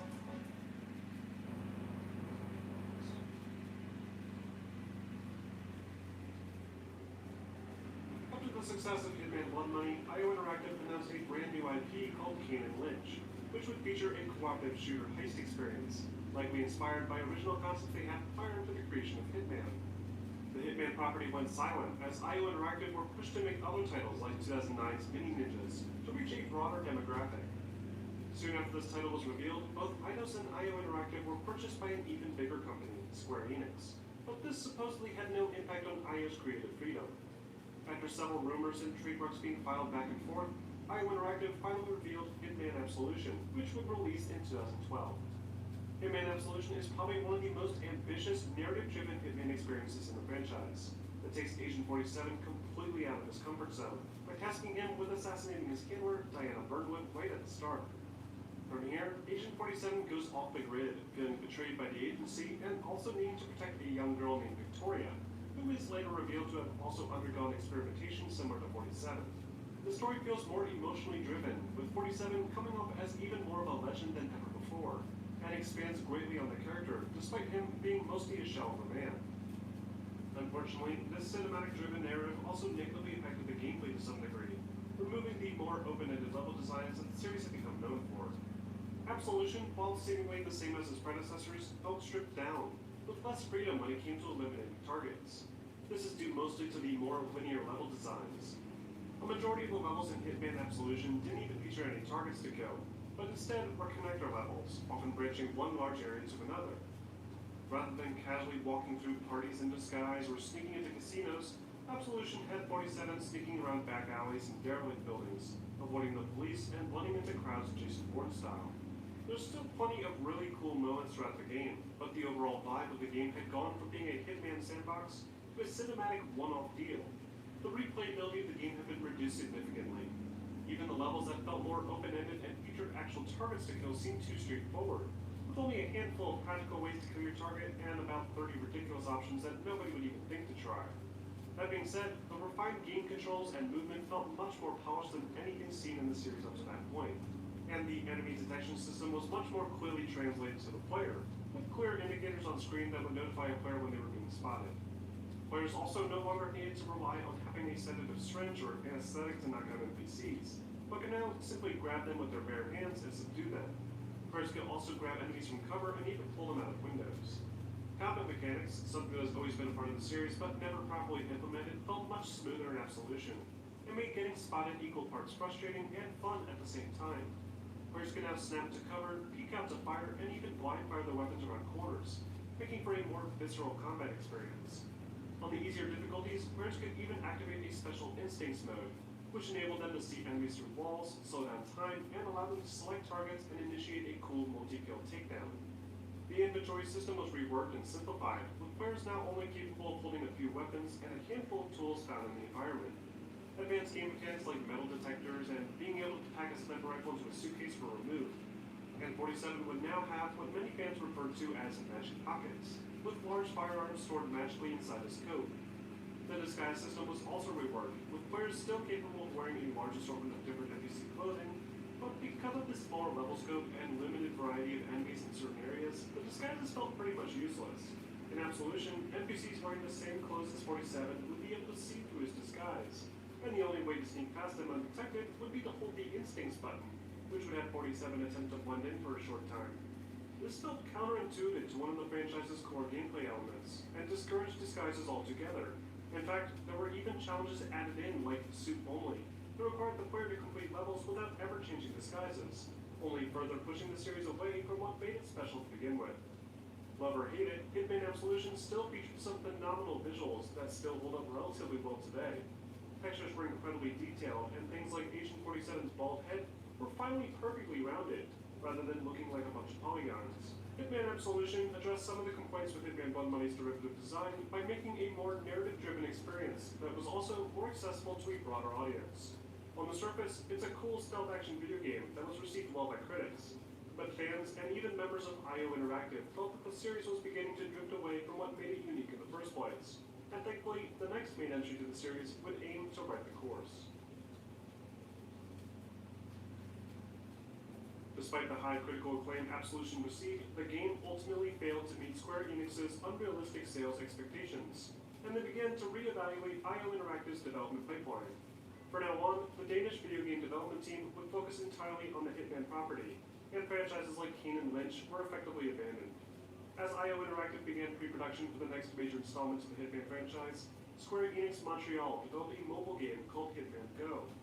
Originally planned to be an endless runner, Hitman Go was a turn-based puzzle game that resembled a board board game, and would task players with needing to move their Agent 47 game piece to various goals like assassination targets, while also avoiding being intercepted by various patrols. Hitman Go surprised critics and was a well-made puzzle experience that fit in well with the franchise's core aesthetics. Prior to the release of Hitman Absolution, a pre-order minigame was released that featured a single level where Agent 47 would perch himself on a nearby rooftop and snipe various targets. This experiment eventually evolved into Hitman Sniper, a Square Enix Montreal-developed free-to-play mobile game that built upon this simple premise. Hitman Sniper is split up into a series of 3 different mini missions, each with a high-profile target in a large residential environment filled with guards, traps, and clever trick shots. The goal of the game is to snipe enemies while also taking advantage of ragdoll physics to avoid anyone noticing the resulting body. This makes Hitman Sniper somewhat of a puzzle game, as players juggle distractions with clean kills to avoid setting off enemy alerts. This concept would be explored again with a similar pre-order incentive for 2018's Hitman 2. Yet, it's odd that the road was never fully implemented into the core titles prior. Hitman Sniper received decent overall reviews from critics, with most praising the clever concept, but claiming that the level designs weren't complex enough to keep users interested. Due to its financial shortcomings and the overwhelmingly negative fan backlash over the gameplay direction of Hitman Absolution, IO Interactive decided that they needed to reevaluate where they wanted to take the series. It was clear that the sandbox nature of Hitman Blood Money, coupled with the excellent visuals and control design of Hitman Absolution, would be the way to go, which resulted in the soft reboot Hitman. However, there was a catch. To justify the amount of money and effort going into yet another major Hitman experience, IO Interactive and Square Enix agreed that this new title would release in pieces, with the first half of the game being available at release and the second half later down the road. Only a month before the game officially released to the public, a statement came out announcing that Hitman would now be fully episodic, with 1 mission available at launch and additional missions releasing every other month. While this choice did result in much deeper, expansive sandbox levels with smooth gameplay mechanics, the game's story took a major hit. Hitman's plot begins with a flashback sequence showing how Agent 47's involvement with the ICA began back in 1999. After this initial tutorial, though, the game goes back to the present day, where 47 is given multiple contracts by a shadow client in an underlying plot that would inevitably hurt the reputation of the ICA. There's not really much else to the story, and by the time the final episode released, there were still many questions left unanswered, and it felt unsatisfying to say the least. Thankfully, all the efforts that didn't go into the story did make their way into the gameplay, resulting in one of the most genuine Hitman experiences in the history of the franchise. Hitman's level designs are second to none, with massive sandbox environments filled with areas to explore, tools to use, and plenty of signature kills to eliminate targets. Levels are so large even that many of the rooms were never used in the main missions, but instead are used for various other bonus methods. Players will begin each level in a simple starting location, often positioned near the front door of a target building. Each level features multiple targets to eliminate, and each have their own distinct pathing that is repeated endlessly, allowing players to take advantage of any well-placed accidents waiting to happen. Other signature kills can be triggered with opportunities, which are a series of events that can get your target into a vulnerable position. After completing missions, players are greeted with a scorecard, and any completed challenges throughout the mission will reward the player with additional weapons, tools, and even new insertion points, all of which greatly encourage multiple replays. Many of the franchise's defining features may have matured, including full security pat-downs, throwing points as distractions, and of course, a large assortment of outlets to disguise yourself in. Unlike Hitman Absolution, Hitman allows players to wear disguises of matching NPCs and not be detected. However, the idea that workers within the same outfit would recognize 47 still exists to some extent. There are now specific higher-ranking NPCs throughout each level that can see through certain disguises. This adds a fair challenge to the experience and removes the annoying instinct of blending and getting entirely. Other returning features from Absolution include the responsive control scheme, making it easy to maneuver the world, find certain objects, and visualize NPCs. The combat was toned down, though, making high-alert situations nearly impossible to deal with. Players could no longer use NPCs as human shields, and the epic slow-motion instinct kill feature was removed as well. Hitman encouraged the smooth, silent assassin approach, and despite the decently large arsenal of weapons, discourages combat encounters. Due to the episodic nature of the game's release, Hitman received a ton of gameplay modifications throughout the year, with direct community feedback greatly influencing the direction. Things like the game's detection system were refined, allowing players to access camera terminals and delete evidence from being caught on camera, thereby avoiding the negative mark on the mission stats. Fixes like this are some of the few redeeming factors of the odd decision to make the experience episodic, and have helped steer IO Interactive in the direction that fans want to see the franchise go. The episodic nature of Hitman also allowed for a more connected experience, with bonus episodes and additional live missions helping to bridge new level releases. One of the most interesting new modes in Hitman is the Elusive Target. Elusive targets are missions that are only available for a very limited time and can only be attempted once by players, requiring expert knowledge of specific level layouts and the ability to improvise assassinations on the fly. Failing to kill the target or getting killed yourself would result in an instant failure, with no option to retry. Players could, of course, disconnect their internet to force the mode to reset, but typically the idea behind the mode is that players would need to be perfect on their first attempt, testing their ability to adapt to difficult circumstances. IO Interactive released a ton of these targets, each with unique guard patrols and various other small changes to the pre-existing level designs. It was a very cool and inventive new feature that encouraged more community engagement and discussion and took advantage of parts of each level that were not used otherwise. Visually, Hitman 2016 looked excellent, with a modified Glacier engine showing off some highly detailed environments, and dense NPC populations really making each level feel alive.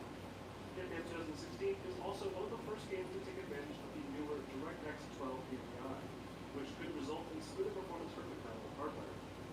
Hitman received some of the highest reviews since Hitman Blood Money, with many praising the game's intricate mission design, smooth gameplay mechanics, and superb understanding of what made Hitman work to begin with. But as expected, many fans and critics found fault in the episodic release schedule, stating that it felt unnecessary. Hitman could have benefited from releasing a full finished product a year later, and would have avoided confusing the fan base. Because of the poor sales of Hitman, Square Enix announced in 2017 that they were cutting the small Danish development studio IO Interactive loose, and began meeting with investors over a potential buyout. Many developers from IO Interactive lost their job during this time, and the heads of IO began negotiations with Square for a management buyout. In June 2017, IO confirmed that they successfully managed to become an independent studio, and also managed to retain full rights to the Hitman intellectual property. While seemingly good news on the surface, this left many fans concerned about the state of Hitman 2, which was, at this point, according to IO Interactive, well into production, and would have featured classic levels from older Hitman games, in addition to a conclusion to the splintered plot of Hitman 2016. After months of silence, IO Interactive announced that they would be picked up by Warner Brothers Interactive Entertainment, and Hitman 2 would be releasing in fall of 2018. And that brings us to now, with the impending release of yet another Hitman game, which appears to be delivering a near identical gameplay experience to the well-received Hitman reboot from 2016. Hitman 2 aims to continue the storyline introduced in the previous title, while also answering some questions about Agent 47's origins. There's very few new features for Hitman 2 outside of reintroducing Hitman Blood Money's suitcase mechanic, which allowed players to conceal sniper rifles without drawing attention, in addition to a few new gadgets and 6 confirmed locations that will be available at release. The elusive targets also make a return, in addition to a new cooperative sniper mode that borrows the design elements from 2015's Hitman Sniper and the Hitman Absolution Sniper Challenge demo.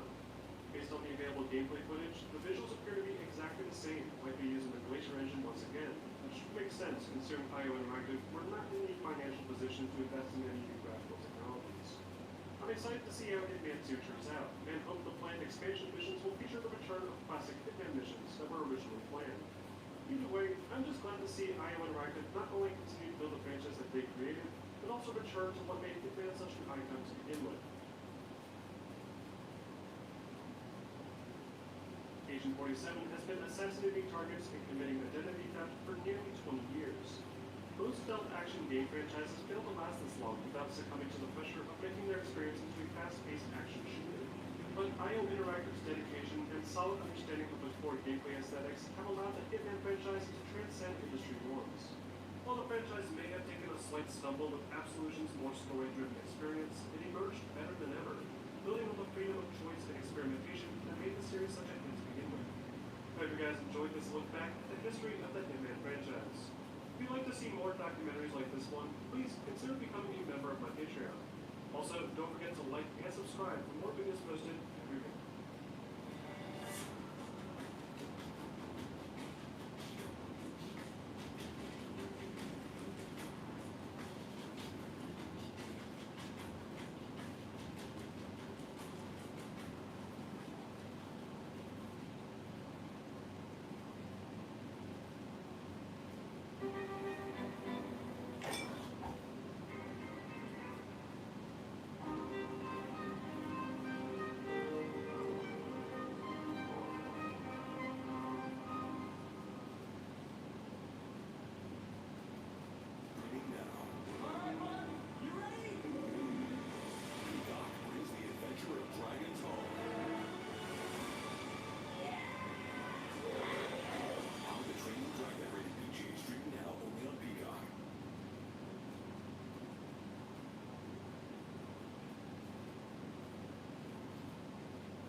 Welcome back, everybody. My name is Nick930, and to celebrate the upcoming release of Fallout 76, I want to share with you the complete history of Fallout.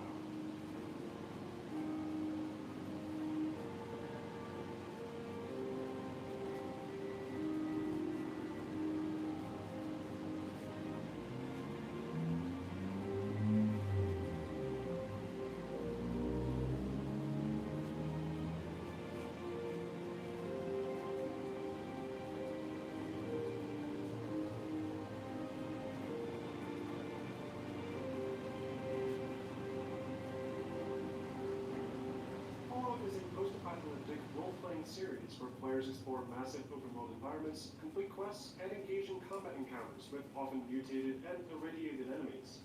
The world of Fallout is modeled after a sort of strange hybrid of old 1950s American culture and futuristic nuclear-powered science fiction in an alternate timeline where America was destroyed by nuclear war in 2077. The series is filled with nods to various other post-apocalyptic literature and media, while also retaining its own signature style, with recurring enemy types, various fictional products, and unique concepts. But despite these constants, the series has diverged substantially since its initial outing in 1997, and has gone from being a top-down, turn-based RPG adventure to a fully immersive, open-world shooter game, with many fans feeling greatly divided over the change. But regardless of how you feel about the direction the series has taken, Fallout has still managed to reach the upper echelons of the gaming industry, and new titles have become somewhat of an event among the gaming community. So how did the series reach this level of pop culture fandom it sees itself in now? Well, to answer that, we're going to start by taking a look at the original game from 1997 called Fallout. Around the mid-90s, Interplay Entertainment contracted the small studio Black Isle to begin work on a spiritual successor to the 1988 post-apocalyptic classic Wasteland. The game was eventually renamed into Fallout after some copyright concerns, but would share a lot of the same basic concepts, including the setting and basic premise. Something that surprised me when researching the origins of the Fallout franchise was how fundamental the game's role-playing progression system was to its identity, and how its development has greatly influenced its current design. The original Fallout game was initially pitched as a role-playing adventure that made use of the tabletop role-playing system called GURPS, which allowed players to manually assign ability points to their various attributes, rather than being completely random like a traditional Dungeons & Dragons character creation. These old-school role-playing designs are key to the creation of the Fallout universe, and still make up the foundation of the series to this day. However, because of Fallout's mature content, Interplay was forced to abandon the GURPS system, and instead created the iconic Special System instead. Development on Fallout took several years, with the producer, Tim Kaine, building most of the game engine alone. After hiring roughly 30 more workers to work on advanced animations and texture designs, the project was finally completed 3 years later, and was released for various computer platforms in fall of 1997. The original Fallout takes place in Southern California, 84 years after the Great Nuclear War results in entire major cities reduced to rubble. Players take control of the Vault Dweller, a member of one of many underground vaults that were seemingly created prior to the war to provide shelter from a potential nuclear apocalypse. In truth, these vaults were never designed to withstand a true nuclear apocalypse, and were often intended for unethical experimentations on unsuspecting residents. Thankfully for our protagonist, Vault 13 was one of the control variables, and therefore operated exactly as advertised. Only at the start of this game, a computer chip designed to maintain the health of the vault's water supply fails, and the overseer of Vault 13 tasks the player with setting out from the vault to find a replacement. This is where the game truly begins, and players are given free reign of a relatively massive open-world environment filled with dangerous mutated creatures, survivor settlements, and interesting militaristic factions. The original Fallout was a very different game than the more recent entries, with an isometric camera and a heavy emphasis on turn-based gameplay. Players would need to click on the screen to tell the characters where to go, and getting noticed by an enemy resulted in a combat encounter. Combat encounters were heavily turn-based and revolved heavily around the action points counter in the player's heads-up display. Each action required a different amount of action points to initiate before the player's turn was completed, giving the experience a very tabletop feel. Players could also recruit allies throughout the world to assist them in combat encounters, and could be partially controlled by speaking with them directly. The game's communication system functions similarly to more modern Fallout games, with players capable of talking to most NPCs and choosing between various dialogue choices. But unlike newer games, the dialogue choices were much lengthier and in-depth, and often were critical in progressing through the game. Combat was not an easy task, and with limited ammunition and often large numbers of enemies, the best option was almost always a silver tongue. Fallout's visual design obviously hasn't held up very well today, Though it's interesting to learn how they managed to pull off the animations of some of the game's characters during dialogue segments. According to an article in Next Generation magazine, the art designers behind Fallout created clay molds of various character heads, and then used various programs like Sketch to render the models. The main game world was created on a hexagonal grid with various false 3D projections to give the illusion of depth. But outside of that, most of the effort was focused on the game's complex branching story pathing and dialogue. It was an ambitious concept, and very few developers had managed to successfully pull off this level of role-playing adventure in a video game. But as the industry grew, these basic principles would become increasingly more mainstream. Based on the aggregated score from Metacritic, Fallout was met with mostly positive reviews, with many critics applauding the creative style and approach, and many outlets declaring it the best RPG video game in years. Thanks to the success of Fallout, a sequel would release only a year later.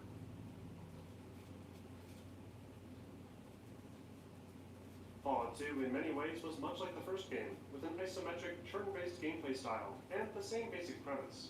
But the world of Fallout 2 was denser, and featured more character behind its locations, with things like billboards, funny dialogue, and plenty of pop culture references, bringing it more in line with what fans would expect from more recent titles.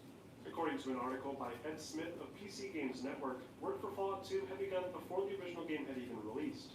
And with the somewhat less than stellar sales of the original game when compared to Baldur's Gate, Files was under significant pressure with Fallout 2, requiring long hours and expedited work effort.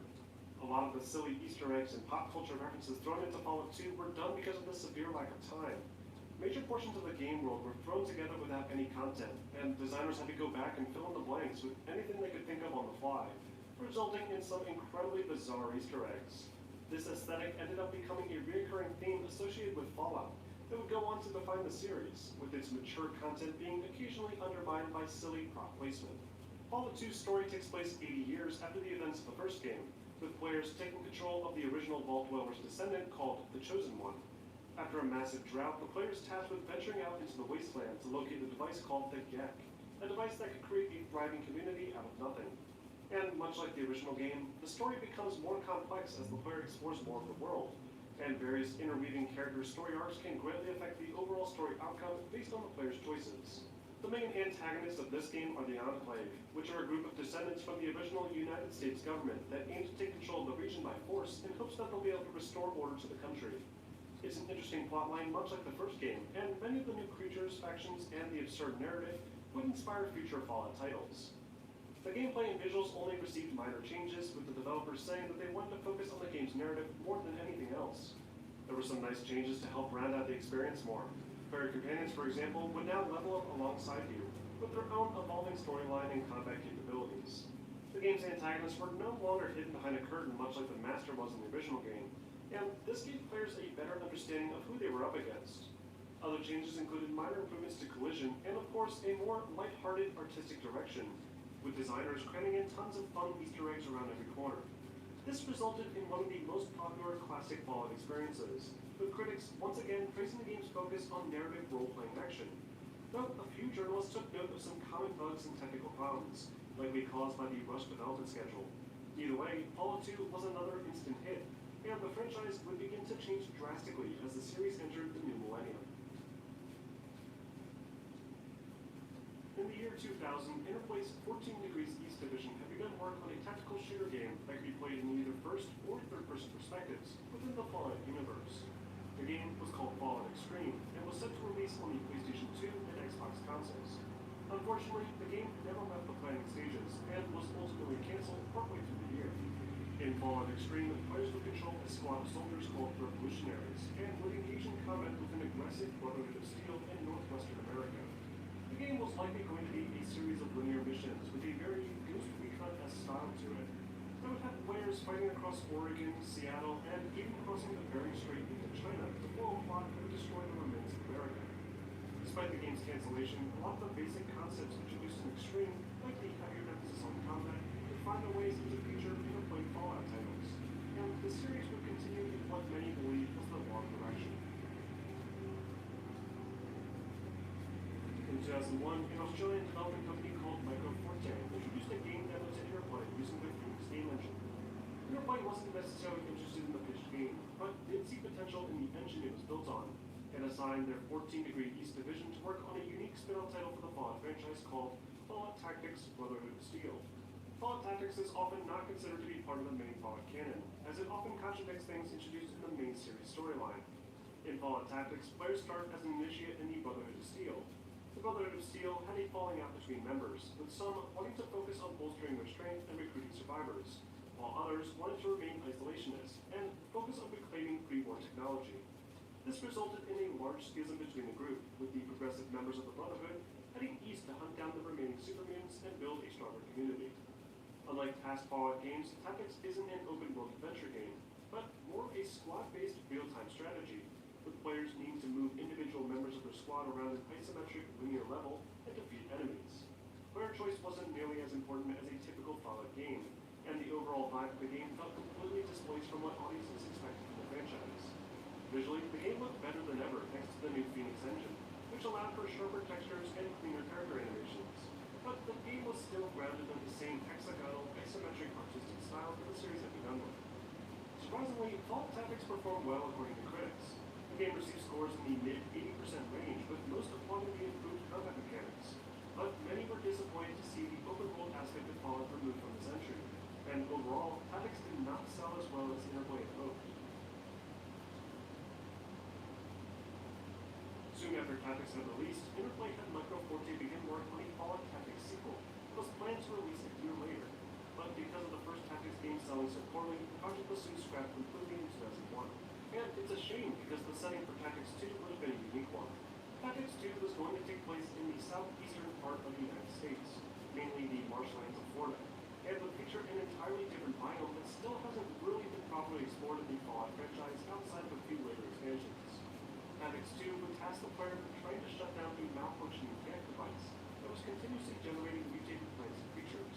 Players would fight off mutated gators in the swamps of Florida, while also contending with an even more aggressive Brotherhood of Steel.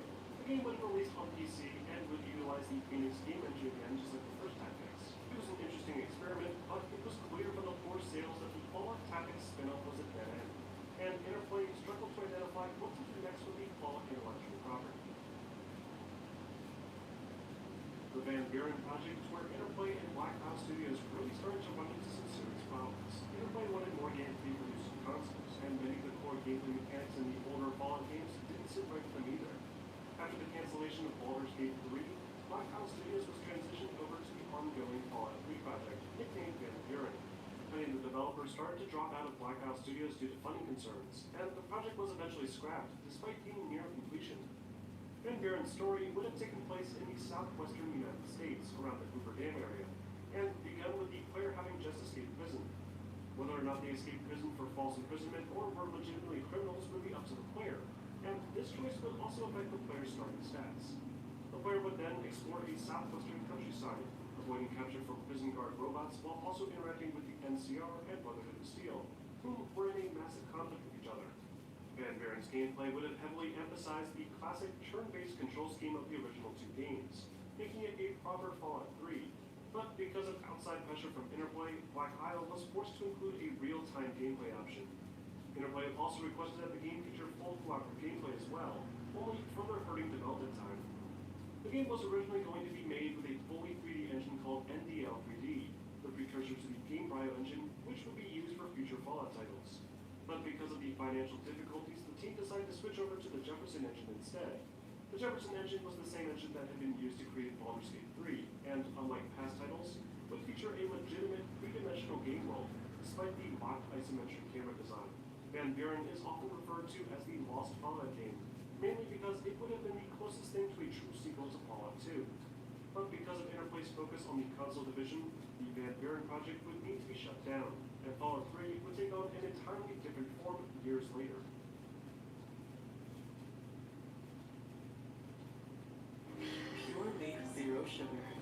All the flavor. All the sweetness. Zero calories. Time for a tea break. Time for a pure leaf. With new gentler scents, clean smells as it feels. Or through anything with Predator generators. Available now, only at Harbor Freight. When investing leads to questions, JP Morgan Wealth Management has powerful tools, research from expert analysts, and a single view of your banking and investing accounts right in the Chase mobile app. When you want to take control of your financial future, the answer is JP Morgan Wealth Management. Lives ruined, people dead. That's riveting. Did you notice anything unusual? I have a case to crack. Stay out of police business. Game on. Years later. While Blackout Studios was working on the doomed Van Buren project, the core Interplay team worked on the first official console debut for the Fallout series called Fallout Brotherhood of Steel. This would be the final title in the franchise released by Interplay Entertainment. In Brotherhood of Steel, players control a squad of Brotherhood initiates as they search for a group of missing paladins, and have run-ins with various classic Fallout factions including raiders, ghouls, and super mutants. The story also had a bit of a throwback to the original game, with the player meeting up with the original Vault Dweller. Much like Fallout Tactics, this console-exclusive Fallout title would not feature an open-world environment, but instead would offer multiple missions at various locations with a linear structure. Players could not customize their stats like other Fallout games, but could choose from one of 6 playable characters, and could even play cooperatively with a friend. The game had a rotatable camera and some awkward top-down controls that hurt its audience's appeal greatly, and it feels far removed from other Fallout titles in the franchise, with a significantly heavier emphasis on action rather than on roleplay. Fallout Brotherhood of Steel failed to meet expectations and was critically panned for its repetitive mission structure and massive displacement from the franchise's core aesthetics. Before Brotherhood of Steel released, Interplay already had begun work on a sequel. Brotherhood of Steel 2 would feature pretty much the exact same gameplay mechanics, but with a few new features like a few new enemies, weapons, and playable characters. There were also plans to implement a stealth element to the gameplay, which would add a little bit more variety to the experience. However, Brotherhood of Steel 2 would never see the light of day due to poor reception for the original game, and the project was canned despite being close to completion. Throughout the mid-2000s, Interplay and Masthead Studios had begun working on an ambitious online Fallout experience simply called Fallout Online. In 2007, Bethesda Softworks purchased the Fallout intellectual property, and gave Interplay Entertainment a strict requirement regarding the development of Fallout Online. Interplay failed to meet these requirements by the deadline, and a massive legal dispute erupted, with Bethesda and Interplay going back and forth, fighting for control of the Fallout franchise. The result of this legal dispute was the cancellation of Fallout Online, and Interplay losing the rights to the Fallout MMO property. Interplay could still earn revenue from the original 3 Fallout PC titles, but the franchise would finally come under full control of Bethesda Softworks, a move that would change the franchise forever. In 2004, Bethesda Softworks, creators of the popular Elder Scrolls video games, licensed the rights from Interplay Entertainment to work on the Fallout franchise. Using the Gamebryo engine, the same engine used for the award-winning Elder Scrolls Oblivion game, Bethesda Softworks created a massive 3D environment beyond the scope of anything seen in a Fallout game prior, while also respectfully maintaining the core aesthetic of the original titles. The result was Fallout 3, a game that turned the Fallout franchise into a mainstream phenomenon. Fallout 3's story takes place in the Capital Wasteland, the post-apocalyptic ruins of the Washington, D.C. area. Players take control of the Wanderer, starting literally with the character's birth. After a lengthy introduction that explains what life inside a vault would be like, the player is forced to escape out into the nuclear fallout of the wasteland to search for their father. It's at this point that the game really begins, with players given free reign of the world and being able to explore at their own discretion. Players eventually would find survivor communities like Megaton or Rivet City and complete various quests while also looking for clues to locate their father. Popular Fallout factions like the Enclave and Brotherhood can be found in the world, with the Enclave being the main antagonist and the Brotherhood focusing more on being the saviors of the people rather than their original focus of securing high-end technology. Fallout 3 was a genuine Fallout experience with a heavy emphasis on exploration and player choices, but the gameplay is where it deviates heavily from the older titles. Taking full advantage of the more advanced game engine, Fallout 3 was a full 3D world that could be explored in either third or first person, a major departure from the original game's isometric approach. The movement design was also changed substantially. Fallout 3 featured a much more conventional control scheme, with players able to walk, jump, and fire weapons freely. Combat would no longer be modeled after the classic turn-based design, but would instead happen in real time, with players needing to rely on accuracy and cover. However, realizing how fundamental the classic turn-based design was to the Fallout aesthetic, Bethesda incorporated a unique mechanic called VATS, which allowed players to stop time and target specific enemies and limbs. The accuracy would be adjusted based on the weapon, stats, and distance, with each shot consuming a certain amount of action points, just like the old games. Fallout 3 also saw the return of the Pip-Boy, a device that previously served simply as the name for the game's user interface. Only now, it's become a more functional and immersive tool. Players could bring up the Pip-Boy to look at the game world map, browse their inventory, check on their health status, and view quest information. But now, it can also be used to tune into radio stations and feature a bright flashlight to explore dark locations like the DC Metro. Fallout 3 was incredibly ambitious and a massive experience that redefined the Fallout franchise while also retaining the fundamental components that made the series special to begin with. Its combination of role-playing elements with a more action-oriented approach was well received by audiences, and introduced a new generation of gamers to the Fallout universe. The mature, brutal character of Fallout's world remained mostly intact, while also retaining the fun, charm, and personality of Fallout 2 to some degree. Fallout 3 was met with exceptionally high review scores, with many praising the game's huge, expansive world, though a few did find fault in the game's awkward real-time combat controls, which admittedly haven't aged very well. Regardless, Fallout 3 was a huge success, and Bethesda proved capable enough to take on the Fallout intellectual property. Fallout New Vegas is essentially the swan song of interplay entertainment. After the colossal financial failures of Black Isle Studios in the early 2000s, some of the original designers left the studio and created their own independent studio called Obsidian Entertainment. After the success of Fallout 3, Bethesda Softworks contracted Obsidian to create a new Fallout game, while the core Bethesda team focused their efforts on development for a new Elder Scrolls experience. This provided the perfect opportunity for the ex-Fallout creators to finally utilize old ideas from past canceled Fallout titles like Van Buren, while also taking advantage of the GameBrio engine and previously existing game assets to build their dream Fallout experience. New Vegas has one of the more unique stories in the franchise, with the player taking control of the Courier after recovering from a critical bullet wound to the head and needing to hunt down the man responsible.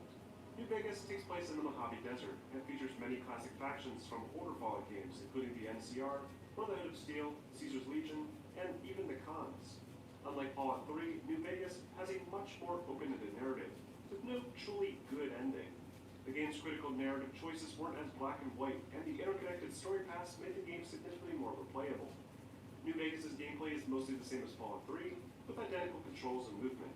New Vegas did feature a few new things, like the ability to aim down the sights of a firearm and ability to craft ammunition. New Vegas built on what Bethesda managed to establish with Fallout 3 and delivered a more classic Fallout style. Unfortunately, New Vegas is also infamous for its unstable build quality, with countless glitches, game crashes, and save corruptions ruining the experience in its early days. The game is now in a far more playable state, and loyal community members have created workarounds to the more common problems. New Vegas was received very well, but not as well as Fallout 3 by reviewers. It has since inherited a loyal fan following, with many claiming that New Vegas was the last great Fallout game, and it's understandable why people think this way. New Vegas not only featured the same great open-ended gameplay of Fallout 3, but also reintroduced the light-hearted and significantly more interesting aesthetics from the classic games. Even the game's expansion packs were well-crafted, and remain a benchmark for high-quality video game downloadable content. Despite both Fallout 3 and New Vegas collectively receiving high critical acclaim, the series went silent and wouldn't re-emerge until the next console generation. After years of silence and heavy fan speculation at the slightest mention of any Fallout-related hints on the internet, Bethesda finally took to the E3 stage to announce the latest major installments in the Fallout franchise. However, before we talk about that, I wanted to briefly mention Fallout Shelter, a mobile spin-off title that had players controlling an underground vault and maintaining a community of survivors. It was later re-released for PC and console platforms and was received well, and would ultimately serve as a game to hold fans over until the release of Fallout 4. Soon after development for Fallout 3 wrapped up, the Bethesda team began work on a new in-house game engine called the Creation Engine. This engine would not only be used to build the massively popular Skyrim in 2011, but would also be used to build 2015's Fallout 4. Fallout 4 was beyond ambitious, with revamped visuals, a denser open world to explore, and a ton of new gameplay features to fully immerse the player in the world of Fallout. However, this focus on improving the gameplay inadvertently lowered the quality of the game's narrative. In Fallout 4, players would assume the role of the lone wanderer, who manages to survive the Great War by being cryogenically frozen inside Vault 411. After witnessing the kidnapping of his or her son, the lone wanderer wakes up and sets out on a mission to track the kidnappers down. But as always with requests while also adoring their pet dogs and teddy bears. Many fans did note that Fallout 4's story didn't match the level of complexity of past Fallout games. This was mainly due to Bethesda's decision to fully voice cast the player's character, aka the Lone Wanderer. To realistically record all different lines of dialogue convincingly, Bethesda narrowed the scope of the game's role-playing significantly, and limited dialogue to 4 simple choices, often being either yes, no, maybe, or something silly. And regardless of your dialogue choice, the story seemed to almost always play out the same way. Previous titles allowed you to build a truly evil character if you wanted, and the story seemed to organically allow you to do that. But Fallout 4 often pointed players towards the good guy storyline. There's still a fair bit of role-playing to be had and plenty of branching paths and story arcs, but it didn't reach the level of storytelling on offer in games like New Vegas. Fallout 4 did receive some excellent quality of life improvements to the gameplay. Firstly, the shooting mechanics were made to feel much more fluid and consistent. Weapon firing animations had more impact to them, and sound effects were bumped up a notch. There was a massive arsenal of unique weapons to choose from, all of which could be fully customized at weapon patches. This level of customization extended to creating food, medicine, armor, and even heavy power armor. The power armor went from being just a simple clothing item to an essential tool that players could climb in and out of at will, and customize with bolt-resistant plating, targeting sensors, and jetpacks. Enemies were more varied than ever, with a ton of different factions, creatures, and legendary enemies that were often more difficult to defeat, and rewarded players with special legendary items. Friendly companions were made to be more practical, with each companion offering different benefits to the player, and they also could be directly controlled with basic commands. If you didn't feel like completing quests, you could spend hours creating custom friendly settlements, complete with storefronts and defenses to hold off against constantly reoccurring enemy attacks. Visually, Fallout 4 was miles ahead of its predecessors, with smoother animation work, beautiful volumetric lighting effects, and a level of environmental detail unmatched by other titles in the series. The game had a few performance-based issues in addition to some reoccurring bugs regarding the settlement feature, but it was still a surprisingly solid game, despite Bethesda's reputation for releasing broken products. Fallout 4 was an experience unlike any other Fallout game on the surface, but after hours spent exploring its hugely dense world, players were greeted to a ton of repetitive tasks, like going to certain locations and killing a randomly generated group of enemies. This, on top of the reduced role-playing aspects and a controversy regarding Bethesda's paid modification storefront scandal, resulted in a lukewarm user reception, but the game's critical score was still mostly positive. In 2018, Bethesda once again took to the E3 show floor to provide details on their recently revealed new entry to the series, Fallout 76. Fallout 76 would utilize the same creation engine used to build Fallout 4, but instead of providing another heavily narrative-driven single-player experience, it would be a multiplayer-focused open-world adventure. According to Todd Howard, Fallout 76 will not feature any human NPCs to speak to, but instead will offer players quests through other means like finding nodes, reading computer terminals, or just encountering events. The idea behind Fallout 76 was to create a world where players would be able to take on the roles of human NPCs, and could theoretically create storefronts on their own and partner with other players. This has already worried some players, unsurprisingly, as one of Fallout's strongest aspects has always been its engaging narrative experience. But the prospect of being able to finally explore the wasteland with friends is an interesting one, and I'm curious how Bethesda's anti-griefing design will play out, especially on the PC platform. From what's been shown so far, Fallout 76 will handle exactly like Fallout 4 in terms of controls and combat mechanics. Only enemies will likely be scaled to be more difficult to encounter the inclusion of multiplayer. A lot of the focus of Fallout 76 seems to be on exploring the open world and defeating legendary enemies for dying and loot. So if you are really into Fallout 4's endgame content, then Fallout 76 should be a no-brainer. Unique to Fallout 76 are nuclear launch codes, which, when combined, can grant players access to a nuclear warhead, which can then be fired anywhere around the West Virginia countryside. Doing so will not only destroy anything with a heartbeat in that area, but also create a high-level zone with legendary enemy spawns being more frequent. It's a clever idea that plays perfectly into the Fallout mythos, and may be the most popular in-game activity plan so far. Fallout 76 will be coming to the PlayStation 4, Xbox One, and PC platforms November 14th, and I'll be sure to cover the game when I get my hands on it, including a full review and direct visual comparison to Fallout 4. Fallout's legacy is one that's unmatched when it comes to the action role-playing genre. The post-apocalyptic world of Fallout is one that's dreary and depressing, yet inviting at the same time, often challenging players with the question, how would you survive a nuclear Armageddon? It's a fun look at an alternate science fiction timeline that provides a deep and generally consistent lore, while also enticing players with its addictive, explorative nature. And the fact that its visuals are never really up to par with the competition is a testament to how much more important a solid story and fun gameplay experience are to creating a good game. While the series has taken a few more steps in the direction of being an action-adventure game, often abandoning its hardcore RPG roots, the series is still more popular than ever. It retains that charm that Interplay and Black Isle first brought to the table back in 1997. I hope you guys enjoyed this retrospective look at the Fallout franchise. Which games were your favorite? Let us know in the comment section, and if you want to see more retrospective pieces like this in the future, please consider being a member of my Patreon. And don't forget to like and subscribe for more videos posted every week.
Crowbars, head crabs, Black Mesa, the G-Man. Even if you're a casual gamer, you've probably heard these terms used together before. If not because of the groundbreaking experiences that they're a part of, but because of the years of speculation regarding the experiences that have yet to come. So for today's video, in celebration of the upcoming release of Half-Life Alyx, I wanted to share with you the complete history of one of gaming's most influential series of all time, Half-Life.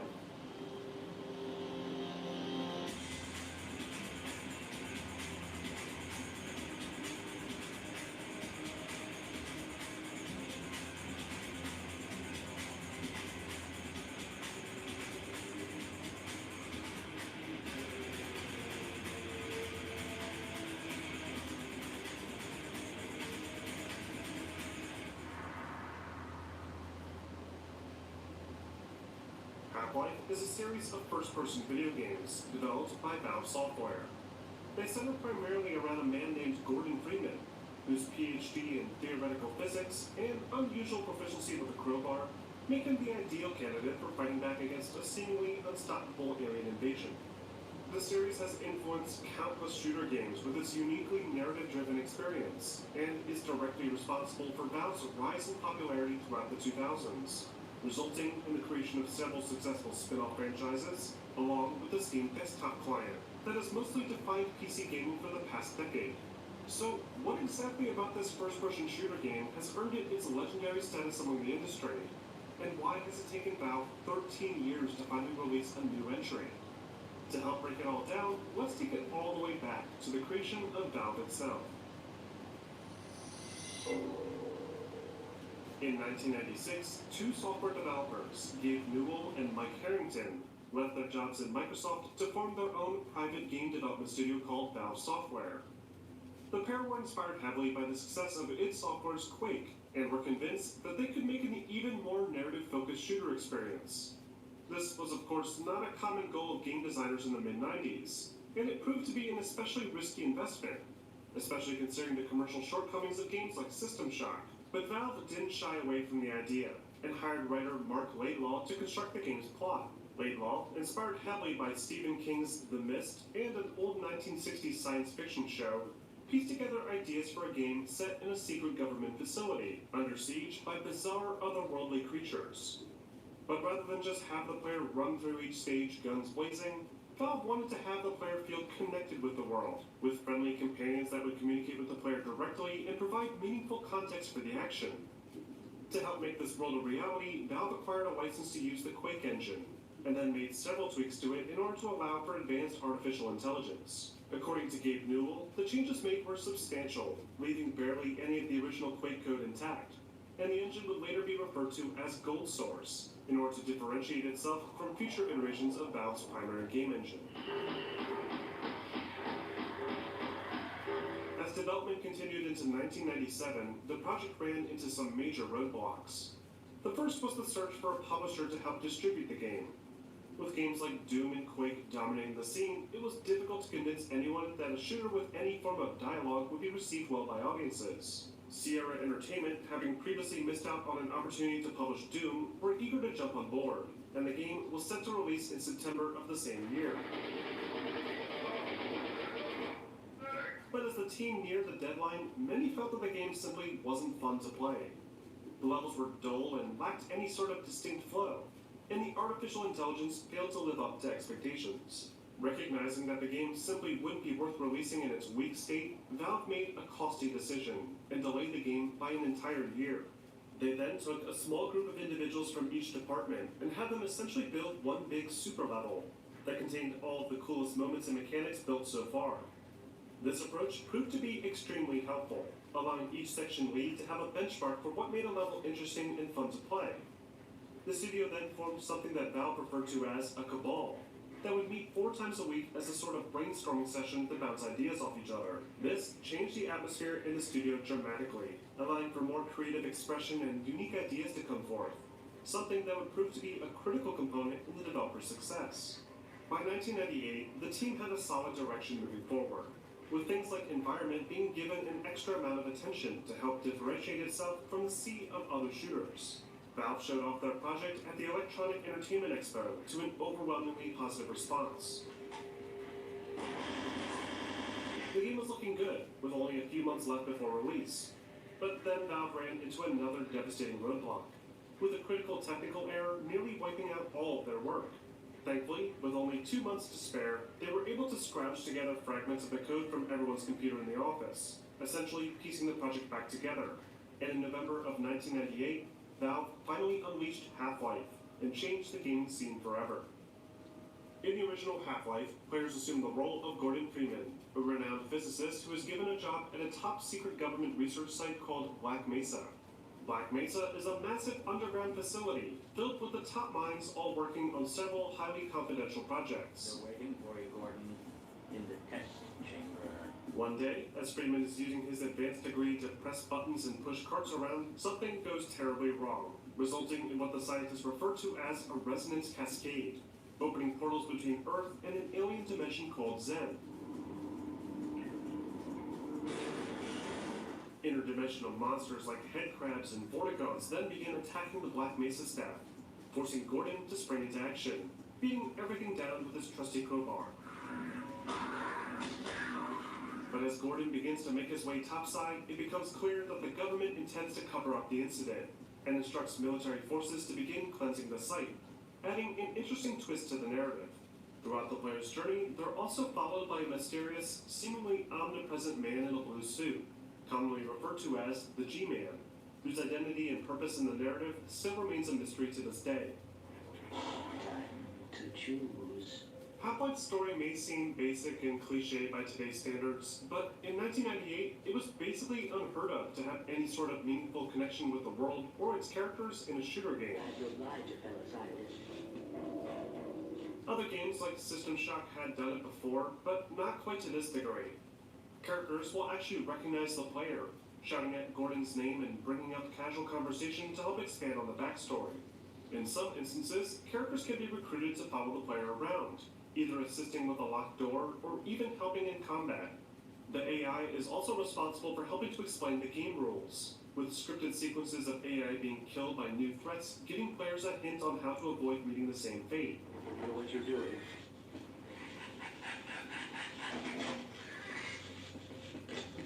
These techniques, coupled with the excellent level layouts, help to make Black Mesa feel like a genuinely real place.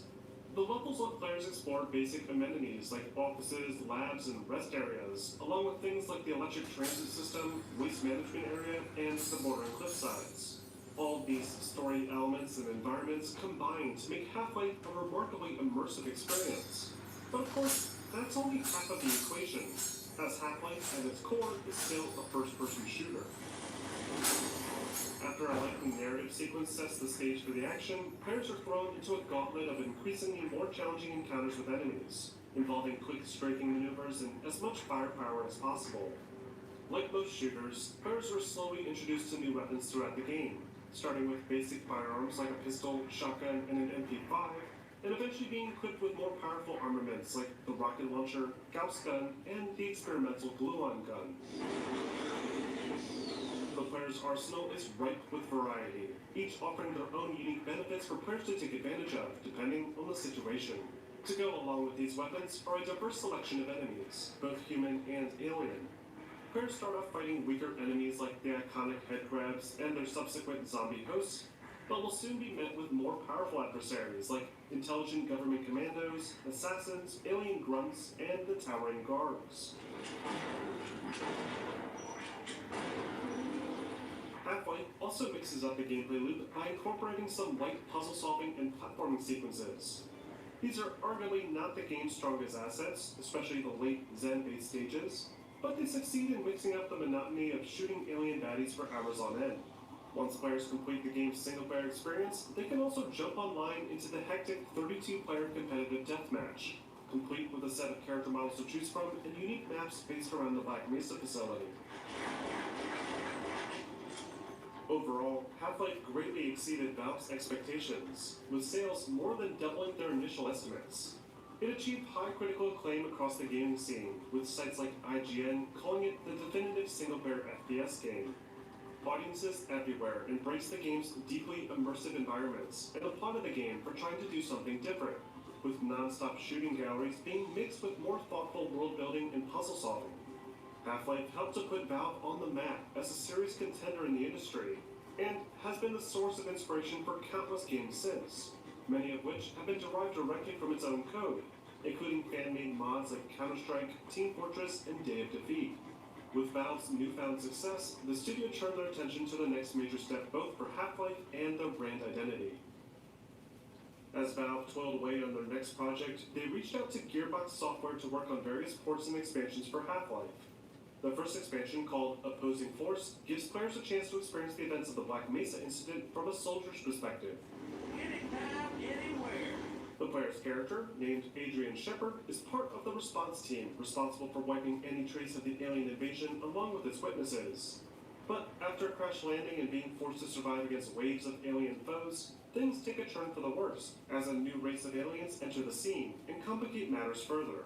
This expansion helps to fill in the gaps at the end of the original game, while also introducing new questions, adding even more to the overarching plot.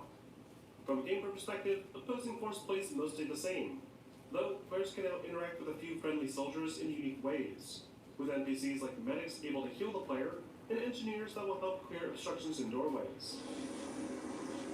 After the positive reception to Opposing Force, Gearbox began working on a special Sega Dreamcast port of the original Half-Life, complete with an exclusive story expansion that would feature a playable Black Mesa security guard. But only a month before the game was set to release, the port was cancelled by Sierra Entertainment, and the new expansion instead released again for the PC, along with an additional high-definition model pack that increased the quality of the character models in the base game. The expansion, named Blue Shift, is a lot like Opposing Force, in that players control another witness to the Black Mesa incident, a security officer named Barney Calhoun. The story helps to explain how some of the characters managed to escape the facility, but it's otherwise a much less remarkable addition to the experience. It features less weapon variety, less enemies, and fails to introduce anything really different to the formula. Gearbox's final expansion released in 2001, this time exclusively for the PlayStation 2, as part of a new port of the original game.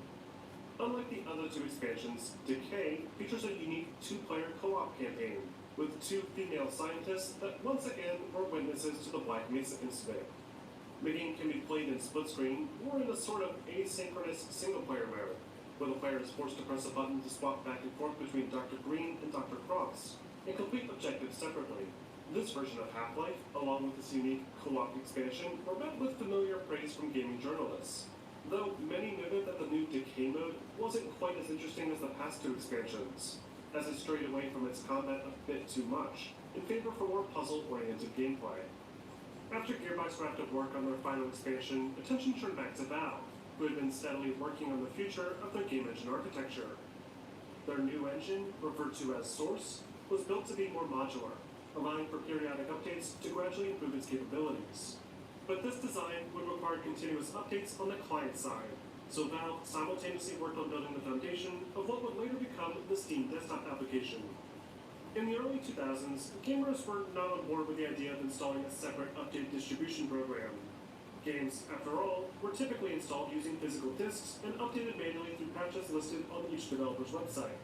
But Gabe Newell sought to do away with this outdated concept and stepped away from game development in order to focus his time more exclusively to this new venture. The client was unsurprisingly not popular upon release, with many citing technical issues and accusing it of hogging resources. But Valve remained determined, and thus Steam was born.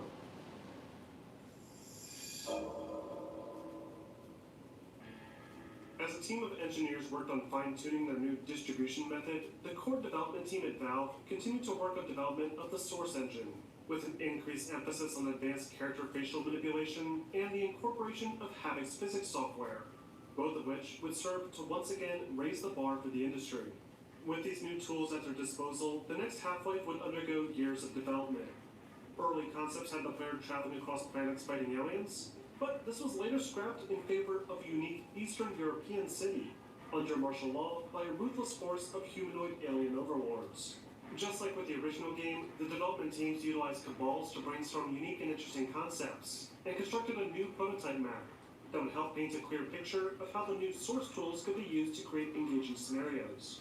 As development continued, Gabe Newell would periodically be shown samples of the project, offering suggestions and ways to improve on the formula. But he wasn't quite as involved as he used to be.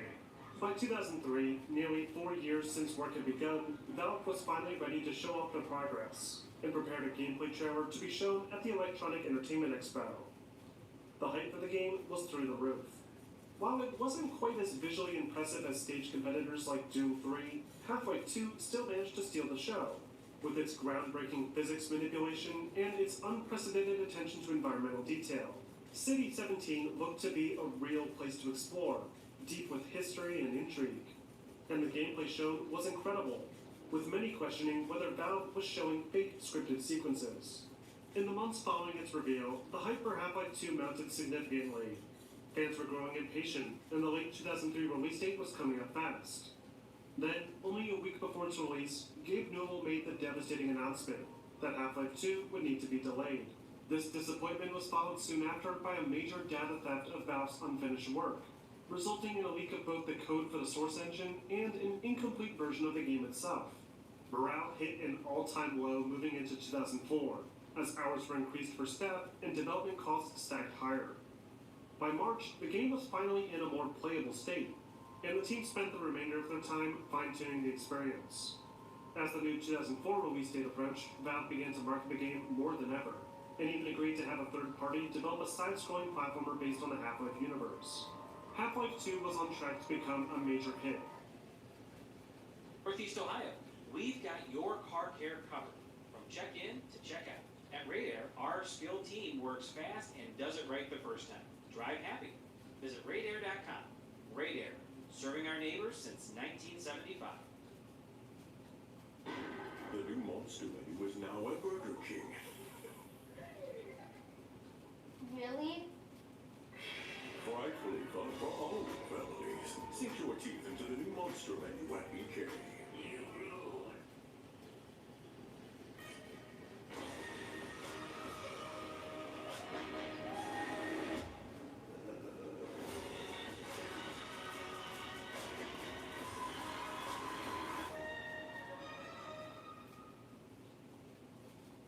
And Valve knew it, seeing it as a major opportunity to really push their new desktop client. Using the Source engine, they simultaneously built new versions of fan-favorite games, including Counter-Strike, Day of Defeat, and a disappointing port of Half-Life. These titles, along with Half-Life 2, served as the first major incentive to install Steam, and in October of 2004, Valve finally released the highly anticipated Half-Life 2. Half-Life 2 takes place several years after the events of the original game, with Gordon Freeman finally awakening from stasis and departing a train into an Eastern European-style city called City 17, that is ruled by a new race of aliens called the Combine. As Freeman explores more of the city, it becomes clear that during his stasis, the Combine have conquered the planet and have forced the remaining human survivors into submission. While there's some familiar elements from the original game, like portals, Zen creatures, and the HEV suit, Half-Life 2 feels like a drastically different experience. The world is rich with detail, with tons of scripted sequences to expand upon the lore, along with plenty of environmental storytelling opportunities. The beautiful Eastern European countryside contrasts heavily with the harsh metal Combine structures, creating a setting unlike any other in video games at the time. But it's the characters that really steal the show, with much more expressive animations and personality than in the past. Better hurry. Characters from the Black Mesa incident return, including Barney Calhoun, Dr. Kleiner, and Eli, the latter two of which were never really introduced before. They're also joined by series newcomers like Alex Vance and her pet robot dog, both of which give the game a refreshing amount of personality. It's a very ambitious story, something that's also reflected in the design of its gameplay. Players are no longer restricted to the narrow halls of a government facility, but can now explore a much larger environment, filled with alternate paths and secret loot stashes. While the game is still very much linear, there's a sense of exploration and discovery this time around, assisted even further by the inclusion of large vehicle sections that players can have complete control over. But quite possibly the biggest change to Half-Life 2's gameplay is how it incorporates physics into the action. Almost everything not nailed down can be interacted with in the sequel, either by picking it up and walking around with it, or by means of the new gravity gun that can pick up even larger objects and blast them away with tremendous force. Half-Life 2's physics allow for much more interesting puzzle designs, like needing to account for buoyancy or weight displacement in order to reach new paths. Players can even manipulate the world's physics to defeat enemies, either by blasting them with heavy objects or causing debris to crash down on top of them. And while it's tempting to play around with the physics as much as possible, players will still need to wield more conventional weapons, like pistols, shotguns, assault rifles, and of course, Gordon's trusty crowbar. Good luck out there, buddy. You're gonna need it. Weapons now will feature an alternate fire, allowing for even more varied approaches to enemy encounters. The enemies have also seen a few tweaks. The primary enemies faced throughout the game are the Combine, a mostly militaristic infantry force that are often backed up by powerful alien vehicles and flying drones. Other enemies include the new insectoid ant-lion creatures that serve as more of a neutral combatant, and the return of the head crabs, some of which have evolved to be even more deadly and aggressive. Half-Life 2 was a massive success, exceeding fan expectations. It released to a glowing critical response, with outlets like GameSpy and the New York Times giving it their highest scores. Many praised the game for its beautiful storytelling components and more interesting characters, while others applauded Valve for their genius implementation of physics into the gameplay design. And while this certainly helped to strengthen the Half-Life series, the most important outcome of the sequel's success was how it impacted Valve's new Steam client. With the help of Counter-Strike Source, Day of Defeat Source, and now Half-Life 2, Steam was off at a running start, and Valve finally had the freedom to expand their brand significantly. They began welcoming other game developers to distribute their games on the Steam store, taking a sizable percentage of the sales, and quickly became the undisputed champion of the digital PC game marketplace.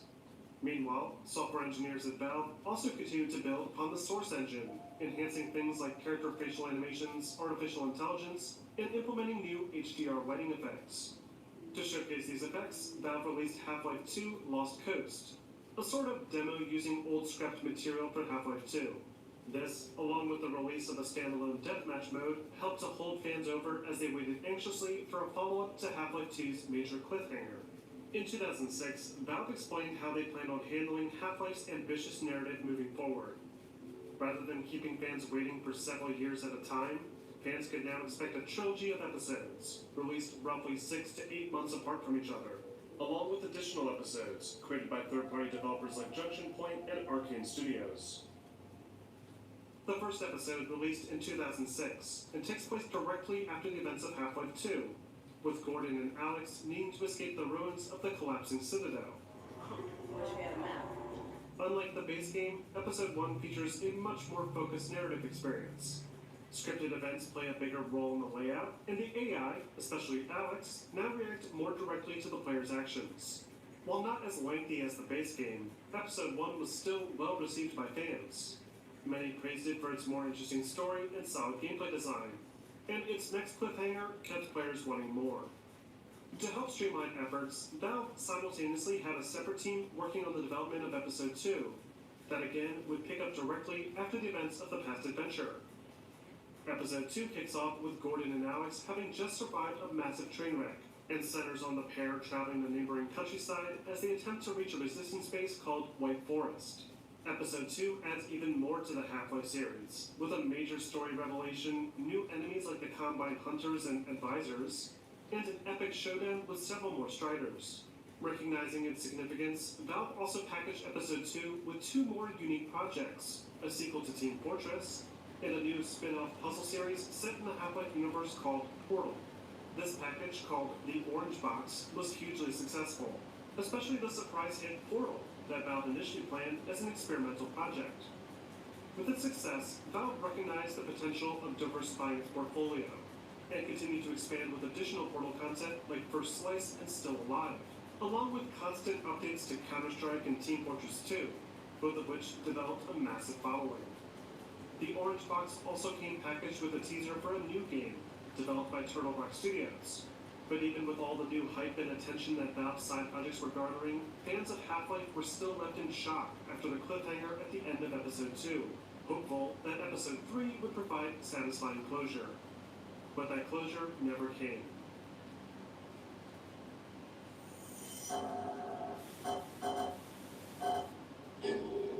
Rise and shine, Mr. Freeman. Rise and shine. December 2007. That's when Episode 3 was supposed to release. That was the month players would be able to explore the ruins of the Borealis trapped in the Arctic ice. But December came and went with complete silence.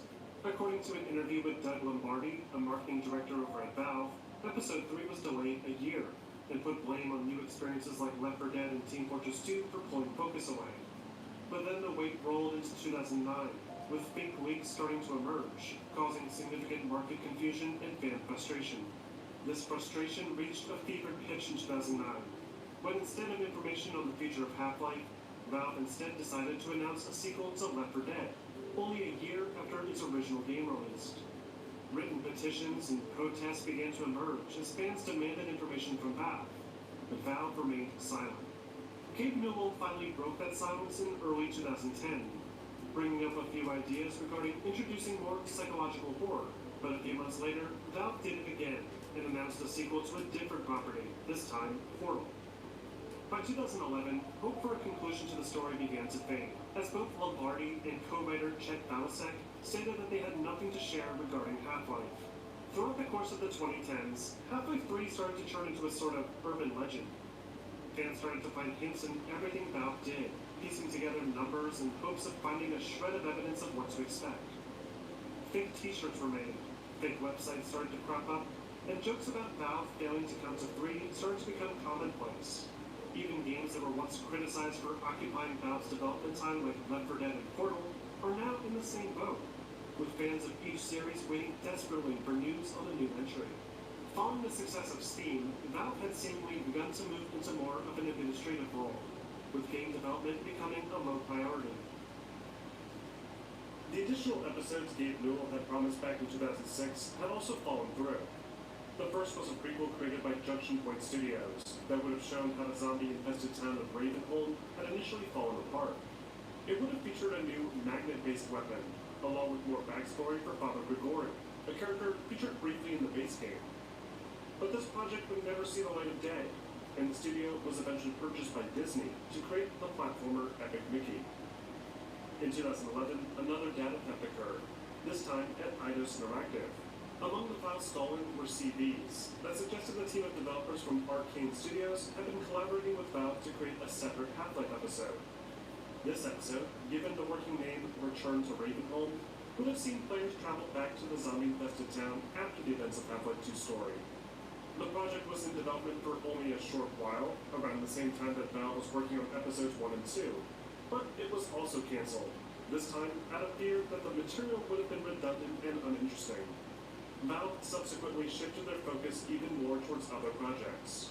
They released games like an updated Counter-Strike called Global Offensive and Dota 2, but information regarding Half-Life remained non-existent. In 2016, lead writer of Half-Life, Mark Laidlaw, left Valve after an internal disagreement, and decided to turn his focus into writing his own stories instead. A year later, Laidlaw helped to ease the pain Half-Life's mysterious disappearance had caused fans by releasing a cryptic summary of Episode 3's narrative. It details the journey players would have taken to the Arctic to find the wrecked remains of the Borealis trapped in the glacier, constantly phase-shifting through time.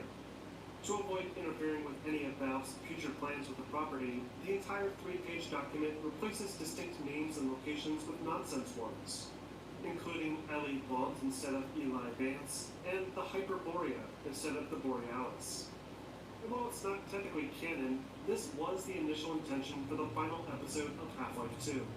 And with that bittersweet reveal, it seemed as though all hope was lost for the legendary franchise. However, this turned out to not be the case. Throughout the mid-2010s, Valve was working on ways to innovate with the Half-Life formula. One of Half-Life's most defining features, after all, was how it transcended industry norms. And what better way to do so today than to make the ultimate killer application for the emerging interest in virtual reality. Valve worked closely with a tech company called HTC to develop the HTC Vive, allowing them to familiarize themselves with the software and technology. To help showcase their efforts, they designed a sort of demo reel called The Lab, with one demo in particular being part of a larger project involving Half-Life. Finally, in November of 2019, Valve revealed the VR-exclusive Half-Life Alyx, the final entry so far in the Half-Life series. Half-Life Alyx is a prologue to Half-Life 2, and follows side character Alex Vance as she fights against Combine forces in City 17. Based on the trailer shown, players will need to make use of their VR headsets to manipulate the environment directly, both for dealing with enemies and solving puzzles. The game's announcement has since driven up sales for VR headsets, but we'll have to wait and see if Alyx will finally be virtual reality's first truly killer app, and whether, like its predecessors, it will change the scape of gaming forever. And you can expect full coverage of Half-Life Alyx, including comparisons and a detailed review, next month. That is, assuming Valve manages to meet their deadline and doesn't go silent for another decade. Crowbars, Headcrabs, Black Mesa, and the G-Man. Now you have the full story. What started as an opportunity to build a narrative-driven experience has exploded into one of gaming's most revered gaming icons. Half-Life represents more than just a fun shooter experience with an interesting story.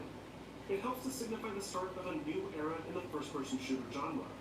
The original game popularized the idea of implementing story into the shooting formula, with rocket launchers and machine guns being coupled together with unique locations and characters. Half-Life 2 expanded upon these concepts, while also incorporating advanced technologies like physics more seamlessly into the gameplay, and also helped to jumpstart Steam. And here we are in 2020, with Half-Life Alyx aiming to conquer the VR space, which, if history is any indication, could very much end up being the case. So, what do you guys think? Is Half-Life Alyx the next step for the series? Or are you still holding out hope for Half-Life 3? Let me know in the comment section. If you want to see more documentaries like this one, please consider becoming a member of my Patreon.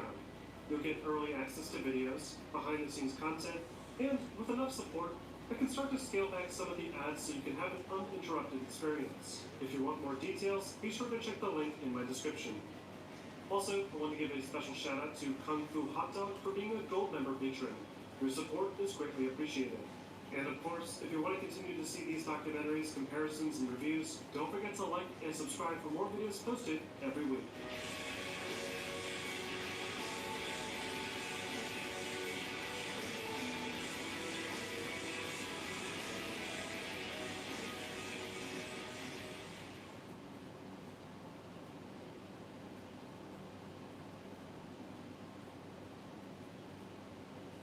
The Spawn movie franchise is one of the highest-grossing cinematic series of all time, with a collective gross of over $7 billion worldwide.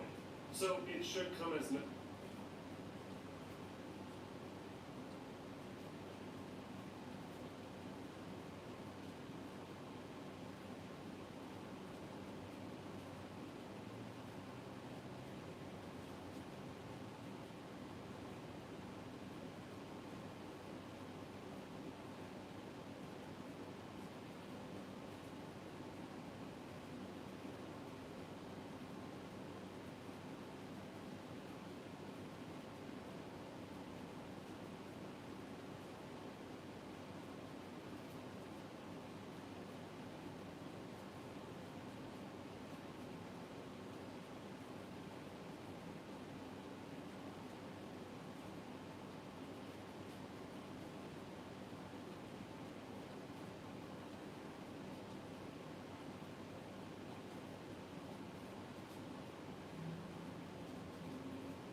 almost all 12 major keys, just going up like this. Except I was just increasing them, going chromatically.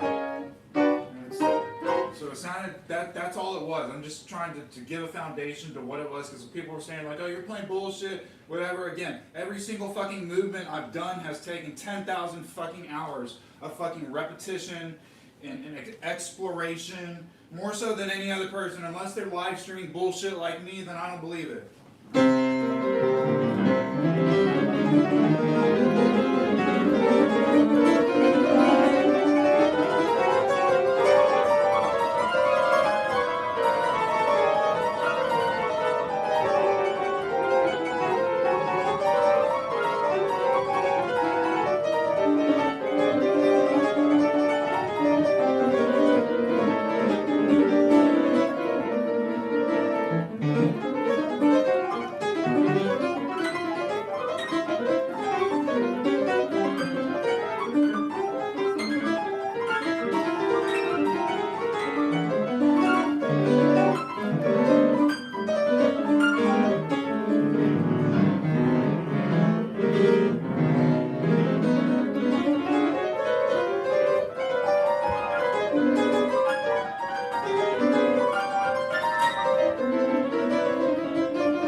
I gotta take a break.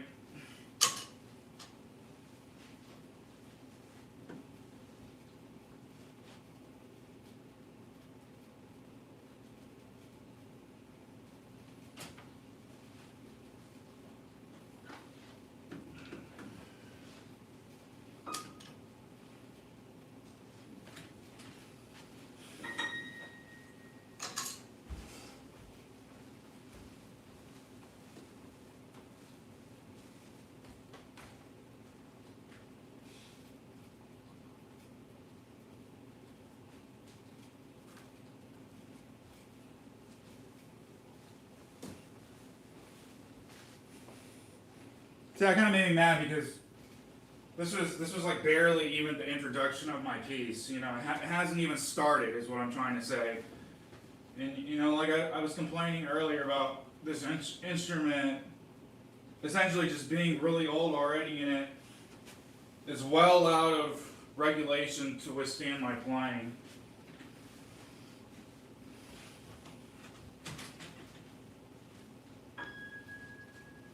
Admittingly, this was just poor technique, because that means I was hitting the key essentially like laterally.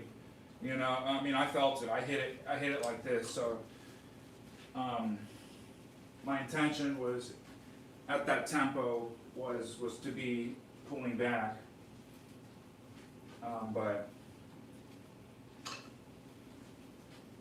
you know, there's rules to falls and limits, and you're always trying to withhold and control within the limits of whatever. So, and it's a balance. So, but I'm saying it's like never perfect. So, you know, so I guess I'm gonna glue this. I got to record something. I was supposed to record the piece that I started out with. I can still record it because I'm not going to go up there. It's for vocal accompaniment.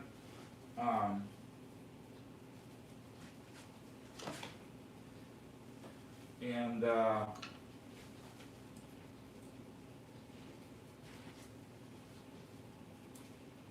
yeah, because I got to get this glued back. This is going to like really slow me down.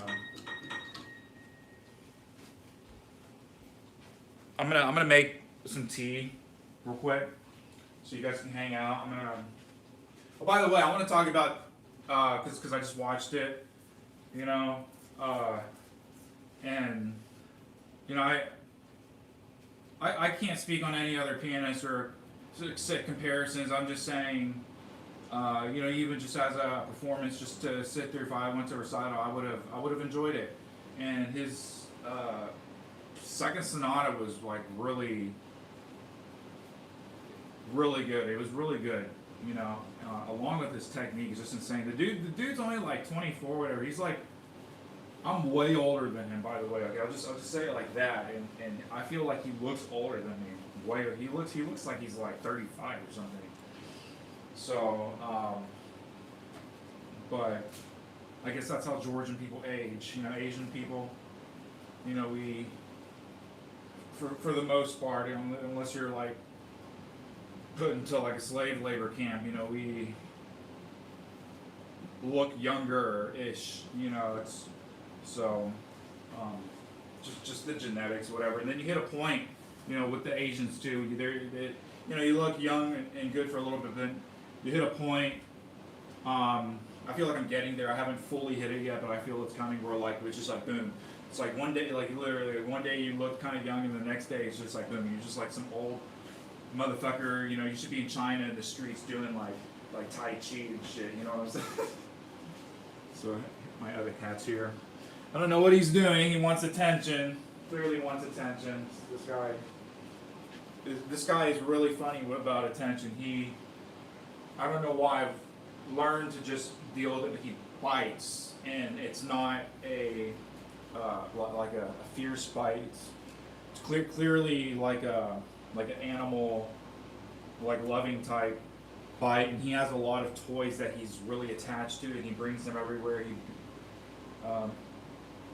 He mainly brings them. He uses them like how dogs or I've seen cats too, but I guess, I don't know, I guess both. I've equally seen dogs and cats trained to use those talking machines, but anyways, he'll use these toys to like, he'll place them like, if he wants water, more or cleaner water, like then I'll find one of his toys in his water bowl, and then like even if his litter's dirty, then I'll find one over near his litter box, and if he wants to go to sleep, or he just always brings one in the room that I'm in, with the exception of the music room, okay? And then the other one, like, he wants to go outside, it'll always, like, he'll always have one right by the door. And, like, I'll be opening the door, and it, like, gets stuck under the door. So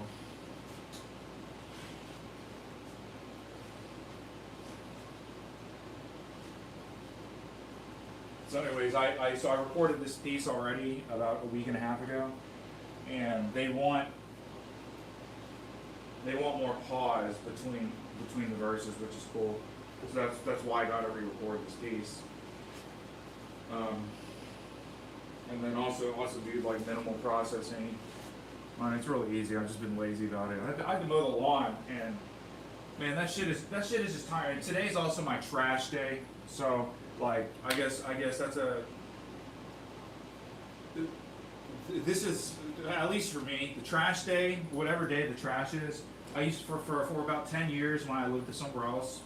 You know, I recently moved to this different area. You can tell from my older videos, whatever. Like, you know, I had different pianos too. I had a couple different pianos. I just had to junk. You know, they just weren't worth moving because they were all broken. But anyway, so what I was saying is my trash day was on Friday for a long time, and what I mean, it's Friday morning, so you had to prepare the trash Thursday evening. And anyways, that place, that area, I don't know, it's just wherever I lived in the area. Yes, it was Friday, but also it's like wherever I was on the route, it was always near the middle or the end. So I had a lot of time always. Definitely, it's like that place for like 10 years. I tried to have my trash out by noon because, you know, for sure they would never hit my street up before noon, is what I'm trying to say. Now, this place is completely different. One, my trash day is on Wednesday now, is what I'm saying. So Tuesday nights is what I'm trying to say is my huge effing night of just like, and I still have more trash. Like there's just so much shit to just be doing all the time. You know, I don't even want to get into it because it's just gonna like depress me on how much other shit I need to be doing. But what I'm trying to say is like one's like my cat's litter, and then in the kitchen trash. Those are like the big ones. But what I'm saying, the other big one is the mowing the lawn. And right now, thankfully, you know, I'll just say I have not mowed my lawn in a month, which is like crazy because during the summer I mow my lawn every single week, every day, every Tuesday on my trash day, and I try to do. It's hard when I'm traveling too because it completely throws everything off. Just the way it works, it's like I have to hold my trash for like 2.5 weeks. It starts not only smelling like shit, but what I'm saying is mowing the lawn is because I get rid of the grass clippings.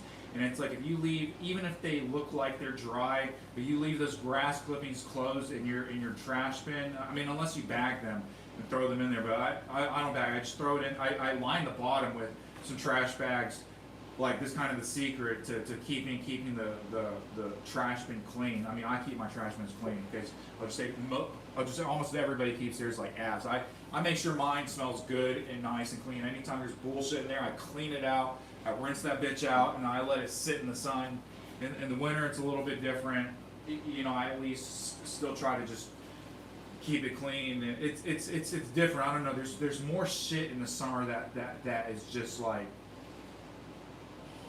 dirty. I can't explain it. You know. So, but what I'm saying is, what happens with the grass is like once you leave it in the bin for like 48 hours, it starts like condensing. Like the heat, it literally starts composting.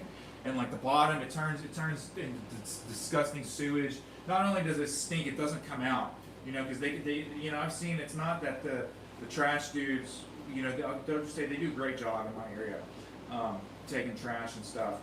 And you know, but I would say it's by the book, meaning like we have a bulk trash day, and it's like if you put some bulk trash out, and also you don't put the bulk trash out correctly, like a big one is like leaves or twigs. It's like it has to be binded up, and then they'll take it, you know, and cut to a certain size. Anyway, so But what I'm saying is like sometimes I'll just say my last place, I don't know, they took the trash later. Maybe it's just because in the middle of the day.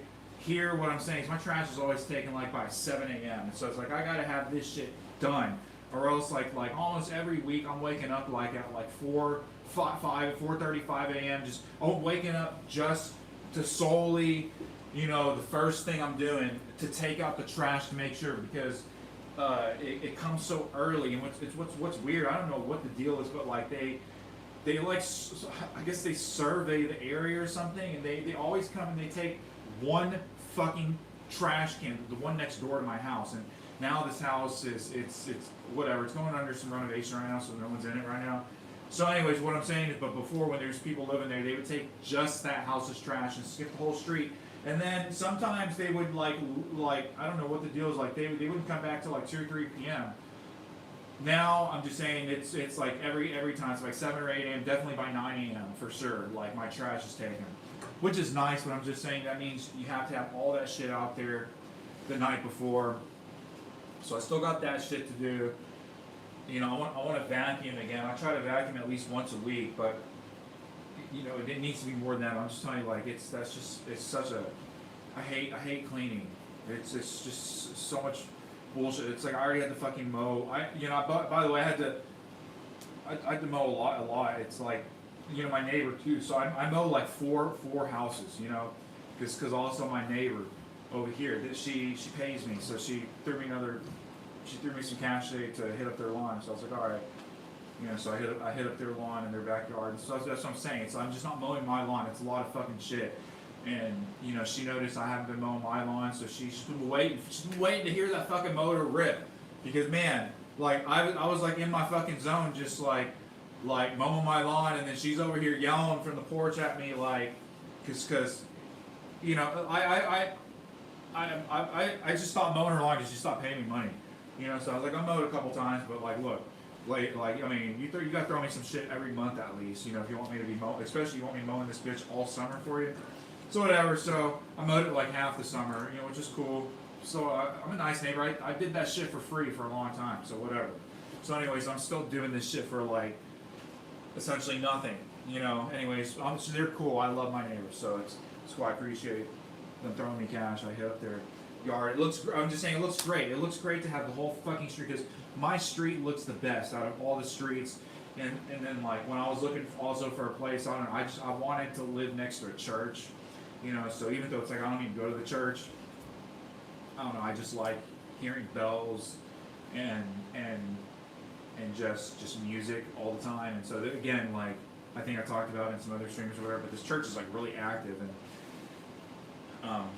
so they every once in a while they got a bunch of bullshit going on and just a bunch of loud music, and I think that's cool. So, you know, I don't mind. I'll just say the guy across the street from me like doesn't like noise. And so, especially once I moved in, and he saw that, like first he saw, I forget which I think I moved it, so like 2 upright pianos first, and I had to move that shit through the front door, you know. So it's like everybody saw that I was moving 2 pianos, and he's like, oh man, this shit's about to be noisy. And then like, you know, I had to wait to move a lot of other stuff. I'll just say, especially the piano, that was kind of a thing. I'd say I moved it by itself. I do not hire. I mean, I'll just say if I had a lot more other shit to move, you know, professionally, maybe I consider it. But I specifically just paid only a piano mover, because not all furniture movers move pianos correctly, or sometimes they do just some weird shady shit. You know, I don't even want to talk about it, but it's just like, well, if you really just want to like ensure your instrument is going to be nice, just pay the extra 100 or whatever more, and then X amount of steps. I had like 5 steps. That 5 steps was like another $100 fucking dollars for them to step 5 steps up. Anyways, so you know, I'm just saying, to move this piano is like it's like at least $500 every time for me to move this piano. So yeah. So anyways, then he saw me. What I'm saying, he saw me get this moved, and he was like, oh man. And this was in my front room, and like, you know, my windows are small, you know, it's an old house, so you know, it's like, you know, you watch this old house with that Bob Vila, and then I forget what that something Tetherway or whatever. I met him. I got to like go to this, or not go to this. It was free to the public, but you still had to like sign up for a ticket. But I thought it was really cool because it was completely behind the scenes of this old house, and you know they had a prop set up there, but the show it was a Q&A, but like the whole first half before the Q&A was so cool. They explained everything that they would do to film the show, and it's just there's so much that like you as a viewer you just don't even take into account, and like they kind of used a great example, and like it was part of props, but one of them was plumbing, and they you would just think, oh yeah, plumbing under the sink, but what I'm talking about is the camera angles and the viewing, and so it's like he was.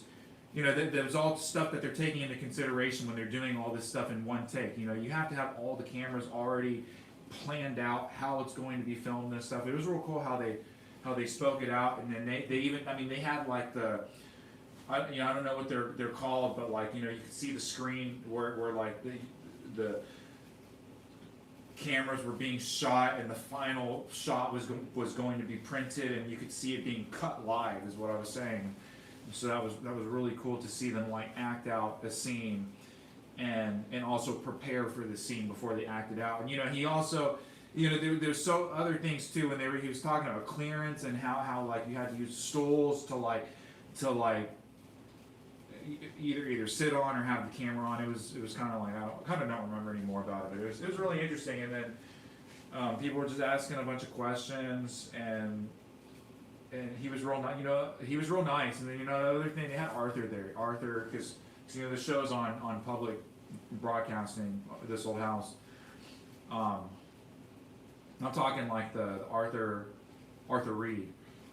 I got a photo with him too. It was really funny, dude. It was to me, it was out of nowhere. It was like, why is he here? And because they had their whole presentation and the Q&A, but it was cooler. It's like afterwards, it's like they had like seltzer and cookies or something, and and that's how I got a photo with him, and that's how I met Arthur. And that's what I'm saying. So it was kind of really interesting. And I love that show, This Old House. I have zero amount of skill, but it's just satisfying to watch them do it, and then like they do it every job, like the hardest job that jobs that I'm putting off here in my own place is what I'm saying, and they do it in like 10 minutes, and it's just like every nail and every tool is perfect. So yeah, I really need to record this piece. I'm gonna take a break. I'm gonna make a tea, a jasmine tea, and then I'm gonna come back.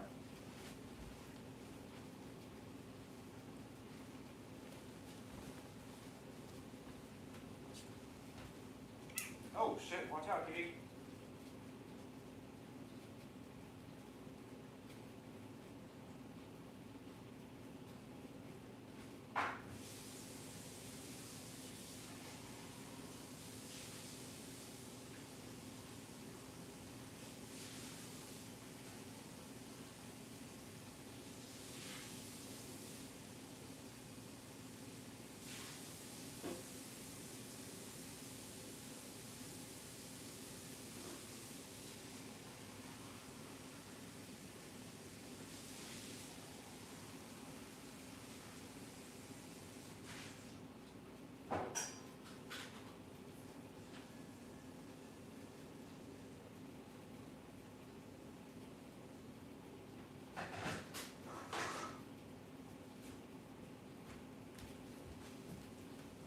Okay, so I'm coming back, and while my water is heating up, I'll hear there's a little click. This is what I'm drinking, and this is what I'm talking about. This is 5 out of 10. It's tea. I'm just gonna say it like that, but it does not have, in my opinion, enough jasmine at all. This is the most generic Chinese jasmine tea or whatever, Asian like tea. They make it in a larger size too. I particularly just like it just for the tin can. I think people like collecting tin cans. Okay, so I like it for the tin can. That's kind of also why I bought it. The can's nice. Look how nice this is. When you open it up, look at that. It's got like a little cap in there. So So essentially, jasmine tea. It's just green tea is what it is, but it has jasmine flower in there, and that's what I'm saying. This doesn't have. You know, there's parts of the flower. The flower is the most effervescent part, but there's also like the leaves and other parts, and that's what I'm saying. There's grades. You know, there's grades of everything, and there's not enough flour in this, in my opinion. It's like even just the green tea quality is just like. I mean, I even have to maybe even give this a lower my rating, give this a 4 out of 10 because I've already drank this. You know, this tea is actually so bad. This cost, by the way, you're just curious about the price. This is like about $5, maybe $6, like $5.34. Something. It's like $5.30. So and it's 120 grams. So I'm not gonna buy it again. If anything, I'll just keep it. But it's so bad. Like I made it one time, and I've had this for like a month and a half now. I have not drank it again until now. So I'm only drinking it now because I'm trying to cut down on the coffee really late at night. And interestingly enough, too, another thing is I even tried to reduce just reduce my caffeine a lot, and then also with this cappuccino maker, like I've reduced the amount of liquid because I used to just sit there and sip a whole pot of coffee, and then you're just peeing all day. That's what I'm saying. What I love with the cappuccino, it's like you get so much caffeine and so much strong coffee flavor in such a compact, like shot amount, and you're not like peeing all day. You know, you're getting like, I mean, that's what I'm saying. And another thing is I would never, I make like that full 12 cups, but I'd never drink all 12 cups. I definitely drink probably about 8 cups. And that's like 2.5 cups of just regular coffee mugs, because the bottom always tastes effing terrible. And here's my tea is done.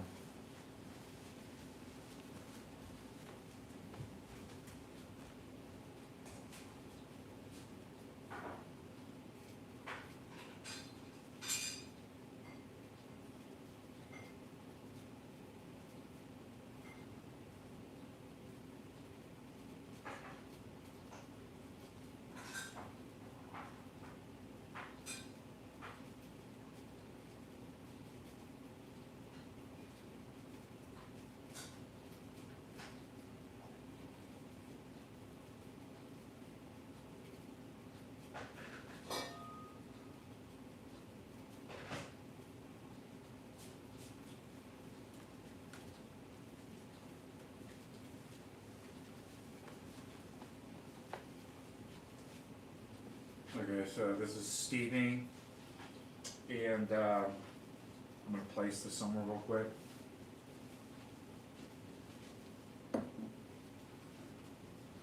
So, I don't know if you guys, probably, half the time you guys probably don't even know what I'm doing, so I'm going to explain some of the times, at least for the past couple days, what I was doing. I have like I was explaining, those copies of the Chopin, the Polonaises, and the Etudes books, which I bought at the same time. Later on, I got another, it's like a second copy of the Etudes book is what I'm trying to say. And it also has the Preludes and like some other works, so it's just not all the Etudes. It's a different edition or whatever, but what I'm saying is the book isn't all torn up. And it's driving me crazy because I cannot find where I put it. Either I do not have it here, like I left it in Texas, or I lost it, or I just really misplaced it. And that's what I'm saying. I've been going around and looking because I have these books in crates and in boxes, just they're under my piano. You can't see it. So I've been looking for this book. It's driving me insane because I want to stop using this copy right here. I want to keep it, but I just want to stop using it, if that makes sense.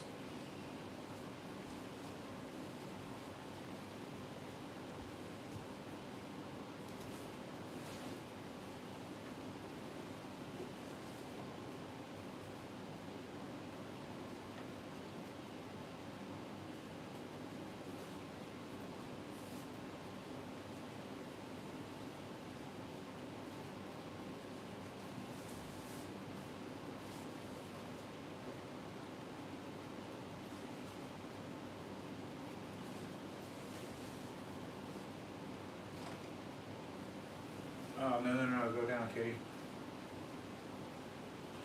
See, I don't know what this guy wants so much attention right now. He just wants to be held.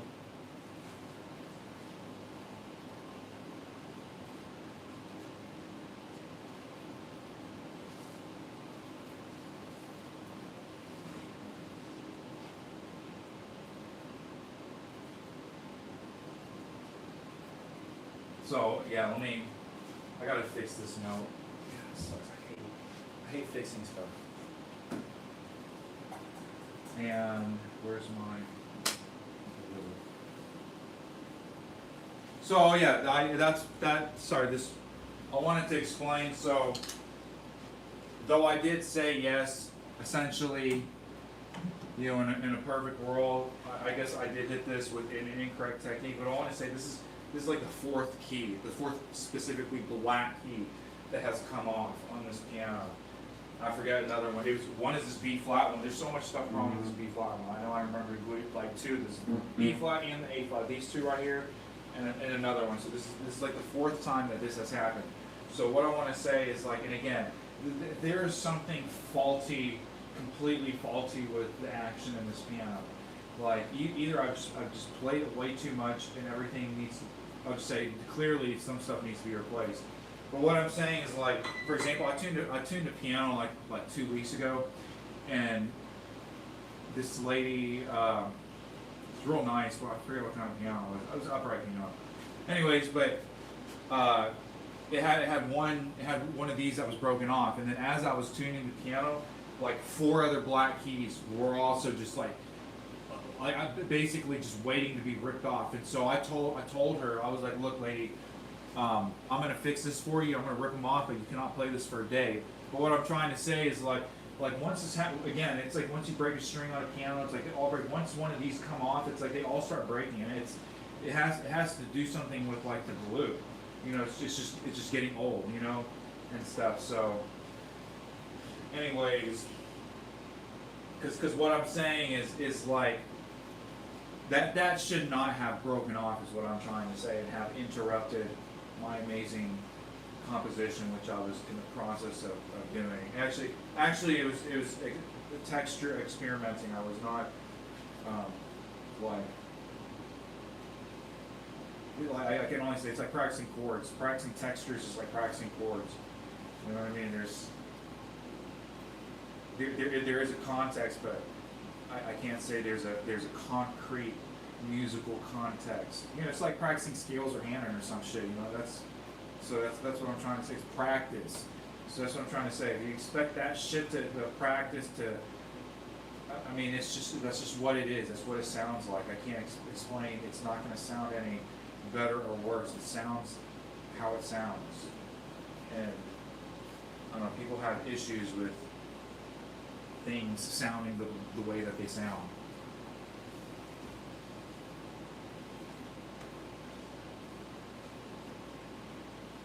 So again, it's like this T. I'm just so at one. Okay, here's a stem. This is just like it's like getting a bag of weed with just a stem. It's just like, especially with a big one or something, and it's like causing a lot of weight issues. You know. Anyways, but what I'm trying to say, it's a sign of quality, and you want to see leaves. You don't want like your tea to have a bunch of stems in there. Anyways, so but that's what I'm trying to say. The aroma of this tea, it's like it was already dead in the can, and like now since I brewed it, it's like the last part of its death has become complete, because you know, these are essentially all volatile elements that we're wanting to consume, the phytochemicals at least. And when things become old and oxidized, they break down. And usually they're breaking down into acids, some sort of acids. So what I'm saying, not only is it a flavor, a breakdown, but it's just breaking down into components that are absolutely not useful for you. That's why I like. You know, you wonder why, like, I don't know. I'm just saying you just can't.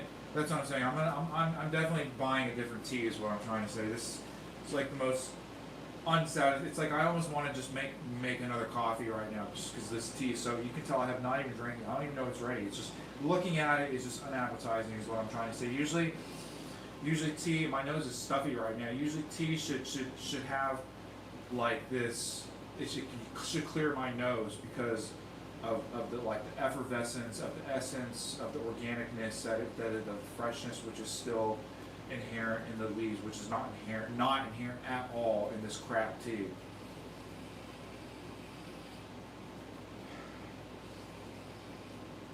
You know, another thing is you can tell with the good tea is usually your cats will kind of like want to, they may not want to chew, but they'll be more keen to smell it. My cats like didn't even want to touch this. They didn't even know I opened it because it smelled so, it had such lack of identity of tea.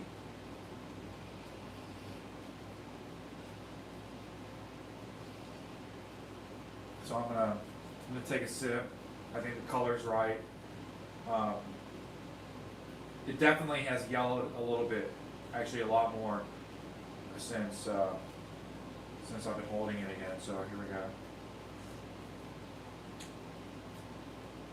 That's what I'm saying. I already knew. It's like I can barely taste the jasmine. You know, I'll just say yes, it is there. Okay, but it's like barely there. Okay. And then as far as the green tea, like the green tea, it tastes it's like you can tell that these are coming from two separate batches. Is what I'm saying. Like the jasmine and the jasmine flowers and the green tea are not being sourced from like a similar producer. It's like just the cheapest one that they can get from Hung Shui and from some of the other cheapest one which they can get. You know, so that's what I'm saying. It doesn't match. The blend is like terrible. The flavor is like 2 out of 10. That's the truth. Like, and I didn't talk about how much I pinched. I'm not gonna start saying that. When I say that, I'm mocking that because that, you know, so the English language, at least American English, does not have like an authoritative body which dictates how words are to be said and which words become official. Like the French language is what I'm trying to say. And that's like, you know, people take languages and whatever. I took French in high school. So, anyways, but like the French people, they, you know, this is another story. You know, I don't want to get too much into it, but essentially, they, I guess maybe like how we have Webster's dictionary. I guess that's the most official you can say, has added words or whatever. They added a lot of interesting words, by the way, this year or for the last year. Just really like Gen Z type words. Is crazy. Anyways, but the French, they are very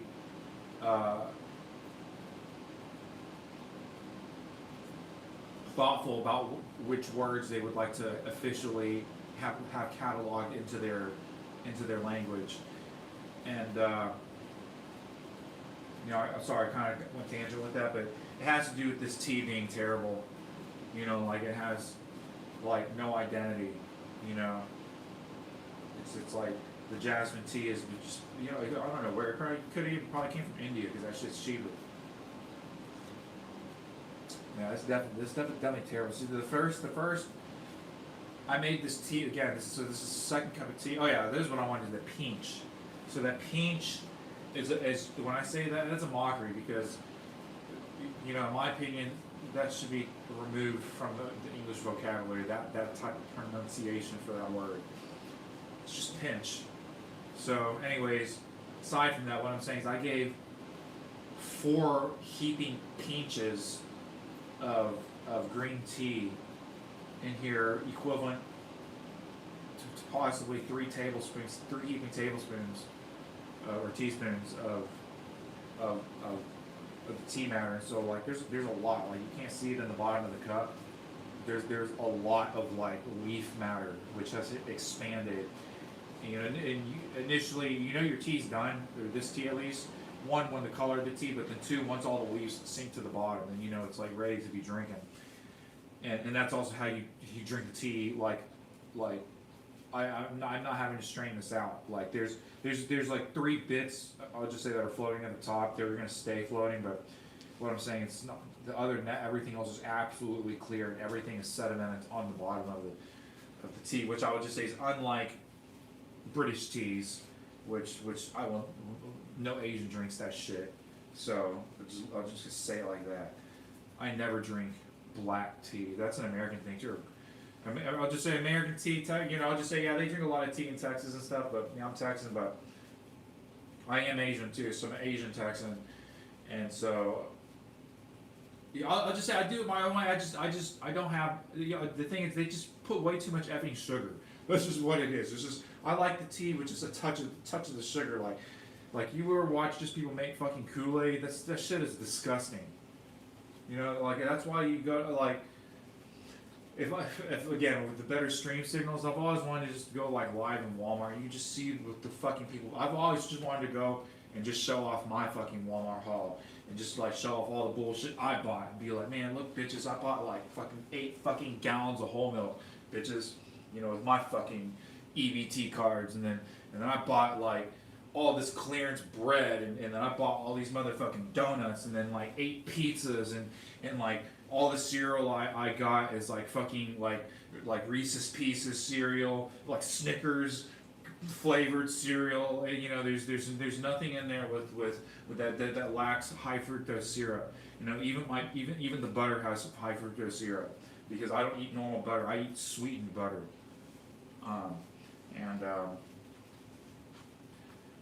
You know, it's I'm not lying. It's like I wish you guys could see it. It's like. And I'm not a soda drinker. The only time I drink sodas is at McDonald's. I like Dr. Peppers, and again they're the sodas from the fountains, especially at McDonald's. I mean, I'm just saying Dr. Pepper tastes completely different than, and I'm not talking like the real sugar or cane sugar versus like the high fructose Dr. Pepper. I'm just talking like straight up the fountain taste. Just different than the can, especially at McDonald's, and so I love it. You know, that's like my thing. Anyways, because of what I'm saying, but I don't purchase carbonated beverages or anything with high fructose syrup. You know, that's another thing about what I truly shop with and buy and stuff. You know, all this stuff I just named, I really don't buy that shit. So, but but what I'm saying is I watch what other fucking people buy.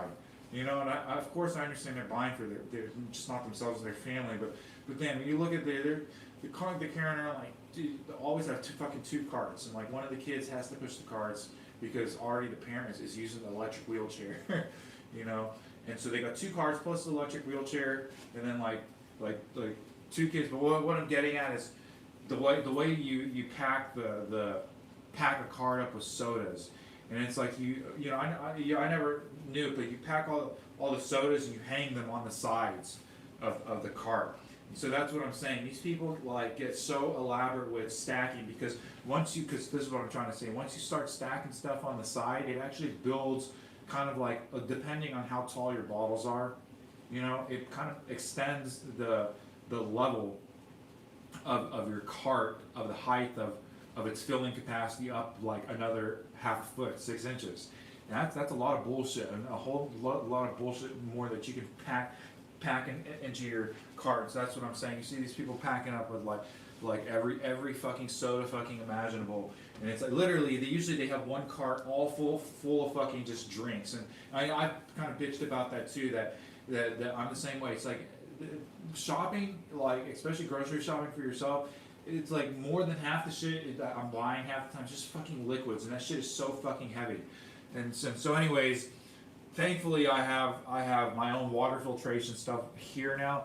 But before, when you're buying water, oh man, like lifting water, cases of water is like the worst. And you always gotta buy that shit in bulk because they're like, oh man, 48 fucking bottles for like $5, and you're like, oh man, I gotta buy that shit. And, you know, I already got 28 bottles, but you know these things only come in packs of 48 or 26 or whatever. So it's like, look, you're either buying like single bottles, packs of 6, which is like a ripoff to be buying a 6. That's what I'm saying. So it's like everybody is buying a pack of 48 or 24, some shit like that, some big ass Costco sized bullshit bottled water, you know. And anyways. And that shit's really fucking heavy, especially in the winter. I hate doing that shit in the winter too, because then you gotta take extra fucking small steps, you know, because that shit is so heavy. You don't want to slip. Even before I take my groceries in, it's like I gotta fucking shovel snow. That's like the other thing, you know. And that's part of living in the snow and stuff. But I'm just saying, particularly like when you're trying to like carry fucking groceries, it's the worst. And I've slipped before, is what I'm saying. So, you know, I try to make sure that shit is absolutely like free. You have a walkway at least. You know, not everything you have to have a walkway that you maintain that stays clear. Especially, you know, for me, going to and from my garage and from my car.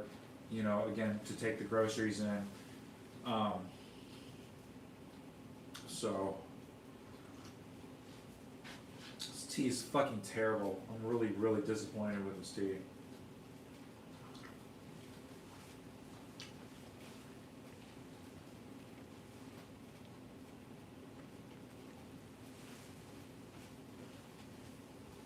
Anyways, I do need to record this piece, guys, because this church lady has been real nice, and she texted me this morning, like real early like as I was waking up, you know, to re-record this piece for her. And I was like, oh, I'm on it. And I still haven't done it. I texted her about an hour ago saying how to do it.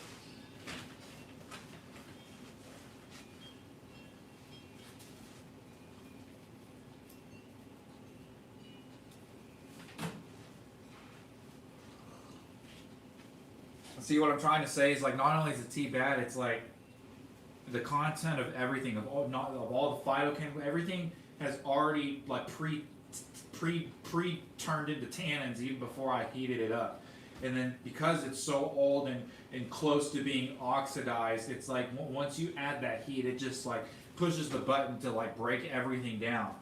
You know what I'm saying? So there's a lot of like different vegetables and different vitamins that like you have to know about that your body is one like gonna absorb them differently. Like big ones are like if the essentially it's just the fat soluble vitamins are the ones you want to watch out, like vitamin D. You don't need to be taking that like all the unless like your doctor says okay, don't listen to me. I'm not your doctor. I just want to make that clear. I'm just talking some bullshit. But like in general, like the fat soluble vitamins, you do not want to be taking a lot of. You know, you have to watch out, but like the water soluble ones, like vitamin C and all the B's, essentially like all these energy drinks, you can have quite a bit per day. And I'm talking like it's kind of crazy. Like B's and C's, like 2 milligrams. So that I'll just say that's like a high amount, a higher amount. But what I'm saying, that's essentially what I take. I take 1 milligram of vitamin C every single. Well, not so much lately, but typically I take it probably 4 or 5 days a week, vitamin C. So so that's what I'm saying. But but furthermore, what I'm saying is certain like vitamin A is one. Vitamin A, depending which form it's in, I'm just saying. But like what I'm talking about more so now when it comes to vegetable forms, it's like your body is gonna absorb it better when you eat a cooked carrot. Or the vitamin A from a cooked carrot versus a raw carrot. So, you know, just little things like that. So anyways, what I'm trying to say with here is that there's essentially 0 caffeine is what I'm saying. That's why I'm like still so cranky and just like it's not doing anything. It's like because what I'm saying is like, I don't know, like things that have caffeine, I can like tell it has caffeine just by smelling it, you know, and that's what I was saying. This is so dead. It's like I already knew there's no caffeine in it, and it's just like the only thing it's doing is heating my body temperature up. And sometimes that's a sign that yes, okay, the caffeine, you know, it's a stimulant or whatever. There's a lot of other. I'll just say there's hundreds of other like of these phytochemicals that are giving you like the you know more stimulative type of activity. You know I don't want to get into like a supplement type of person because I think that's fucking. I'll say yes, it is a science, but you're just better off just eating shit, just trying to get shit from a non-pill form essentially. So I have a lot of comments about that bodybuilding and you know, I understand people have different types of bodies too and stuff, but you know, okay, but that is part of my background, strength training and stuff. I took like 2.5 years of strength training. I used to be like, I'll say I'm really fat and lazy right now. I'm really trying to get in shape, back in shape. I've been so lazy, so I don't want to like have someone think, oh, like I could like duel them just some like even like a 100-meter race or something, I'd lose, you know. So, but what I'm saying is, at least with the knowledge of like, you know, which exercises are doing what, and, you know, again, like I took anatomy class 4 times, you know. I've like worked on 32 dead cadavers, you know, for years at a time, you know, just studying their dead bodies every single day, you know, for hours at a time, you know. So that's what I'm saying. I know the function of every single muscle in the body and every single nerve and vessel and whatever. And there's just a lot. I'll just say most people got most things right, but I'll just say actually no. Almost every single person you see on YouTube is a fucking idiot. Okay, that's the truth. Okay, and they're all into some. No one's natty. Okay, everyone's on some bullshit and they don't understand anything, and you know, very few of them have like the suave to go along with the art of the bodybuilding. You know, it's just a bunch of just big heads and stuff. And anyways, and I'm not really going to get into that anymore. It's not an interest of mine. I'll just say I've done that before. I tried to like put on a maximum amount of weight, and I was doing all the meals and everything, and I'll just say I was 100% natural and everything. I did everything but creatine too. I was like, and that's what I'm trying to say. So I'm not trying to say steroids probably would have done wonders, but what I'm saying is you can still get results without all that stuff, just purely through different foods. And so like what I basically want to say also, like a lot of these dudes don't even fucking know what whey protein is, you know, and like how to get it. You know, if you just go to your usually it's in the Mexican aisle, okay, where they got like all the Goya foods and stuff. You got to look for this bag of dried milk. And Walmart, sometimes they sell it. I'll say they used to sell it, and you just got to be looking for it. But I haven't seen it lately because it's kind of expensive. But essentially that's what it is. The whey is like it's what's left over from cheese. You know, like with the, you know, when they're making it, and buttermilk and all that stuff. It's like one of the things that's left over. And so anyways, it used to be thrown away in the past. You know, of course they used it, but they probably fed it to animals. But for a long time, only until very recently, like whey was not used as a protein source. Only until very recently, when we learned how to like powderize it and crystallize it, has it become a protein source. And now it's extremely sought after. But for hundreds of years, whey was a waste. Okay. And so anyways, what I'm trying to say is, the whey is naturally in dried milk, and that's all that is. So what I'm trying to say is all these fucking bullshit protein shakes, you know, because that shit is so expensive. Go to GNC, you pay like $60 fucking for this thing, and you got to go in there and talk to this dude that's all bulked up and roided, just ready to fucking go to the fucking gym once he gets off, because all day he's just been talking about protein shakes, which protein shakes has which fucking more complete amino acid and BSA, CAA chains, and all this dumb shit, okay, that I don't even want to fucking talk about. And what is it really? It's just fucking dried milk. So that's all I'm trying to say. You go buy this dried milk, it's 1/3 the price, you know, and it's way better for you. It doesn't have all that bullshit, because you know, it's so fucking hard to find a whey protein blend that does not have an energy blend, and then one that does not have a creatine blend. So you're having to like go look on all the backs of them, and I'll just tell you in general, truthfully, the ones that are better, and this is like where you gotta like really know, like, and again, I took classes on it, so I took a nutritional science class too, so it's like I know everything about nutrition facts, how they're listed, why, all the rules and laws, the minimum specific amounts of everything, how the inspection goes, how much bugs you can have in this, and I'm just saying, if you read all this stuff, you would never want to fucking eat peanut butter again. As I'm just saying, it's the only fucking reason I eat crunchy peanut butter too. So when you find out the minimum amount of rat, roach, and animal feces that's allowed in peanut butter legally by the USDA. Okay. So, anyways, yeah, this is like my background is food science as well. So,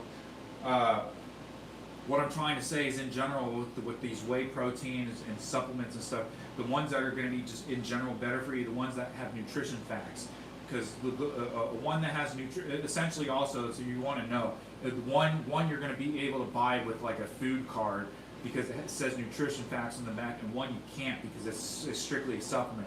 And that's what I'm trying to say. The ones that and I'm not trying to say it's because it falls under this category of, oh, you can buy it with the government money. I'm saying the fact that it has the nutritional facts, it has gone under a lot more FDA clearance to get that nutritional certification than an independent whey protein producer who has just an energy blend, who's certified by anybody, just a third party you've never fucking heard of, right? So, and that's essentially what it is, you know. And of course, whatever, the third party probably had some report, but everything is based on a peer review of someone else, based on someone else, based on someone else. And what I'm saying is better just to go with the nutritional facts, because one that does not have the nutritional facts on there, they can put anything they want in there and sell it for as much as they want, is what I'm trying to say. And then ultimately what I'm trying to say is, fuck that stuff. You should just be buying dried milk, because that's exactly what it is. You know, if you want chocolate, you should put chocolate in it. You want peanut butter, you should put peanut butter in it. You want vanilla, then put vanilla, because that's essentially what it is. You know, you don't need all that other fucking bullshit. And oh my God, take this shit at 2:30. You gotta wake up at fucking 2 a.m. And you know, I'm kind of talking about it now. Like, there's so much, like, to the lifestyle of the bodybuilder, which I actually detest. And that's what I'm trying to say. It's like, that's my whole talk. Like, these people must have the most disgusting toilets ever. When you see how much they have to fucking eat and how little realistically that your body actually puts on per year, pounds per year, and how much fucking food that you have to eat, how much of a slob and nasty person, just like this nasty fucking bacterium just going through and devouring fucking everything fucking in sight. But it's not like that, because these people, they have to prepare all their fucking food for every fucking day, and their whole fucking life revolves around preparing the food. They make videos about this. Just look at that fucking dude that works out every fucking day. You know, I don't even watch him anymore. I watch him for a little bit just to see what fucking acne he fucking got on his back. You know, but I forget what that fucking dude, Sam Sulik, you know? So whatever. I'll say, yeah, it's whatever, big and stuff, but the acne ain't natural. That ain't normal, you know? Either that's genetic, because I'll just say some people just genetically have acne, or that's just byproducts of all the bullshit he's putting inside his body, you know, just not just one thing, the mixture of everything. So, forget where that's going with, but what I'm saying is, these bodybuilders, like, you look at them, they prepare all these fucking meals, and they're just eating the same fucking shit every day. It's disgusting. First, they don't know how to cook at all. They were never raised with a mother that could cook. I'm sorry. So, you know, thank God my mom did. That's why I know good food, okay? If my mom did not know good food, and she could not cook well and make a lot of different foods and stuff, every style, French food, American food, Vietnamese food, Chinese food, whatever, she's very talented in this, you know, then it's like, you know, I'll just say that's why I have really good knife skills too. You know, I just have incredible knife skills when it comes to the kitchen, and that's why I was hired into this restaurant, you know, for a little bit. So anyways, you know, like, I can perfectly cut a potato, like into perfect fucking rectangles and perfect slices, to where, like, you go to those restaurants and they stack that shit, you know, when you pay. I'm not lying. Like, these French fries that I was cutting, we sold them for like $30 fucking. And you know, and it's so wasteful too, because I mean, it's I guess in the restaurant setting it's not wasteful because you used some of that stuff for stock. But I'm saying, if you were to do that shit for yourself, just to have that look with all these fucking motherfuckers on TikTok, you know, like, this is like all these mukbangs and shit. It's just like a big waste of food. What I'm saying is, because to square the potato and to get it completely, you know, you're having to cut off a lot of excess, is what I'm trying to say, that you're not even going to use, just because you want that perfect fucking planed block to cut into. And so anyways, and what I was saying, and the thing with this skill of the speed with not just watching Aunt Can cook, is not only the speed and the accuracy to do these cuts, but the speed. So it's like, yeah, you may be able to do accurate. So there's a mixture of the speed and accuracy. So I'll just say most people can't have terrible knife skills. Okay, I'll just say it like that. And everyone's like, oh, I want to become a chef, I want to cook, and then like you go into the kitchen with them, and man, I'm staying you stay on that side of the fucking kitchen, or you go to bakery, motherfucker. You don't step one fucking step onto where I'm cooking. You go to bakery, motherfucker, and go mix those fucking eggs. You know, because you don't know how to fucking use a knife. You know, and anyways, I'll just ask almost everybody. So. And I got that from my mom, is what I'm trying to say. So, like, I look at all these motherfuckers, like, cook. You know, I'll just say some people have decent knife skills. I'll say it's about half and half, but what I'm trying to say is, like, some people know they don't have knife skills, and that's cool. And, or like me, like, I don't know how to cook a lot of, like, true dishes, so that's why I haven't done my cooking stream. I already said, like my cooking sucks. So it's like, I don't really kind of want to show that. I'll make, like, 2 dishes, like, the 2 dishes I know how to make, and then, like, every day it's just going to be the same shit. So, what I'm saying is you have some people that are trying to present nice food, is what I'm trying to say, but then you look at their shitty knife skills, and I'm like, ew, I don't even want to dislike, I don't even want to watch that video, because your knife skills suck. I already know you can't fucking cook, because you haven't spent enough fucking time just cutting shit, you know? Or you buy everything pre-packaged, you know? There's a lot of people that do that. You just see them cook, and everything they buy, they they have to open it. It's like, they're like, what kind of food is that? Like that is like having a microwave in your restaurant. It's like an absolute fucking no. Like that is like gonna be. It's like that's so I said it's go to the restroom and look at the restroom. So that's like a one telltale sign. Another telltale sign is how good a restaurant is. If you do get to see the back of, if they have a fucking microwave in the kitchen, it's like, do not eat there. It's like, why are they charging you anything to just put some shit in the microwave and pop that bitch in, nuke it? It's how they like to say, nuke it for 5 minutes, whatever it is. You know, I'll just say I've worked in other, you know, to get that that cuisine, that French whatever, like sous chef type job. You know, I had to work up to that. So yeah, I did other like cooking type jobs in the past too, and that's what I'm trying to say. I've worked in a place where we did just nuke shit, and you know, we made other okay, the thing that they made that was the shit, and that why I loved working at this place, man, because we made our own pizzas, and we made our own pizza dough, and I was there for the morning for the prep too, so like, you know, I talked about this already in the past about Caesar salads, like, and we made our own salad dressings there too. So we made them by like the gallons, like the enormous mixers that you see them making, like dough for breading. We made salad dressing in those giant bowls. I'm like, literally, I could like sit in the bowl. It's that big. And anyways, excuse me.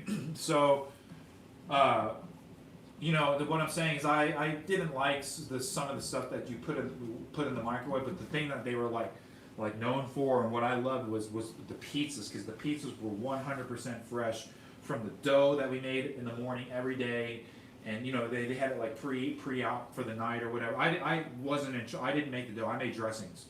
So, but you know, I still made pizzas, you know, when people ordered them, and so we mashed them into these pans and stuff. And we had this giant fucking. It was cool. Like if you watched what's it called? The Price is Right. At the end of the show, they got that giant fucking wheel. They had a giant fucking oven with a wheel, no joke, that fucking big. And you know, they would cook a lot of bullshit in there. A lot of the specials, you know, let's just say we cooked like half the menu was cooked in this rotating oven. And anyways, what I'm saying is you put the pizza in there too. And man, I'm telling you, these were some of the best pizzas I've ever eaten my whole fucking life. Every day, like or whatever. I worked part-time there, so. Yeah, every day, like 2 or 3 days a week, man. I'd be coming home because I would just essentially make my pizza, you know, take the pan home and cook it at home. And man, I'm telling you, I've never had pizzas that good ever fucking again in my life. These are the best pizzas I've ever had. And you could, you know, I had the whole fucking menu to my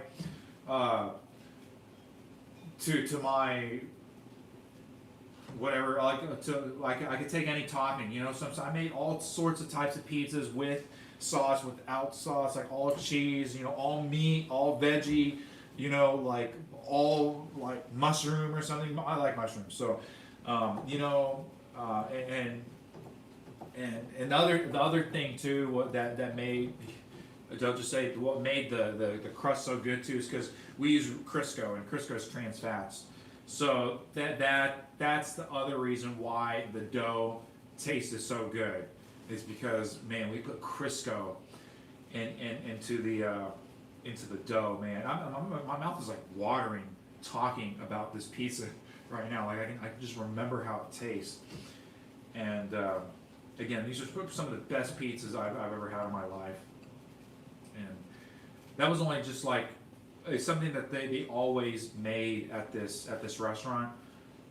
But you know, they also had a huge like meat menu with steaks, fish, and chicken too. So I wasn't in. I didn't do that. You know, I was mainly like the pizza guy. So pizza and salads and salad dressings. And then we had these. I guess they called them spuds. You know.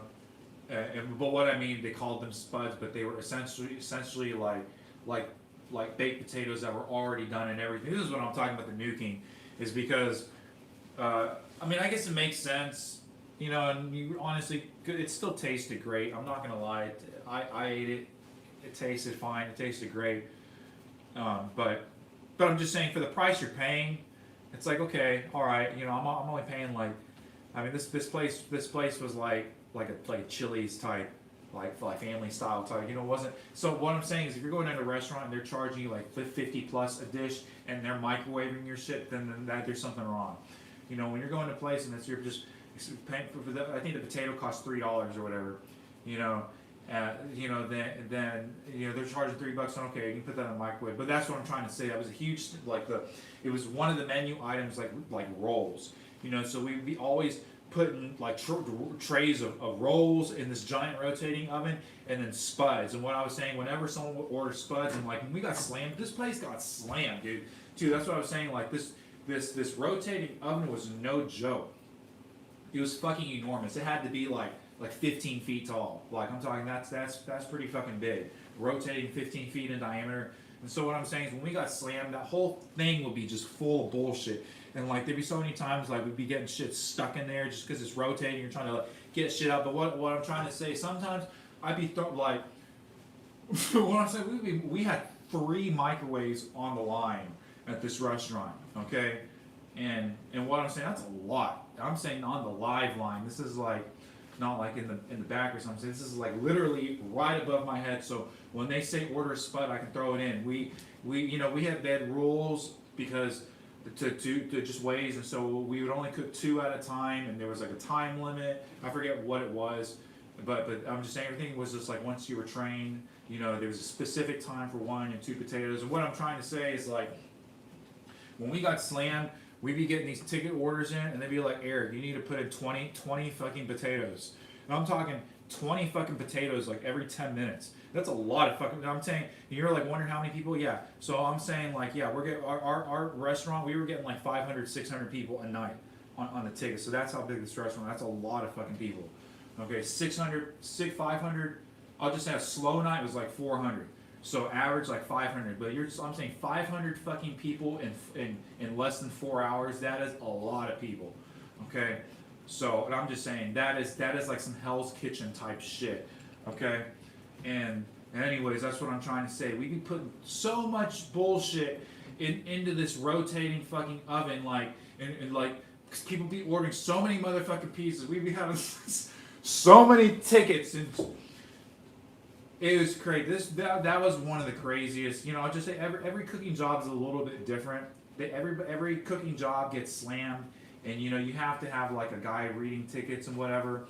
And the kitchen needs to have a work like flow. You know, for tickets coming in, orders being made, and then also being expedited out.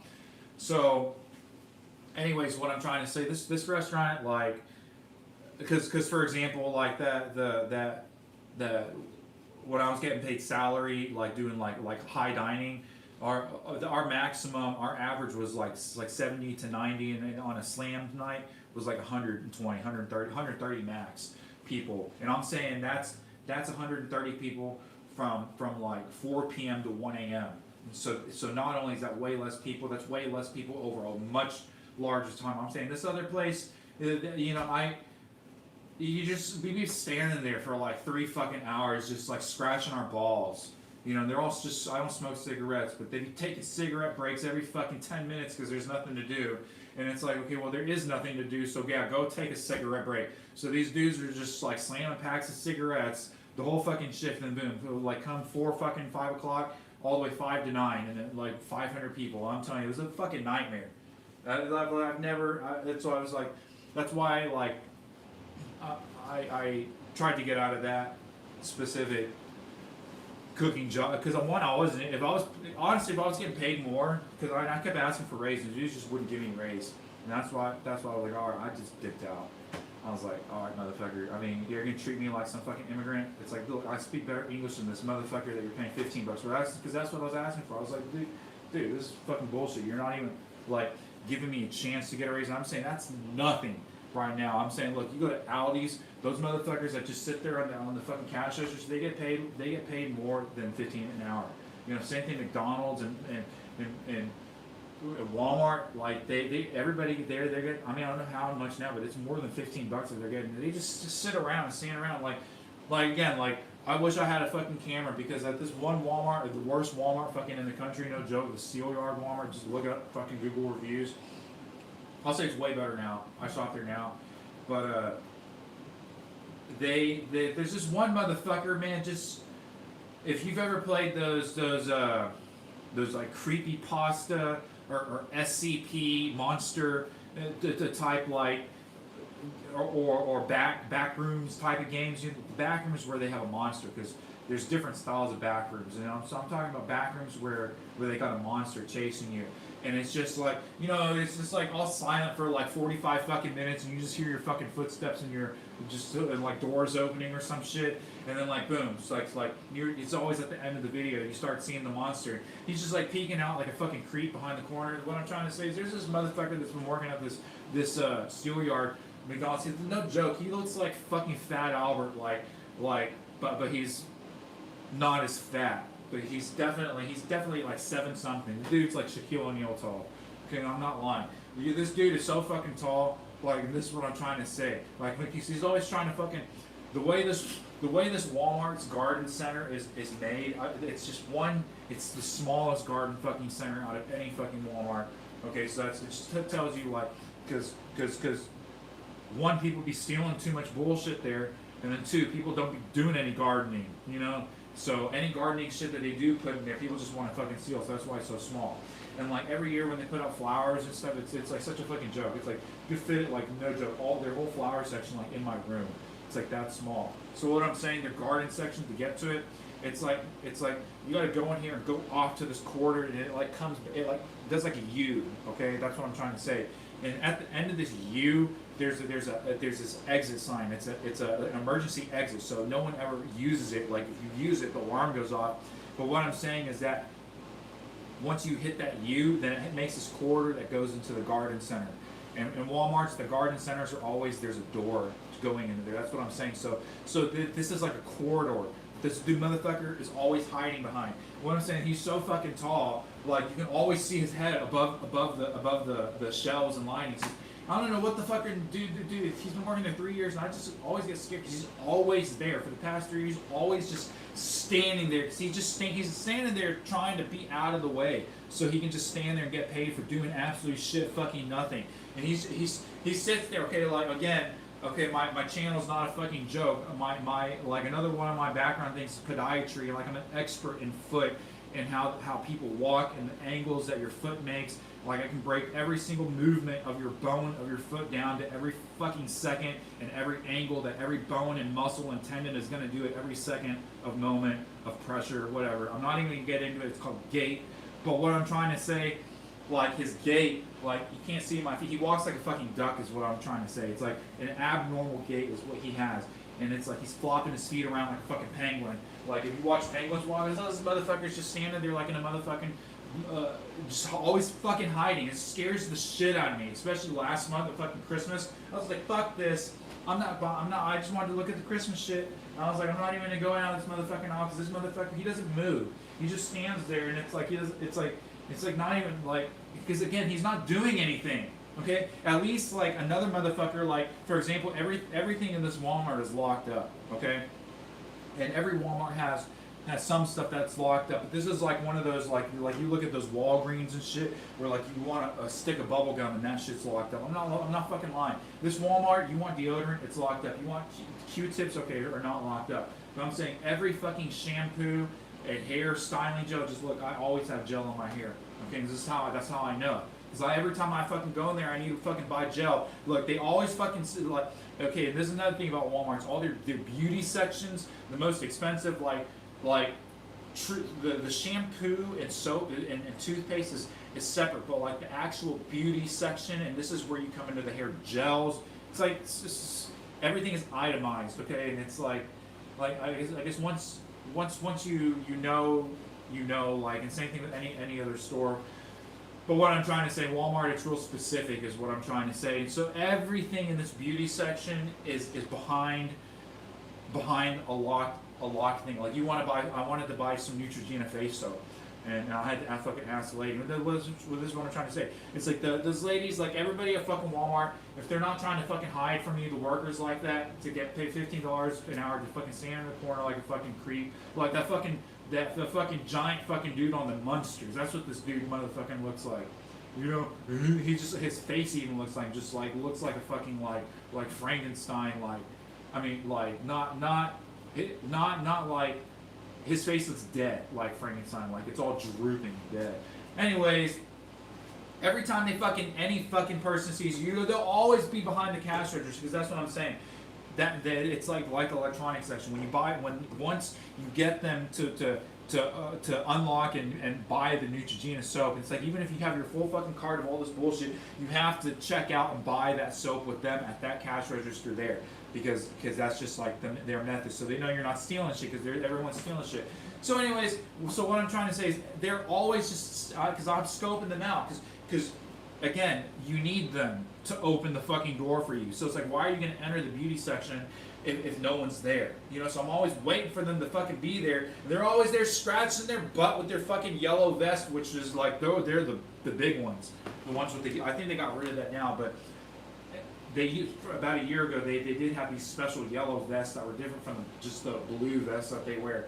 Anyways, but then the second you enter the fucking beauty section, then they fucking leave. It's like they gotta go on a break, or someone suddenly fucking called them. And it's like you're standing in there, they got these fucking buttons on the fucking glass panels that you need them to unlock. They say, press this button to call a fucking assistant. And so you go down to fucking every fucking button, you're pressing every fucking button, it's just going off like some fucking idiot, just pressing all these toys, like, you know, like going down the toy aisle and pressing all the toys, making all the toys go off. And what I'm saying is that it doesn't call anybody. All it does is just beep in the vicinity. It beeps in the vicinity because that person is supposed to be sitting at that fucking cash register so that they can hear that shit beep around the corner. But when there's no one there, that shit just beeps for nobody. And then so I was there with this other lady, this Mexican or Puerto Rican chick, and she was pressing that bullshit too. And I was like, all right, look, bitch, you press that one over here, I'm gonna be pressing this one over here. I mean, we were pressing that shit for like fucking 15 minutes. I was there before her. Man, this is just bullshit. And this bitch finally came off from her break from scratching her big fucking butt, you know? And I don't know what the fuck she was doing. She didn't fucking put any items up. She was just didn't want to fucking work. And then she came over and she was like, just like all fucking attitude and shit. And I'm like, look, how else am I supposed to fucking ask you politely to please unlock this fucking door for us? You know, so I fucking get my fucking Neutrogena. You know, and fucking just leave. And that's what I'm trying to say. You're trying to fucking shop and go, in and out and shit. Man, you haven't even fucking reached the fucking checkout zone yet. That's another fucking story, man. That's another shit. You can tell how fucking pissed I'm getting at this. You know, because not only, man, do I have to wait for you to unlock this bullshit, you know, not only do I gotta wait to fucking check out this bullshit, then I gotta fucking drive home. And you guys know I fucking hate driving. So hold on, I'm gonna take a break real quick. I'm gonna calm down for a second.